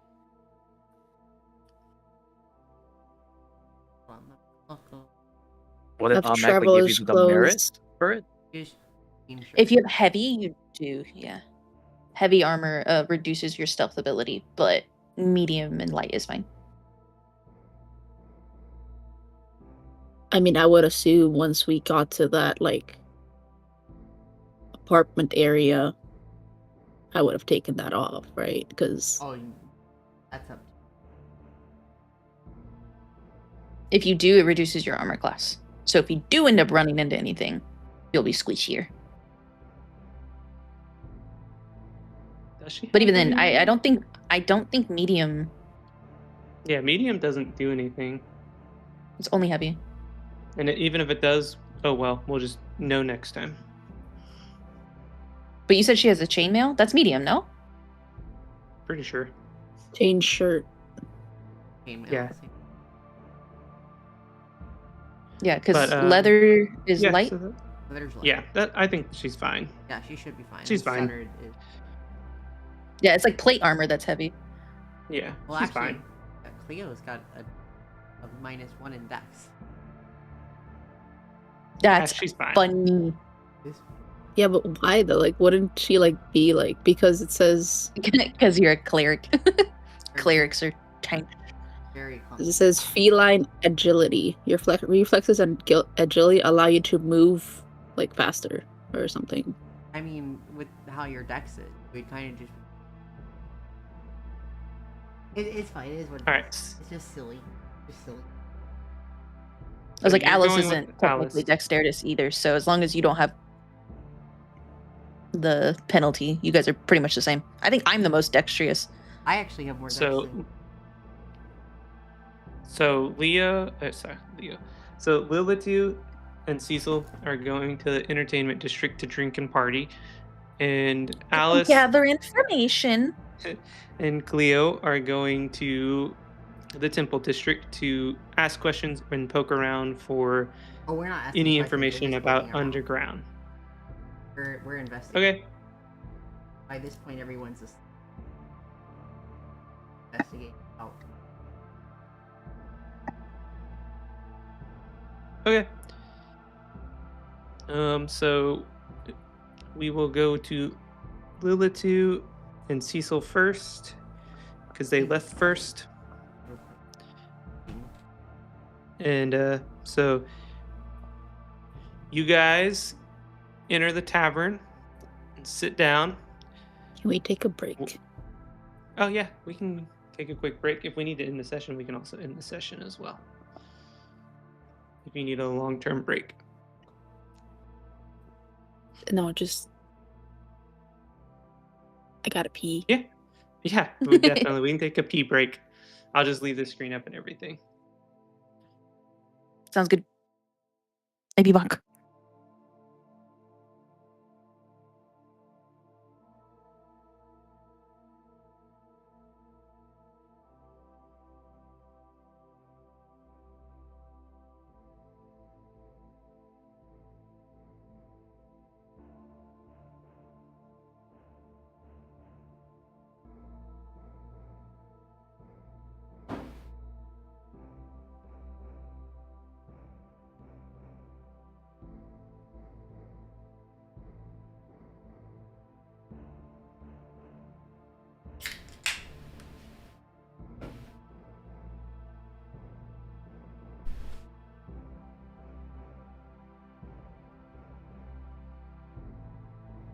are we taking a little break?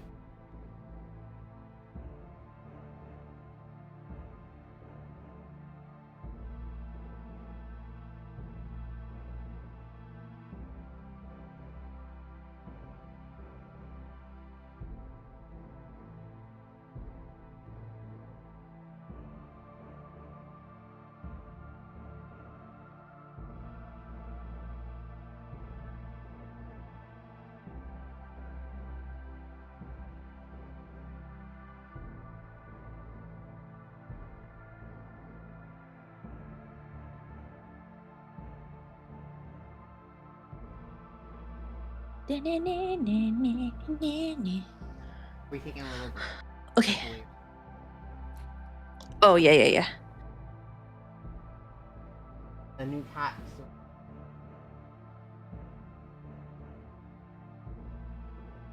I think it's I went to clean it or wipe it down yesterday. I think it's a boy. Go to the vet tomorrow.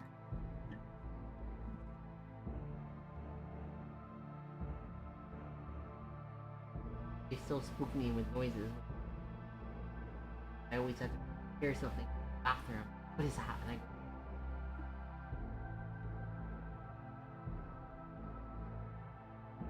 Yeah, how is everyone feeling pacing wise? Because this is a good spot to pause and pick back up. I want to. Next session. Eve, I knew your answer. They're not here. They both stepped away. Oh, okay.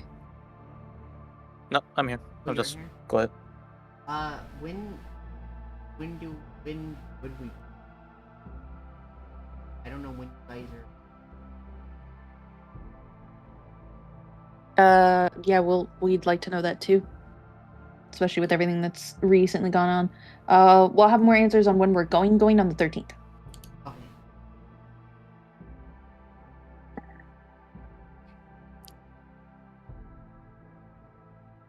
I mean, But even then, because of the format, like we can play. We're taking laptops, so I won't be able to stream, but you will be able to stream. we do the one in 2 weeks is a little wonky. Cause the trip. The mini. Both. Mm-hmm. Shouldn't be too bad. Having said.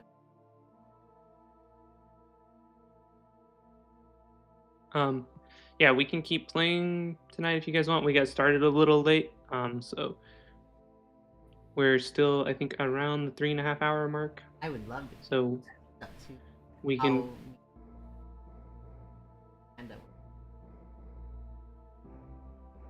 Yeah, I'm good. I took a nap between my 2 sessions. Normally, though, we'll get started on time. So, what's up? I assume that after we're done with the town was when we're gonna stop. To be quiet a yes. while. This could last session. 3-4 sessions. Now this town's not that big. Yeah, I know, but it also depends how we. It's the first session. Right? 4 hours, just stream time, not even including the hour of prep work we did. Yeah. Sessions can go a while. That's what I was saying. This one, I tried to time all the sessions to be about 4 hours, so we were an hour late. So we can wrap this one up tonight if we want, or. Up to. I would love. Have to schedule next week. I'll try to figure out. The only one that we wouldn't be able to.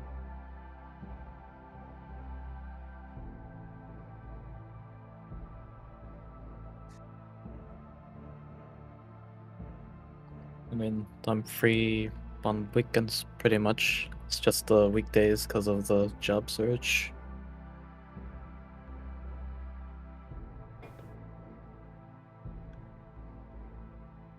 Unless we want to make.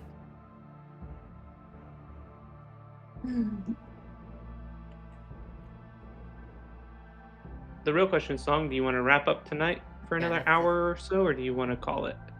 Let's go for No, I'm good to go for however long. Okay, just making sure. Cool. Yeah, I just don't want you guys to get burnt out for a session. That's why I ask. Yeah, we've also taken a couple of breaks. We got started an hour behind, so it feels like we've been playing longer than we have. I know it was a little rough for the week. You guys are kind of impatient. I don't know. This will probably be another like learning curve doing the split party.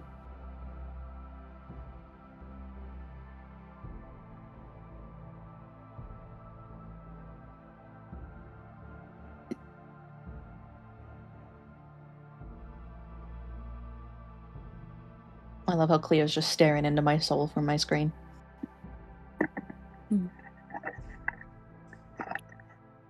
Oh my god. No.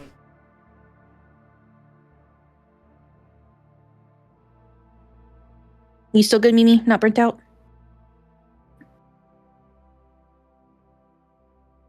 Yeah. Okay, it's okay if we're tired.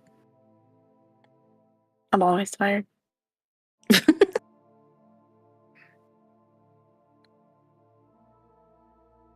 Alrighty. So, let us go. I think Eve went to the bathroom, or. Oh, that's awkward timing. I just heard her talking. Thank you. Good catch.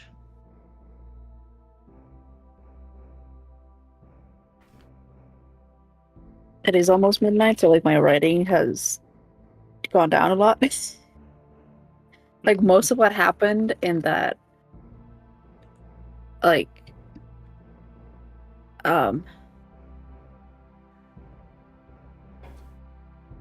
commander's office, where Alice and the commander was, Alice and Rogar were like discussing something. I zoned out. I didn't even write anything down. My intelligence at 9. I would forget it anyways. I just write down key that happened. So for example, session 1, like Sturges in the overworld question. And then the quote from on the wall, Master is correct. They are coming through the ground, written in script on a collapsed tunnel. And then refugee town, and then Xander the priest, and then Rogar the key names. Yeah, I traditionally would write down names, except for I'm playing a character that would never remember their names nor call them by their names, so I'm not purposefully. So that's why I'd be calling them like the priest or the commander. Alice actively journals every and Okay. So everyone good? See. Okay. I'm good. So we'll go to Lilitu and Cecil at the tavern. You guys got set down at a VIP booth near the kind of in the center where you can kind of hear and see everything. And the tiefling gave you a good bottle of wine and walked out of the room. Wonderful. What do you guys do? Okay, so the first thing I want to do is take a look at the room and just kind of figure out who all is here, because I'm assuming it's a mixed bag of citizens and soldiers and things like that. Okay. While she's doing that, I pour the wine out for both of us. Okay. So, yeah. So you see a lot of what you assume would be soldierly types. Most of them are obviously not in their armor, but you see the attire they're in is commonly worn under armor. They all have, similar boots, that kind of thing. And you see mixed in with a few, skinnier, hungry looking people for some of them. Just slightly worse in health, but there's dancing, there's cards being played, there's gambling. It's a good mix of species and people just trying to find happiness in a world of darkness.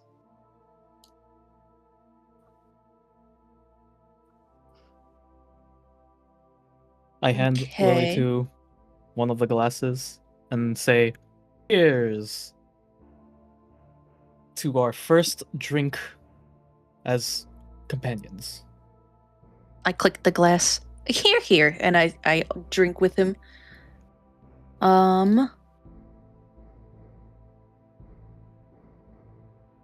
Sorry, I'm trying to look something up. If you want, while you look something up, I can switch to the other two temporarily. I could say no, some flavor text. So, I'm trying to think of what's the best way to get information.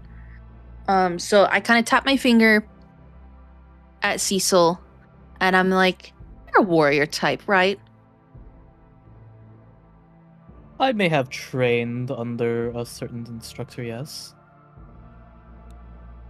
Mm-hmm. While sniffing the wine or enjoying the aroma after such a long time.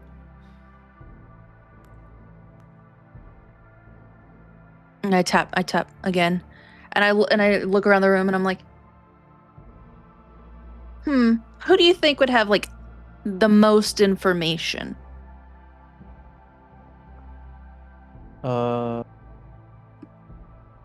I guess that would be a perception check, right? Or to roll one. And can I help him with it? Yeah, so just roll with advantage.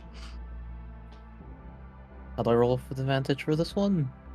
You right click it and roll with advantage. Check advantage. Okay. He kinda.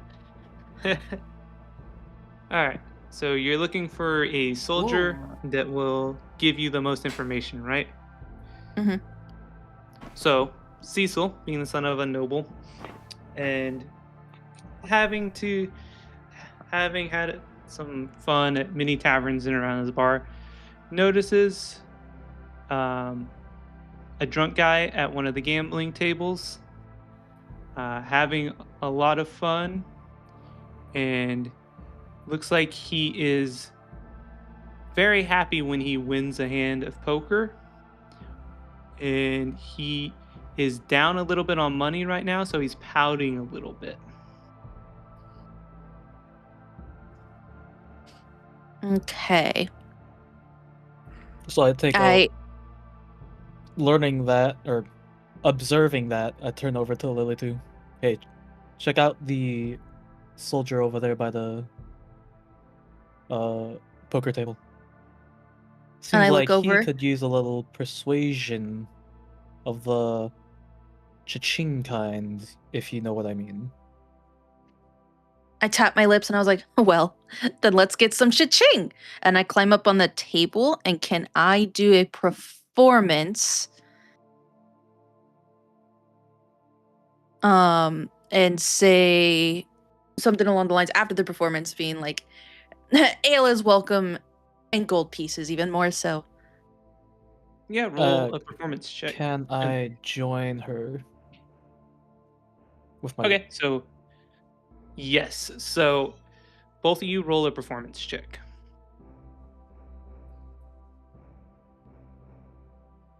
Damn. Okay, so Lilitu, describe what you're wanting to do. So I get up on the table and I start playing my fiddle, and you just hear me go, can't you see he's a man? Let you hear you applause. He is more than a man. He's a shiny golden god. And I point towards Cecil. And Cecil, you go to get up on the table and start singing. And as you do, you slip and you fall, and a couple of gold coins that the commander gave you to buy alcohol fall out of your pocket onto the table. And as you do this, that catches the eye of the soldier in the corner that's down on his luck. And he walks over to you and he's like, you like poker, son?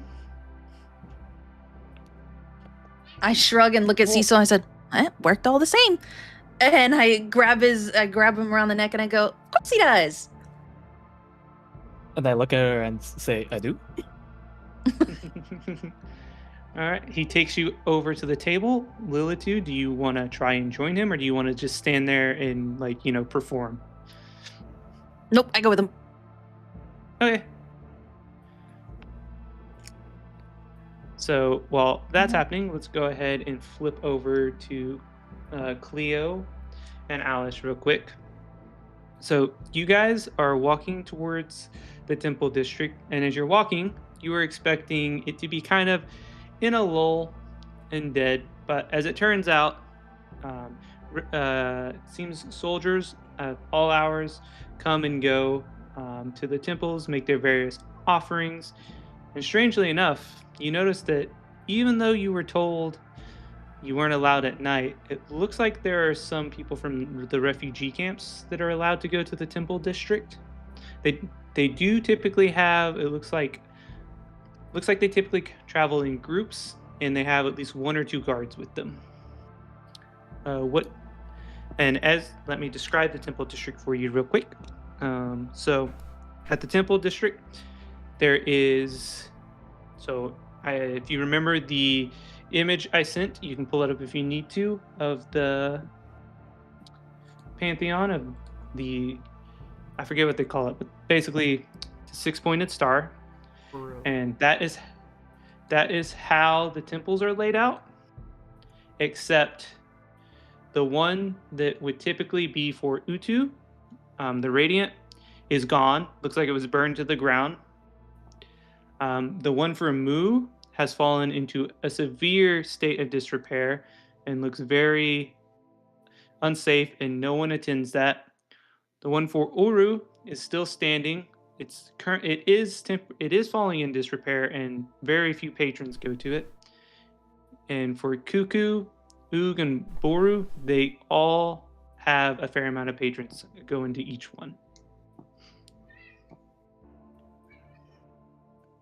And you notice that the priest that you met earlier is walking into the temple of Boru.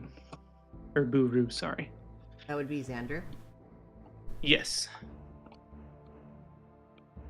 What is active through here? Is there anything? Is the temple where the temple district is not an actual temple, correct? It's basically outside for them. So the temple district is inside the wall, and it is arranged in a circle. And in that circle, the buildings are positioned to make that 6-pointed star. How big are the buildings?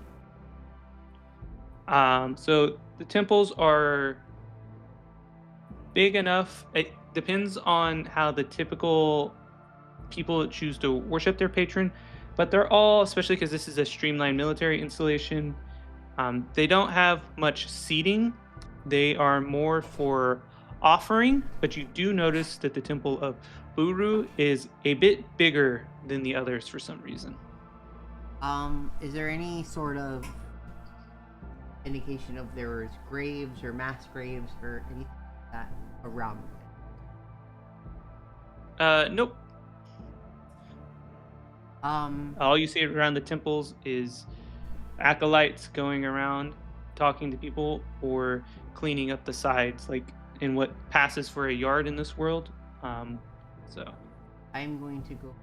Well, we know where Xander is. Xander would be able to help us. I am going to head to a couple of. Okay, I assume Cleo is just tagging along with you. Cleo, if you ever want to do something else or want to try to observe something, just let me know. You want to go? Cleo looks over at the burnt down church of Utu with displeasure. Okay, you said you looked at it or you walk over to it?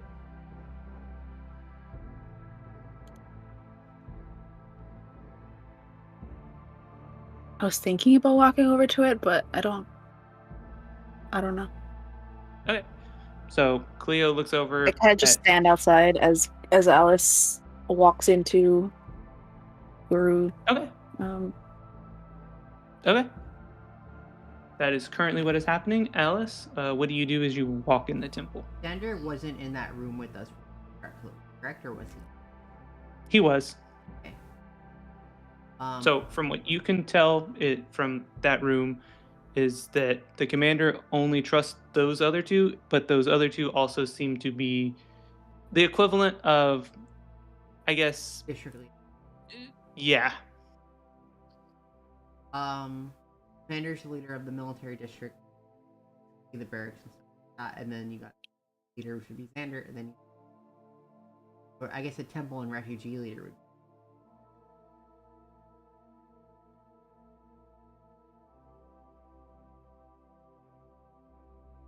Tiefling. And based on the way they were deferring to the commander, you can assume he is the one with ultimate authority. How is the temple laid out? Is it kind of a little bit bigger? What can I yes, tell so side? Is it side smaller or is it side bigger than the other? How big the yeah, so the other temples are basic square temples, open on all sides, and there's an altering location where you can step up, kneel, burn something and kind of pray in typical fashion. All altars are slightly different. Some may not actually burn anything. Some may take different offerings, but it's the same kind of concept. At Boru, there's that same thing, but it's a bit smaller. And you notice that kind of at the back on each side, there's what looks like 2 boxes, essentially. A decent distance away from each other, and you can feel the faint presence of magic on each box. I want to cast Detect Magic. Okay, so Move towards. I will look up. School doesn't matter as much here, so I'm just going to tell you the spell because I don't feel like looking it up. But essentially, the boxes have a spell cast on them that prevents anyone from the outside hearing, so it's a silent spell. Only those inside it can hear. Do I see doors? Yes. At the front is just two doors, two basic wooden doors. Okay, they're they're professional. Yes. I should have. After staring, Is it Mhm. after staring at the ashes for a while, I walk over. As I'm walking, I pull out my necklace and then just kind of kneel down and pray for a bit before I join Alice. Okay. So you're praying in front of your god's temple, or just like the temple? The burnt down Utu temple. Okay. Some people give you looks, but they don't care. It's your business. So that is what you are currently doing. I will let you know if there are any updates on that, and if you want to do anything else, please feel free to let me know. Yeah, when I'm done, I will go join Alice. Okay. Alice is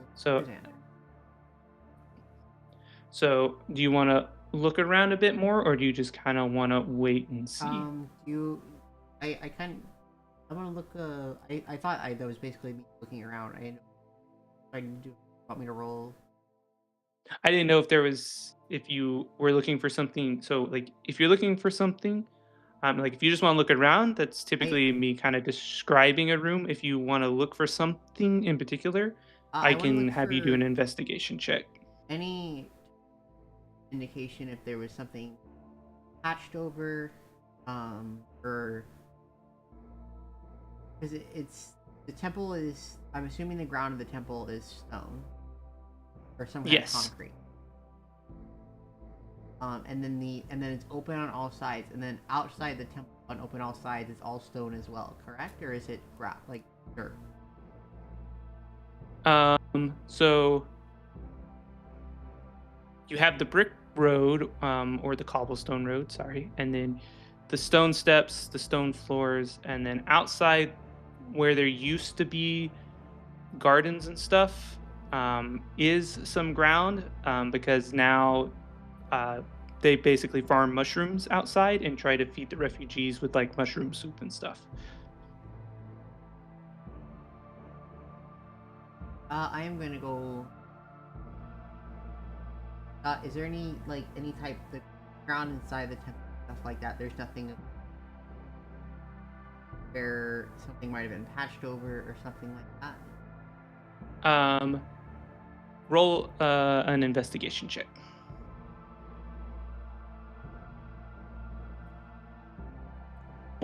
Gotta scroll down.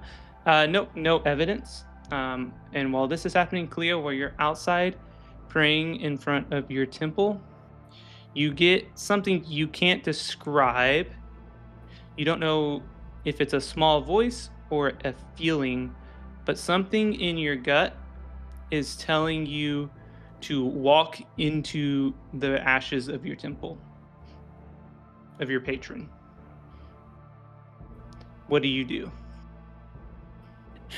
It's funny because I was going to ask if I was able to like communicate with.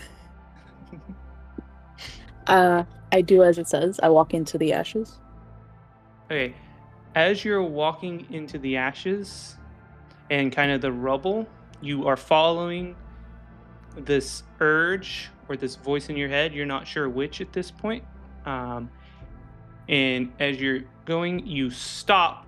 And as you kind of come out of the trance, you realize you're standing on something that doesn't belong. It's got a somewhat metal feel to it, and it feels like it was added and eventually covered up. What do you do?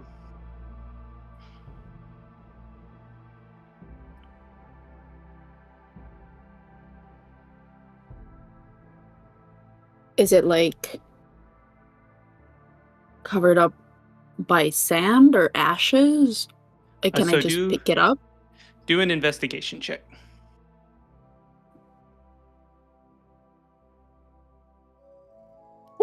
Big check. So you can tell looking at it. Part of the reason why it's so odd is it's not as covered by debris as it should, but also you're noticing a disturbing lacking amount of snow. There should be much more snow based on the amount of snow you see everywhere else. This means something or someone has been here recently, and as you bend down and run your fingers on it, you realize there's small cracks and you find a handle or a latch. And what do you do? At this point, do I know, like, would I be able to find... I don't think I know. I don't think you can tell me that, if I would be able to find Alice quickly or not. Feel free to... So the Temple District is relatively close. It's within walking distance. She's in Buru. Buru. I don't know if I keep saying it wrong. I think I might be dumb. But so you are only one temple away. So you could definitely go find her. No, yeah, but my brain, like, zoned out for us a bit, so I don't know if she's, like, exploring somewhere in the temple or if she's, like, in one of the... From your character's perspective, she told you she was going to go check out the temple. You don't know what she's done since she's been inside the temple. So yeah, that's why. That's what I might think. Yeah.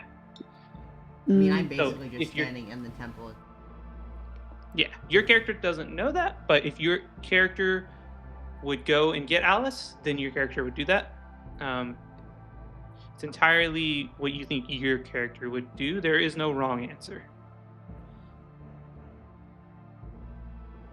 I mean, yeah, I would probably go get Alice because she's the, like, investigative type, and this looks like an underground tunnel kind of situation or something, because there's a latch that you could probably open because the handle. Okay. So I kind of deduced that, I guess, and to go find Alice. Okay, that's perfectly fine. So would you like to describe running into the temple and telling Alice? Or do you just want to say you did that and Alice followed you? How do you guys want to roleplay this? I'll stop asking these questions in the future. I just want to get people comfortable. I wanted to how Cleo Okay, just wanted to make sure. I won't ask in the future. I just want to make sure what everyone's comfortable with. I take big strides over to into the temple, so that's like I'm not running to like arouse suspicion or anything. Just like big strides. And I get Alice, and I explain to Alice that while I was praying, I saw something in the ashes that looks like it has a handle, and there's less snow there, so it looks disturbed. And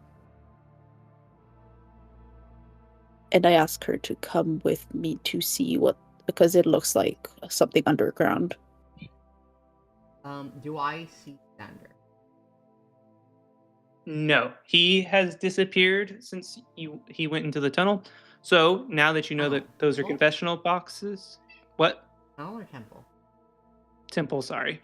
Since he disappeared into the temple, and you haven't seen him, and there's really no place he could go because the confessionals are at the wall, and you haven't seen any indication of a tunnel or a secret door, that he's probably taking confessional.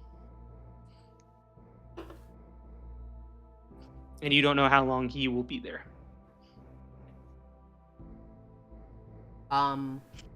Is there another priest nearby?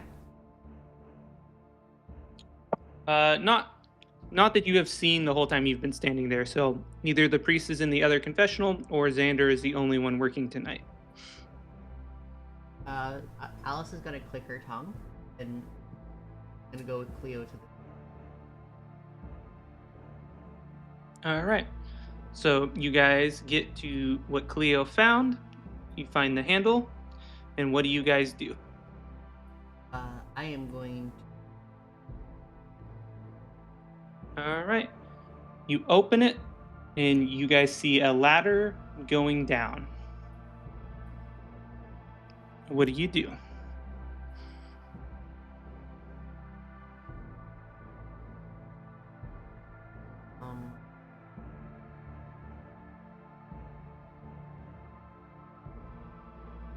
Down we go. I start going down. Do you follow Cleo?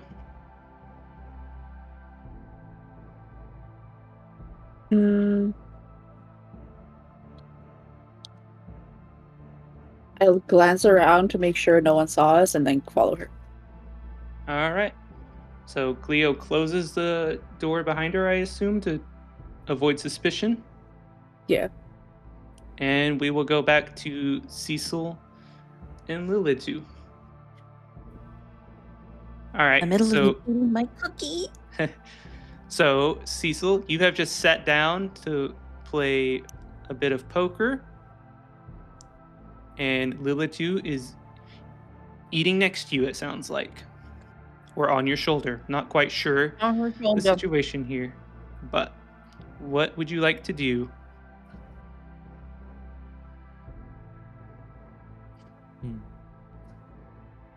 So, I'm gonna announce at the table. Know how to play. I'm just gonna have him teach me if that's okay. And can I do I need to do persuasion? Go ahead and roll. Fuck. They look at you. They're a little suspicious, but they're like, Cecil puts down a couple of gold pieces on the table and they just say, sure. But they are a little suspicious of you. So they will be keeping an eye on you as the game goes. So I'm eating whatever tavern food is kind of nearby. And sitting Just- kind of on Cecil's knee at this point. Hey. Just watching. All right. So I guess as we're starting and playing, I go, so my good man, what do you do around here? We only just arrived. he says, just a garrison, man. I'm just doing my rotation. Normally, just a bit of guard duty. I usually, although this time was a bit different, I usually guard the refugees, which I did this time. And you can see he's like thinking hard because he's super inebriated, so he's kind of stumbling on himself.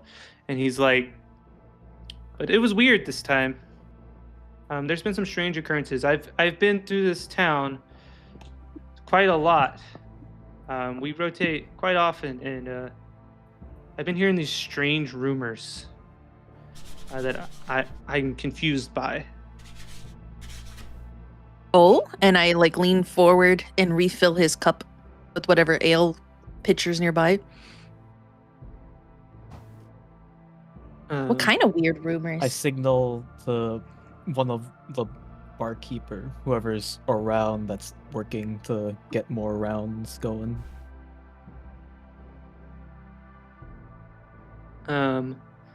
So the barkeep delivers more alcohol, and he happily takes everything you guys have given him, and he's like, oh, you guys are so great. I needed this after my day.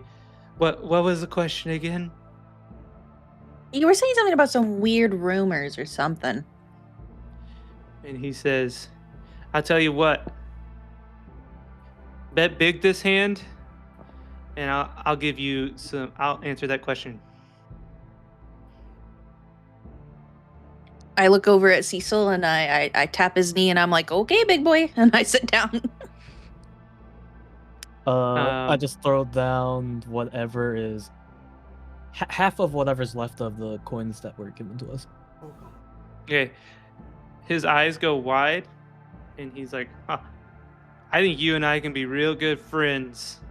So, apparently, I don't know how concerned we should be. I don't want to instill panic, but rumor is there's a couple of refugees that have come down with a strange illness. And they've been behaving very oddly. They've started to lose their complexion and become a bit pale and ghastly. And some say they've been disappearing in the dead of night. But I don't know how they would leave. They can't leave after night. I guess the only place they could go would be the temples. I hear some people can go to those.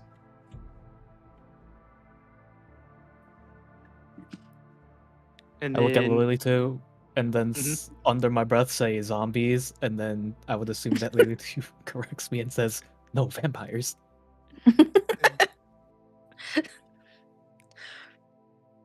And the guy says, "What? Vampires? They don't come here, man. What are you talking about?" I mean, it's just the pale and the like the never-ending night stuff. It's just quite weird. Lines up with the lore, This one They're here, bad. though, he's been sheltered, so he's picking up and learning about all of these beings. I've been teaching him as we go, as a bard. I'm like his little bard. It's good that he has you as a friend. Because vampires are scary, but there's no way there's any here. And I go, here, Well, here, and then pour more drink. He says, "Oh, you guys are great." So what's it like working here, And I assume, like, does the hand play out as we're playing? It's paused right Or- now because the last two hands are you two. I say you two, and that would be Cecil and him. Mhm. But everyone kind of heard the mention of, not everyone in the room, but the people at the table heard him kind of mention the refugees and mention vampires. So, and they also saw Cecil put the bag on the table, so they're kind of like okay with the game being paused because they're just waiting to see how it kind of plays out. Can I don't know if it would be perception or insight to see if anybody like kind of reacted to what the guard was saying. I don't think we can go wrong either way. You aren't targeting a specific person, but I guess it could work for a room of people. I think do a perception check. Okay. I mean, mine are both +5, so yikes, but You don't perceive anything immediately. But I will say, if you can give me a good reason to give another perception check, say you get him to talk about something related that might cause a reaction, I will let you do another check. okay. So I look at him, I'm like, so you say you don't have vampires here, but like vampires are pretty freaking common? Yeah, they used to be really bad, and we thought we were all gonna die. But then something happened, and they stopped attacking us as much. Someone said they all started dying. I hope so. And then would I know what kills a vampire? Technically, yes. You would know stories. You would know basic vampire lore that no one has ever confirmed, but the typical lore that is associated with vampires, if that makes sense. So typical stake to the heart, like classic vampire lore. Like, because that's all reliquaries have. Vampires are typically from the Underdark, and there's not much information that the reliquaries have about vampires themselves. Okay. So I'm like, die. Don't you have to like stake them through the heart or something? And when I say that, can I like look around the room and see again if anybody like reacts? Yeah, you can do another perception check.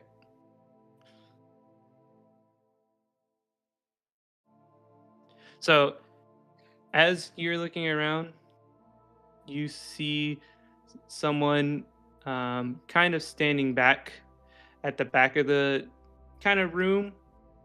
Kind of like looks like he's trying to shy away from the light. You see a slight head move, like there was a chuckle. Is he looking over towards us at all? It looks like he's trying hard not to. If that makes sense. He is leaning against the wall, trying to act like he's not paying attention. Okay. And can I see what he looks like? Not currently, no. Okay. Does the guard answer the whole stake in the heart thing? He says, I don't know, man. I don't know anyone that's ever killed one.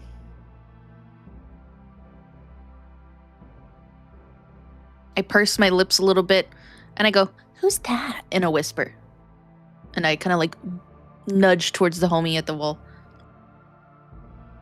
And the guard, is in his inebriated state, throws back his arm in an over-exaggerated gesture and looks in his direction.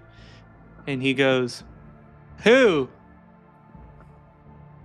I kind of just like deep sigh, and I'm like, "The guy against the wall. You want to come play?" And the drunk guy goes, he starts pointing, "She talking to you? Or you? Or you?" I deep sigh again, and so I get up and I walk over to the dude that's against the wall. And assuming the game is still paused, so I'm gonna walk up towards him, and my little small self is gonna try to like peek under his cap and go, "Hello." While that's all happening, Mhm. do I notice is everyone's attention on her? Yes. Now they're all, especially because that dude made a big scene. Okay. Can I do a sleight of hand or this check to like get a better hand for the poker game? I'll give you give me a roll. Oh no. Whispered beforehand. What? I sent the So- DM a whisper that I was gonna aid. So they're all looking, and you could swap out the cards, but you notice that everyone is really focused. So instead of, I guess, okay, let me rephrase this. You slowly lift up his card. Wait, did you roll a perception? I didn't roll anything yet. That was Oh, okay. That was because you didn't tell me what to roll. You just Oh, said sorry, to sorry. roll. Sleight of hand, sorry. My apologies. There Oh you my go. God. Perfect. Even better.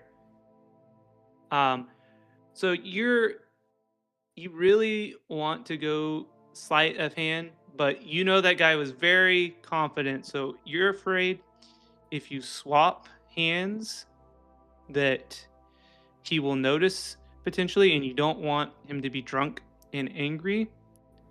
So instead, what you do is you leave a couple of coins in the bottom of the bag, just like 2 or 3, and you just put a bread-shaped object or some sort of object in the coin bag and scoop the rest in your pocket without anyone noticing. Okay, so I just swapped out the money. Okay. Yeah, because you have experience playing poker with a lot of drunks, and if someone's that confident they're gonna win, even if you're not cheating, 9 times out of 10 you'll get accused of cheating, and then it turns into some sort of fight. Yeah. So Okay. Well, that's all I wanted to do, and then I look over to Lily too, and then wink. okay. And I look back up at the stranger, and I'm like rocking on my heels, and I'm like, "Hi, I'm Lila too." And he just stands there for a second, and then he just turns and walks out. "Hey, wait!" And I start like chasing after him and making hand motions for Cecil to come with me.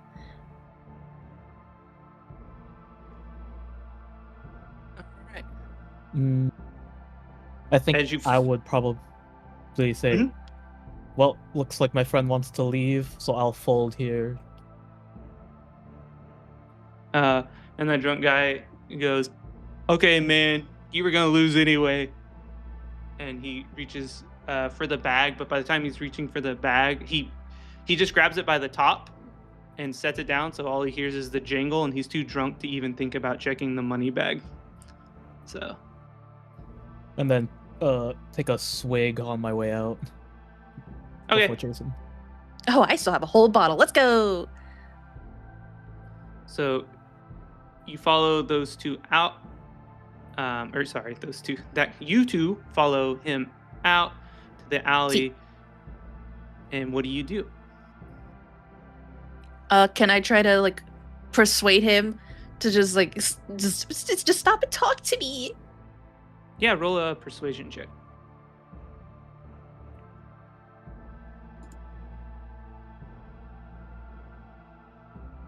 Wait, my darling, that didn't affect anything, but please move. So he kind of tries to keep ignoring you and keeps walking. Okay, can I try intimidation and be like, I saw you react? Yeah. Fucking shit, damn. He keeps walking. Okay, can I try a deception and be like, I could probably help you kill vampires or whatever it is? Yes. There you go. He turns and he said, "What'd you say about killing vampires?" Like I could like maybe like I don't know help you if you taught me how. But you do seem like you reacted when there was a mention of killing vampires. And can I do an investigation to or insight? Actually, I prefer insight to see if maybe he is one.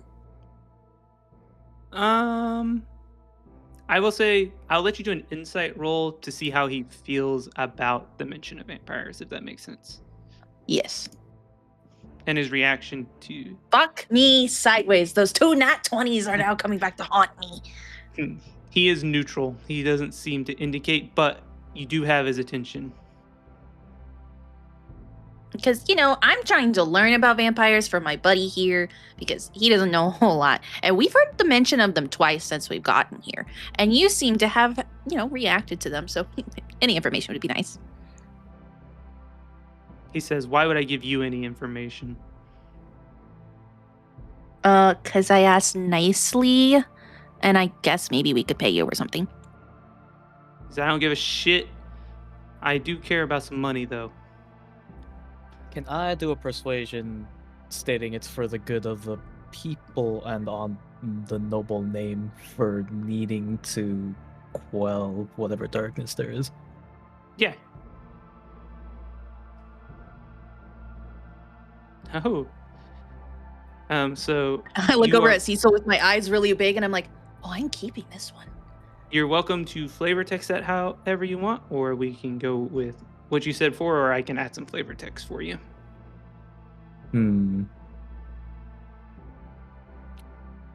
Listen, my good man. I'm listening. Considering how the state of affairs in our fair land is, I swear upon my name, Cecil Alabaster, first son of Noble House Alabaster. We'll need to figure out the dad's name. Anyways, that's... We mean no harm, we only want to do what is right. He says, "I don't give a shit where you're from. You think you can kill a vampire?" I put my hands Almost on my definitely. hips. And I'm like, especially if What you do we tell look us like to you? how. He said, he walks up to you. He says, "I don't know how. I've heard rumors, and I'm trying to save someone." He says, my brother has become forced to work for a vampire and cannot escape." DM question. Yeah. Assumingly I know about thralls, correct? So thralls don't actually... Vampire thralls don't actually exist in D&D like they do in traditional vampire lore. I swear they do, but okay. There's I know vampire familiars, on the other hand. Well, I know of a specific vampire that can create thralls. So I thought thralls were a thing, but okay. There are thralls. Vampire familiars, at least in 5.5e, have basically replaced thralls. But humanoids can be familiars? Yes. Okay, so familiars are thralls, how I understand them. Yeah, that's okay for your understanding. Yes, they are Okay. slightly in worse situations and don't quite have the benefits that thralls used to. Okay, would I know that? I don't know how much vampire lore the reliquaries would have. Again, you would probably be thinking classic vampire thrall. Right, like I would probably say thrall. Yeah, and drink Okay. from their blood 3 times, all of that stuff. Okay. So I gasp and I put my hands over my mouth and I'm like, he's not a thrall, is he? And he just says, I don't know what it is. He's getting sicker every day. I can't find anyone that can cure him. All I know is he keeps hanging around and going places with that damn priest, and it keeps getting worse. Which priest? The old fucker. Uh-huh. The white hair, kind of balding. The guy that like works with the commander. That one? Yes. Uh-huh. Uh-huh. So we have a look at couple Lady. friends that might possibly be with him. I think we have a problem here. You want to come with us? No. Might be able to help your brother. Because we have somebody that was able to heal someone the priest wasn't able to heal. I glance at her with like concern because that's supposed to be a secret. Roll persuasion. Lilith, you. Nice. Shit! He says, I don't know. I don't believe you. But are you serious about hunting this priest down? Put my hands on my hips. Hey, look, if he really is doing some bad shit, I'm so serious. He says, okay, I'll show you. I've been telling him I'll show you where he normally goes. Okay, do I need to can I do insight to make sure like he's being truthful? Yeah, you can do insight real quick. Oh, there's the good roll. Okay. You can tell he loves his brother very much and only wants to help him, and that he's being truthful.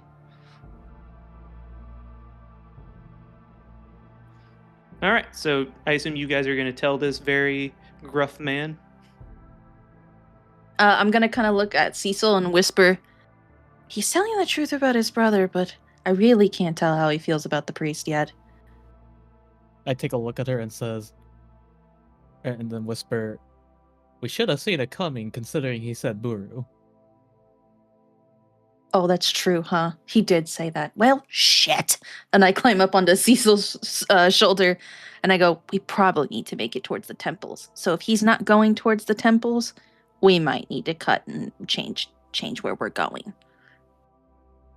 Sounds like you guys have a plan, so we will go back to Alice and Cleo as they have descended into the darkness, and they both have night vision.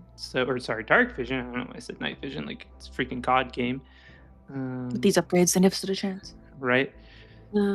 So you guys climb down the ladder, and you guys are in a simple circular room with what looks like some sort of coffin in the middle of the room, and there are 2 small pools on either side of the coffin that look like they are filled with blood.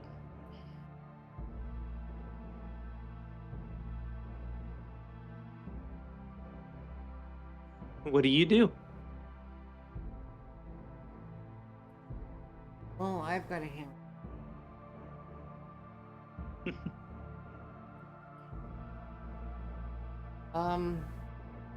Can I smell if it's actually blood or not just by a scent, just off? Yes. Yes, you smell it.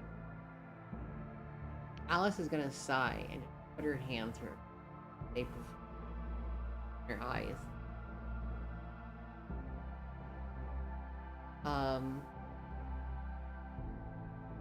They're gonna hide anything. Best place to do it. Well, that no.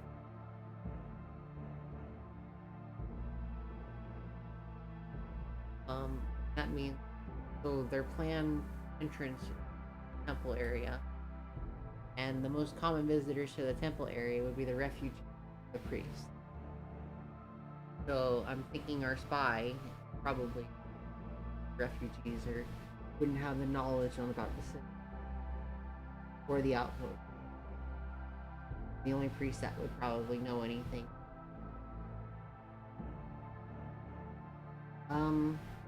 Is there any pathways leading from the coffin?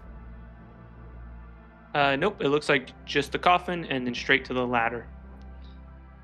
And it looks like the underside of the door is some sort of locking mechanism and that activates a magic sigil.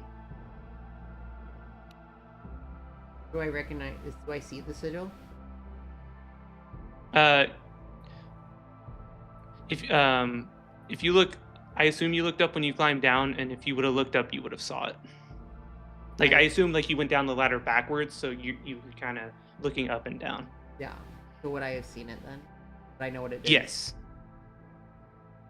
You don't know exactly what it is. You can't exactly read it because, again, it's kind of a magic you don't recognize. But from your strong magic knowledge, you do recognize it's some sort of alarm sigil or some sort of trap.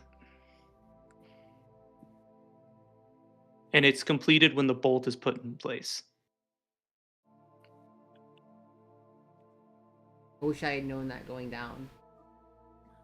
I mean, if you want to retcon something, you can. It's not necessarily dangerous. Like bolt is like the lock or just closing the lid? Yeah, so no, it's like fine. A lock. Well, if somebody locks it while we're down here, then we have a whole different... It locks from the inside. Locks from the inside? Okay, not from the outside. Yeah, think classic vampire lore. So like they're vulnerable when they sleep. So it's a form of protection, basically. Well, so it's awake and roaming because the latch was unlocked. But the coffin. Coffin's probably gonna have a sigil on it too.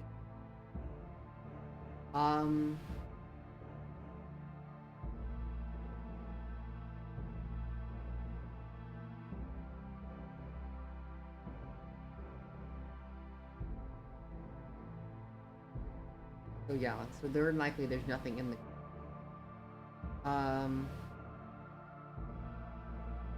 Can I open the coffin? Are you asking that in character or out of character?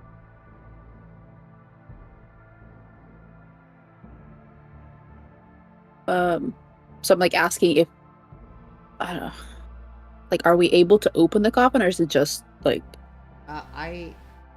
If you go to try to open the coffin, I'll going to stop you, because if there was a sigil on the lock on getting out, there would be another alarm sigil on the coffin as well if we try to open it.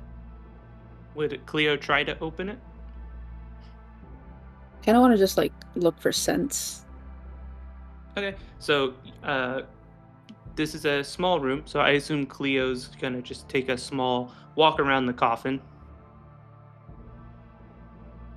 And you don't smell anything but blood and just wood from the coffin. Just a basic wooden coffin. But there's no like specific like what's it called? Like a person, like you could smell a person, like a sort of, but not really. Just kind of like what is it called? Like it's not exclusive. We can move on. I don't know the word. My brain, languages are hard. I have like my brain is like in 6 different languages. I can't. All good. Any symbols on the coffin, the walls, or anything like that? Any indication of identity or? Roll an investigation check.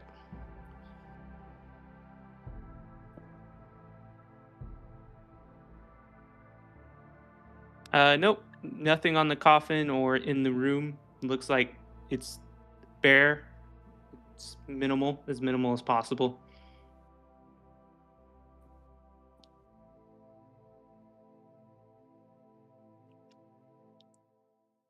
The blood is fresh. We can tell? Yes. It's you don't know,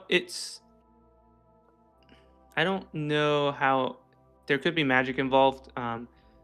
It looks like it's relatively fresh, yes. Is it like steam coming off? Is it warm or is it? I don't know. It's like fresh, like something was just bled out or something. And it was magic, so it wouldn't matter. I sorry, I was thinking in my head. You would have noticed magic. So, I would say it's warm. You can tell it's warm. Fresh.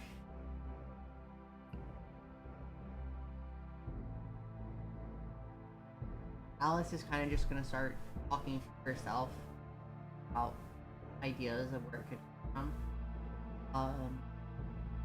Best easiest way to get blood here would be contract rec. Soldiers are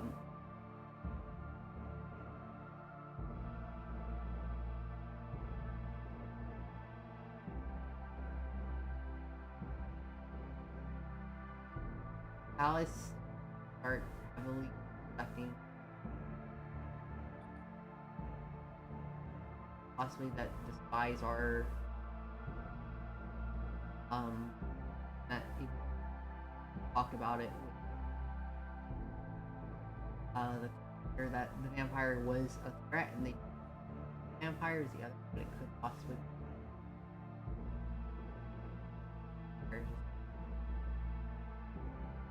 this is obviously vampires and arresting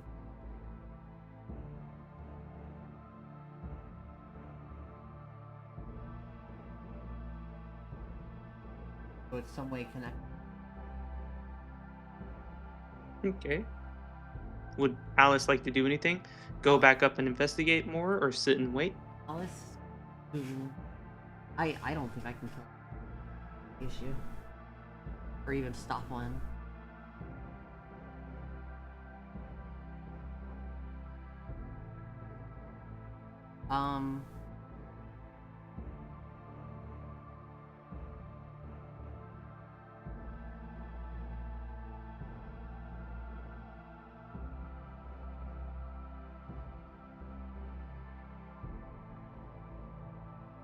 So would you like to go back up and try to hide your evidence of visiting? There's not really much evidence of us, but it would just be, I think it's best if we head back up and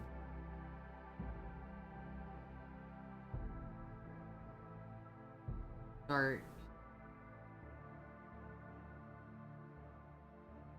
Alice is going to suggest quickly that we leave and come back with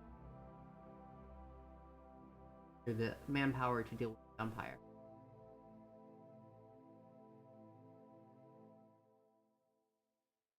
All right, Cleo. Please. Sorry, I interrupted you. I just said she agrees. I agree. Okay. So you guys climb up the ladder, I assume, and then close the lid or the door. I don't know if it would technically be a lid, but is there any way to and latch? Yeah. No, I want Leo to try to put back the debris as it. Okay. Cleo does her best.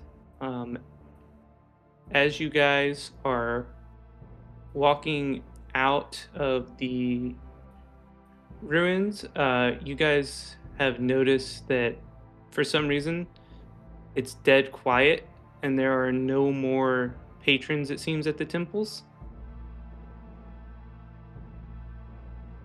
And standing at the top of the stairs to the temple of Boru is the old priest. Ender? Yes. So he slowly starts walking down the steps and he says, bringing yourself here for me to kill you instead of having to find a way to do it in your sleep. I appreciate that.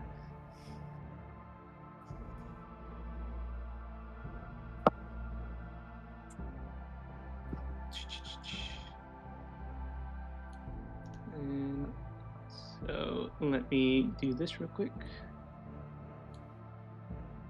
And so now he's just going to approach you from the stairs.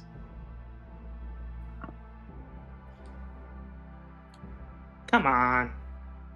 Place. Why aren't you placing? I'm gonna fight this thing. All right. So Alice, token, Cleo, token. All right. So he gets to attack first. So. Oh my god, I'm not play. So he's going to lunge at Cleo. DM, he is. I don't know I if it's tried because we're not dodging. in. We can't see his. I can't see his token. I can't. Okay. I can only see my own token. Yeah, I can only see Alice and Cleo. Hang on one sec. There he is. Was it just delayed? Yeah, he just popped in. Right, everyone see it now? I only see. And I I can accidentally see moved the my token. token because I thought it was. Well, that's. Wait, who else is there? It's Alice, Cleo, and Xander, right? That's it. All of us. Do you No. guys see it? No, Lilith. Me and Cecil aren't with you guys. Oh. Yeah, I didn't put. They're Oh, it's not just on. us? They're not. Oh, I supposed moved to be. myself then. Yeah. Can you see Xander now? I see. Yeah. All right. So he's going to jump at Cleo with his claws and scratch her Can I across try the chest dodging? for 8 damage. No, unfortunately not. Roll 2. Why is Do you have- Cecile and Lulu are on the honor list? Yeah, they're not here currently, so we aren't going to worry about them. Okay, I'm still not. so Cleo, it is now your turn. You have taken 8 points of damage.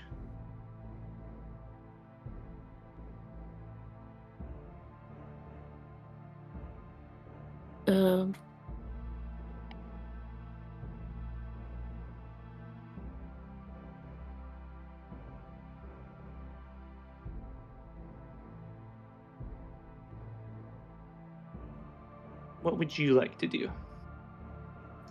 How many actions do we have? One, right? 1. Yeah, so you Action get and a bonus. 1, and I don't think you have a bonus action, surprisingly. So, clerics usually do. I'm surprised that you don't have one, actually.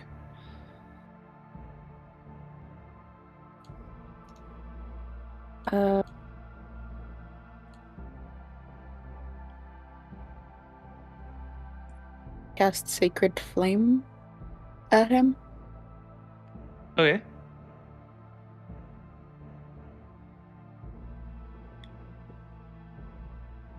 A dex save of 13. Let me check that.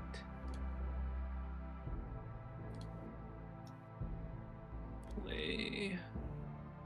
Skills. Dex. 6 damage. Alright. So you cast. How do you want to cast Sacred Flame and hit him with it? Do you want it to be like fire from your hand? Do you want it to be like sun rays? Like, you know what I mean? Like golden fire? Describe your spell attack here and where you hit him. Flame-like radiance ascends on the creature. Okay, so do you like shoot it from your hand, kind of like, or from your holy relic? He will be right back.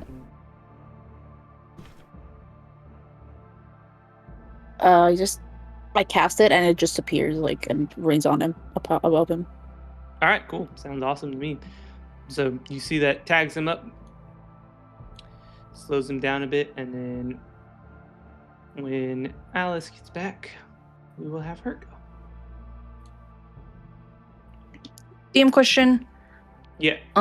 Since me and Cecil are making our way to the temple, would we by chance make it here during this combat? Yes, you're gonna make it here during this combat. Okay, cool. The town is relatively close, so I'm going to have them play one round of combat and then allow you guys to join in. Sorry. All good. It is your turn. It is the vampire. And going to. Alice is going to back up about 10 feet, 15 feet, about 20. Going to yell at Leo. It's undead, radiant, and she's going to cast Witch Bolt at Xander.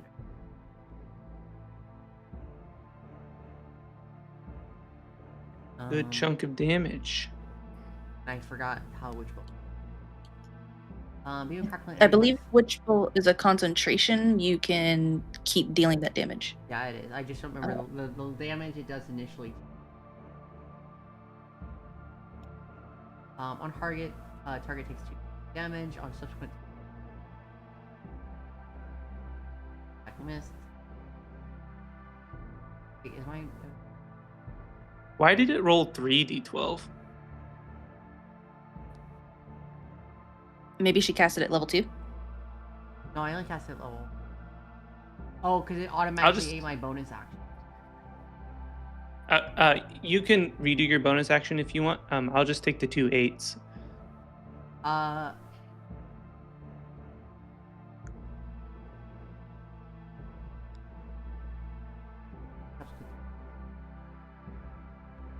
was gonna mine. So 22 is correct? 22 is. Alright, just wanted to make sure. I just want to make sure you didn't get robbed in action or Oh, anything. no, you're good. 22 hit though? Yeah, that hits. 22. And Crazy. So okay, you gave me the concentrate. Okay. Did you? does I don't think it exists in this game, but just remember you have concentration. I swear it did. We did that once. We did. On accident. We did put. Oh, token rings. Yes, we did. Huh, did we? I forgot all about that. Do.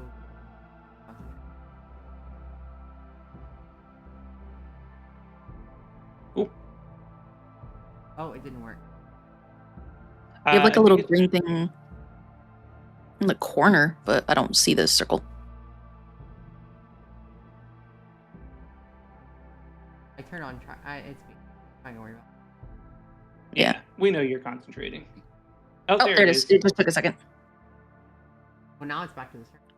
I don't worry. Yeah, and you're green. You're green though. Okay, so as you got Cecil and Lilitu, as you are running towards the Temple District. Oh, sorry. Actually, I'm doing this in the wrong order. Alice, describe how your attack hits Xander, because you got a pretty big roll with Witch Bolt. So give us that flavor text. As Alice is going to basically hop backward. Lightning basically form around her arm, and she's gonna throw it, and it's gonna form a lightning connection. Xander, Alice, like Emperor Constantine, Palpatine, holding him. Gonna keep her arm up and just constantly be fucking him. Okay, awesome. So, Lilitu and Cecil, as you're running towards the temples at as fast as you can go to try and catch Xander, you see a light, a golden light, which you have recognized as Cleo's power, come down from the sky and strike something. And then as you're getting closer and closer, you see a bright strike of, is it blue lightning? It'll be what color am I? Be green. Green lightning strike something, and then you see a constant, steady stream of it, and you guys basically run into the temple district. Can I run with stealth? Yeah, you can come in with stealth. I was like, and I can roll if you need me to, but yeah, I would like No. to come in with stealth. He's currently distracted, so I assume Cecil's just running in, to be honest. I mean, I think he's probably pretty Damn pissed at me straight. right now. I think most enemies tend to get pretty pissed. There are no thoughts in that man's head. Yeah, so I'll let Cecil run wherever he wants to run, and I'll like kind of like come over here. All right, go ahead and feel free to place your token, Cecil, wherever you want, and then we will let you attack next. So, because I assume Lilitu will probably Is it gonna liquid go courage that is making Cecil get that close? last. It's highly possible. He's feeling good. I said no thoughts in this man's head. He just think pointy toothpick. Stab, stab. All right, hit us with that attack or that action. Yeah, so wait, so we're coming from this side? Yes. Okay, so probably more like this then. Okay, wherever it's just he's like- going, I'm gonna like try to like pivot so like I'm not seen within the line of sight. If that makes Yeah, any I sense. put you after Cecil because I assume you're going to be sneaking, so you're going to be slower. Yeah, It was like just a question of left side, right side. Yeah. underneath, Where I or put coming you, from you're this- coming from the yeah, left that's- side. Yeah, you're Okay, good. so left side. So probably you're like right here. No thoughts in head. I just have rapier out. Just run in and stab. Just All right. as if I'm using it like as if I was jousting. All right. hit us with Is that, there attack any roll. What's that? chance that before we split, I could have cast heroism on him? While you're running, you could have definitely cast it. I will allow it for sure. Okay, so I'm going to cast heroism on him. A willing creature you touch is imbued with bravery until the spell ends. The creature is immune to being frightened and gains temporary hit points equal to your spellcasting ability modifier at the start of each of its turns. When the spell ends, the target loses any remaining temporary hit points from its spell. Okay, so It give is us not a the- concentration as well. Okay, what's his temporary hit points? I shall slap the roll. Wait a minute. How I would like to cast this? It's Okay, it not- just says It's not in this. it thing. says okay. Temporary hit Based points on- equal to your spell casting ability. Yeah. Where would that be?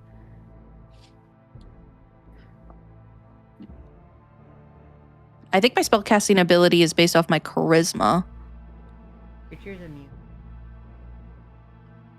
Your spellcasting, yeah. So Alright, that would be I your will- charisma, yes. So +3. At the start of each of its turns.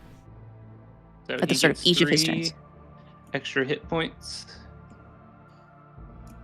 I will keep track of that for you. Is there Tick, no tick, way to add them via There- this?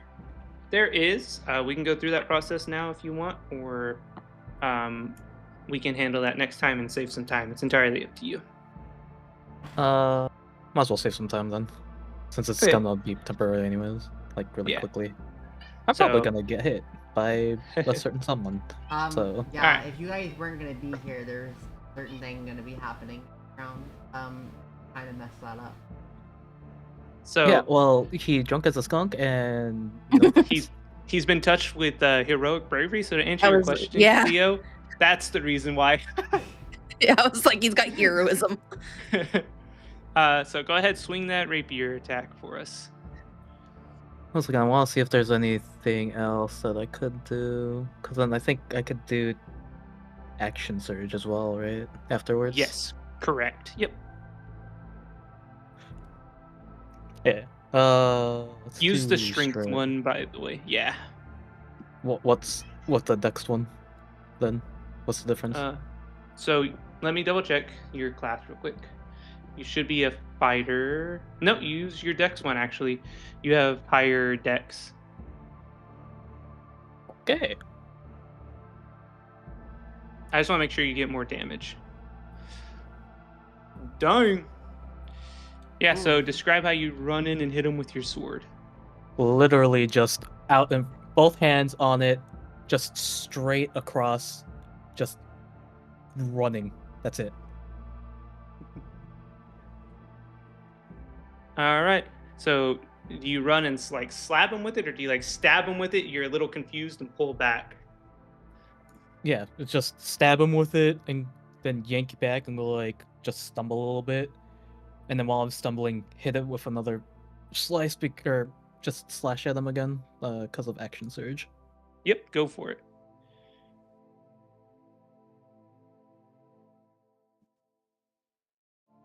That makes sense. So you were so shocked the first one hit him, when you pulled it out, you got too excited to hit him again, and you just misstep, and you're still a little drunk, and you just kind of miss. All right, now it's Lilitu's turn. What do you do? Okay. So I'm still in stealth, right? Yes. I want to cast Fairy Fire. It is a 20-foot radius. So I'm going to do it where Xander's in, but it'll be a 20-foot radius behind him as well. Do I get advantage for casting that in stealth? Yes, you can roll with advantage. I was going to suggest that. Also, Okay. by the way, let me figure out how to do it. There is a measure tool you can use somehow. Yeah, I was looking. I don't know where the fuck it went. So each object in its Sorry, go ahead. I was just going to tell you how to do it, but never mind. All good. Go. Each object in a 20-foot cube within range is outlined in blue, green, or violet light of your choice. I'll do violet. Any creature in the area within the spell is cast is also outlined in light if it fails a dexterity saving throw. For the duration, objects and affected creatures shed dim light in a 10-foot radius. Any attack roll against an affected creature or object has advantage if the attacker can see it, and the affected creature or object can't benefit from being invisible. It lasts up to a minute. Okay.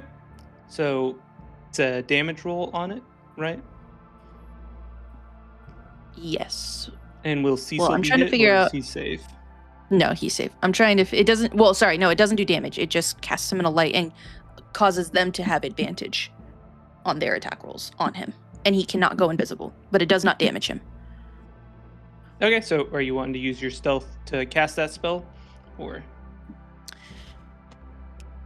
Now that you point that out, you make a really good point.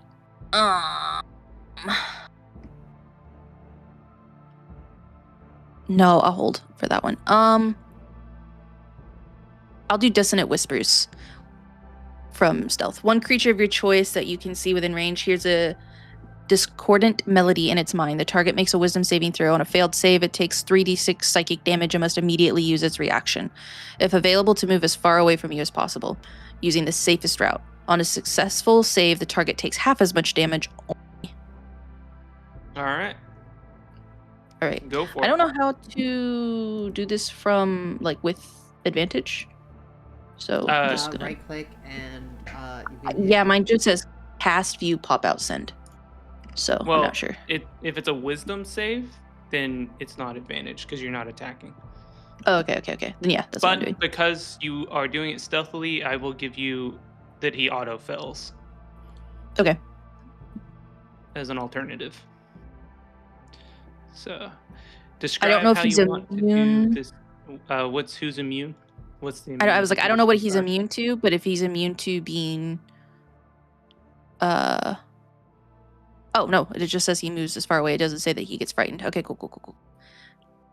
So, I whisper, something along the lines of, "We know who you are," and he takes the damage. Okay. So, the 10 damage, then- and he has to move away. And then, yeah, and it takes up his whole movement. And I'm gonna use my movement to kind of get closer over to Cleo, like here. He has to move away right now. And it takes all of his Alright. movement. All right. That means Cecil, give me an attack roll. opportunity. You're within melee range. You should get an attack of opportunity.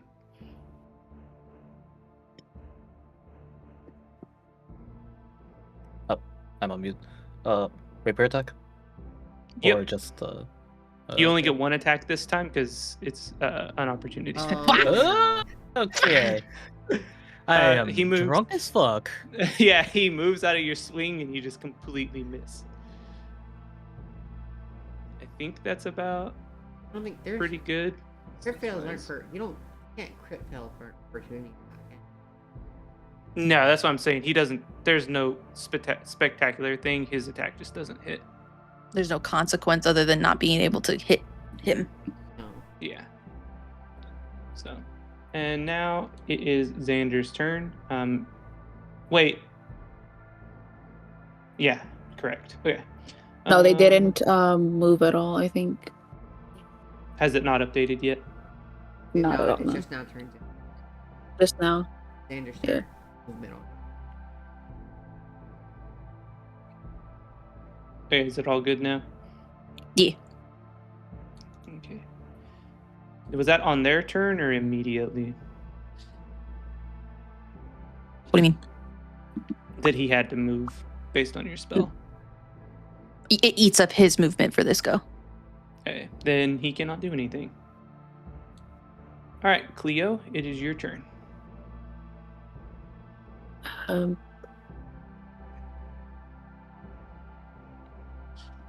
I think I overcounted. I'm not good at that one. I cast Bless. You bless up to 3 creatures of your choice within range. Whenever a target makes an attack roll or a saving throw before the spell ends, the target can roll a d4 and add the number rolled to the attack roll or saving throw. Okay, perfect. And I just All bless the right. other 3. All right, cool. So you can add flavor text if you want, but I assume a golden light kind of comes down from and hits basically like lands on you, and then it just spreads out from you in a line to the other 3. Yeah, basically. Okay, and now it's Alice's turn. Alice is shatter. That is a big half down. Is it a Constitution save?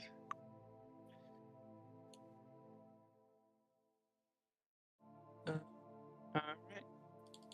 And additional from I will have to separate 10 damage.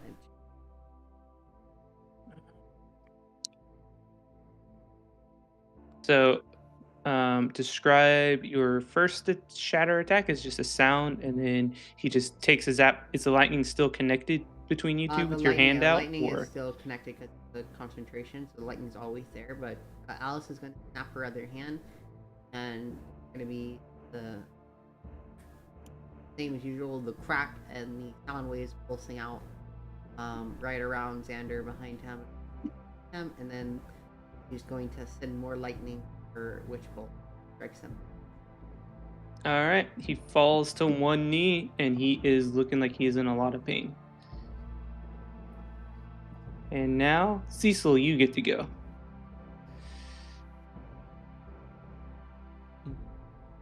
I would assume the sound of shatter would probably just make me come to my senses, or give me a bad hangover headache.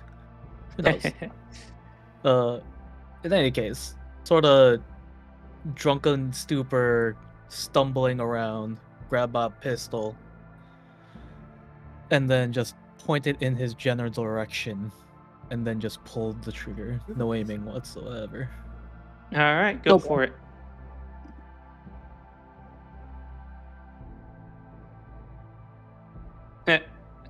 Oh, that's so funny. You're drunk and aiming, and you shoot, and you hit him in the chest for 3 damage.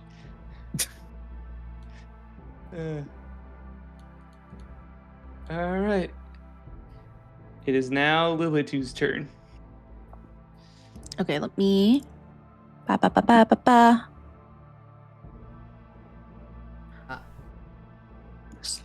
Sorry, I'm trying to decide what.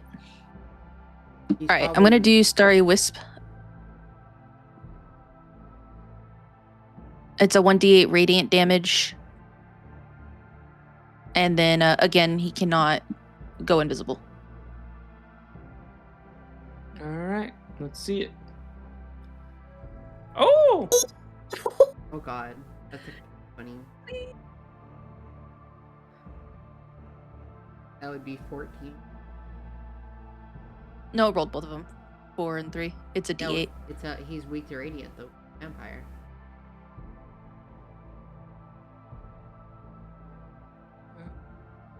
Let's see here.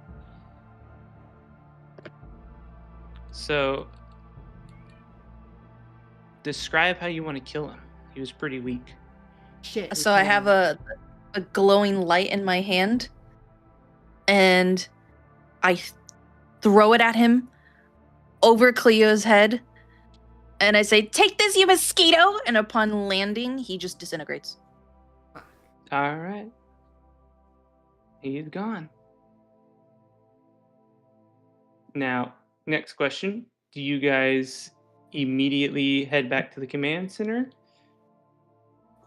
Alice is What going do to you do? quickly run to his body and find if there's anything left from the ashes. Yeah. Out loud.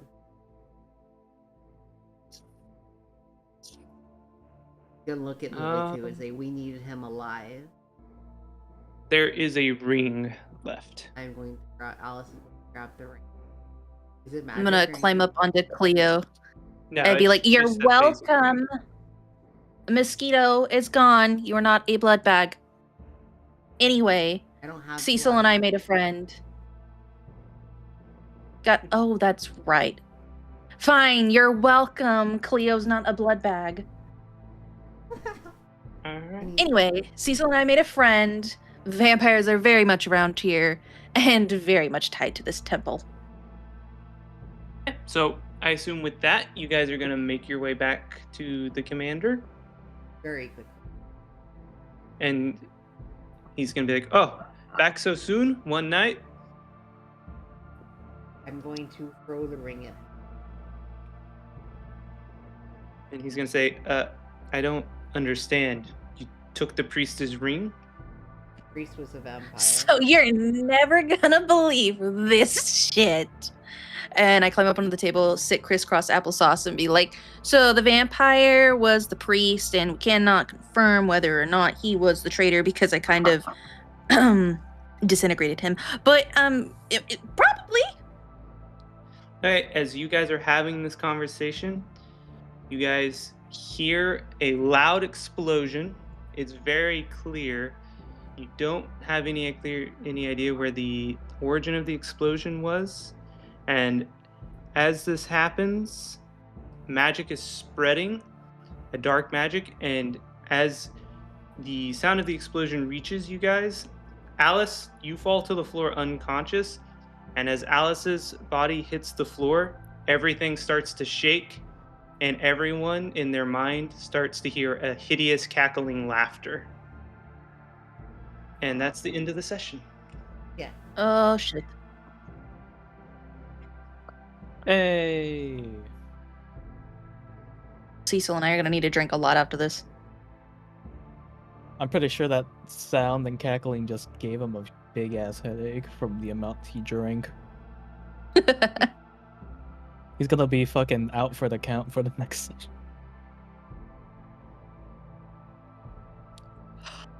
Oh boy. Alright, well, I'll refresh my yard. I'll do my sign-offs on my stream, and then we can write that down. We can decide when we're meeting next. Nyan. Alright, let's go and say bye-bye to stream. Is anyone streaming or wanna raid any of our friendos? Chat. I don't think we are. It's really late.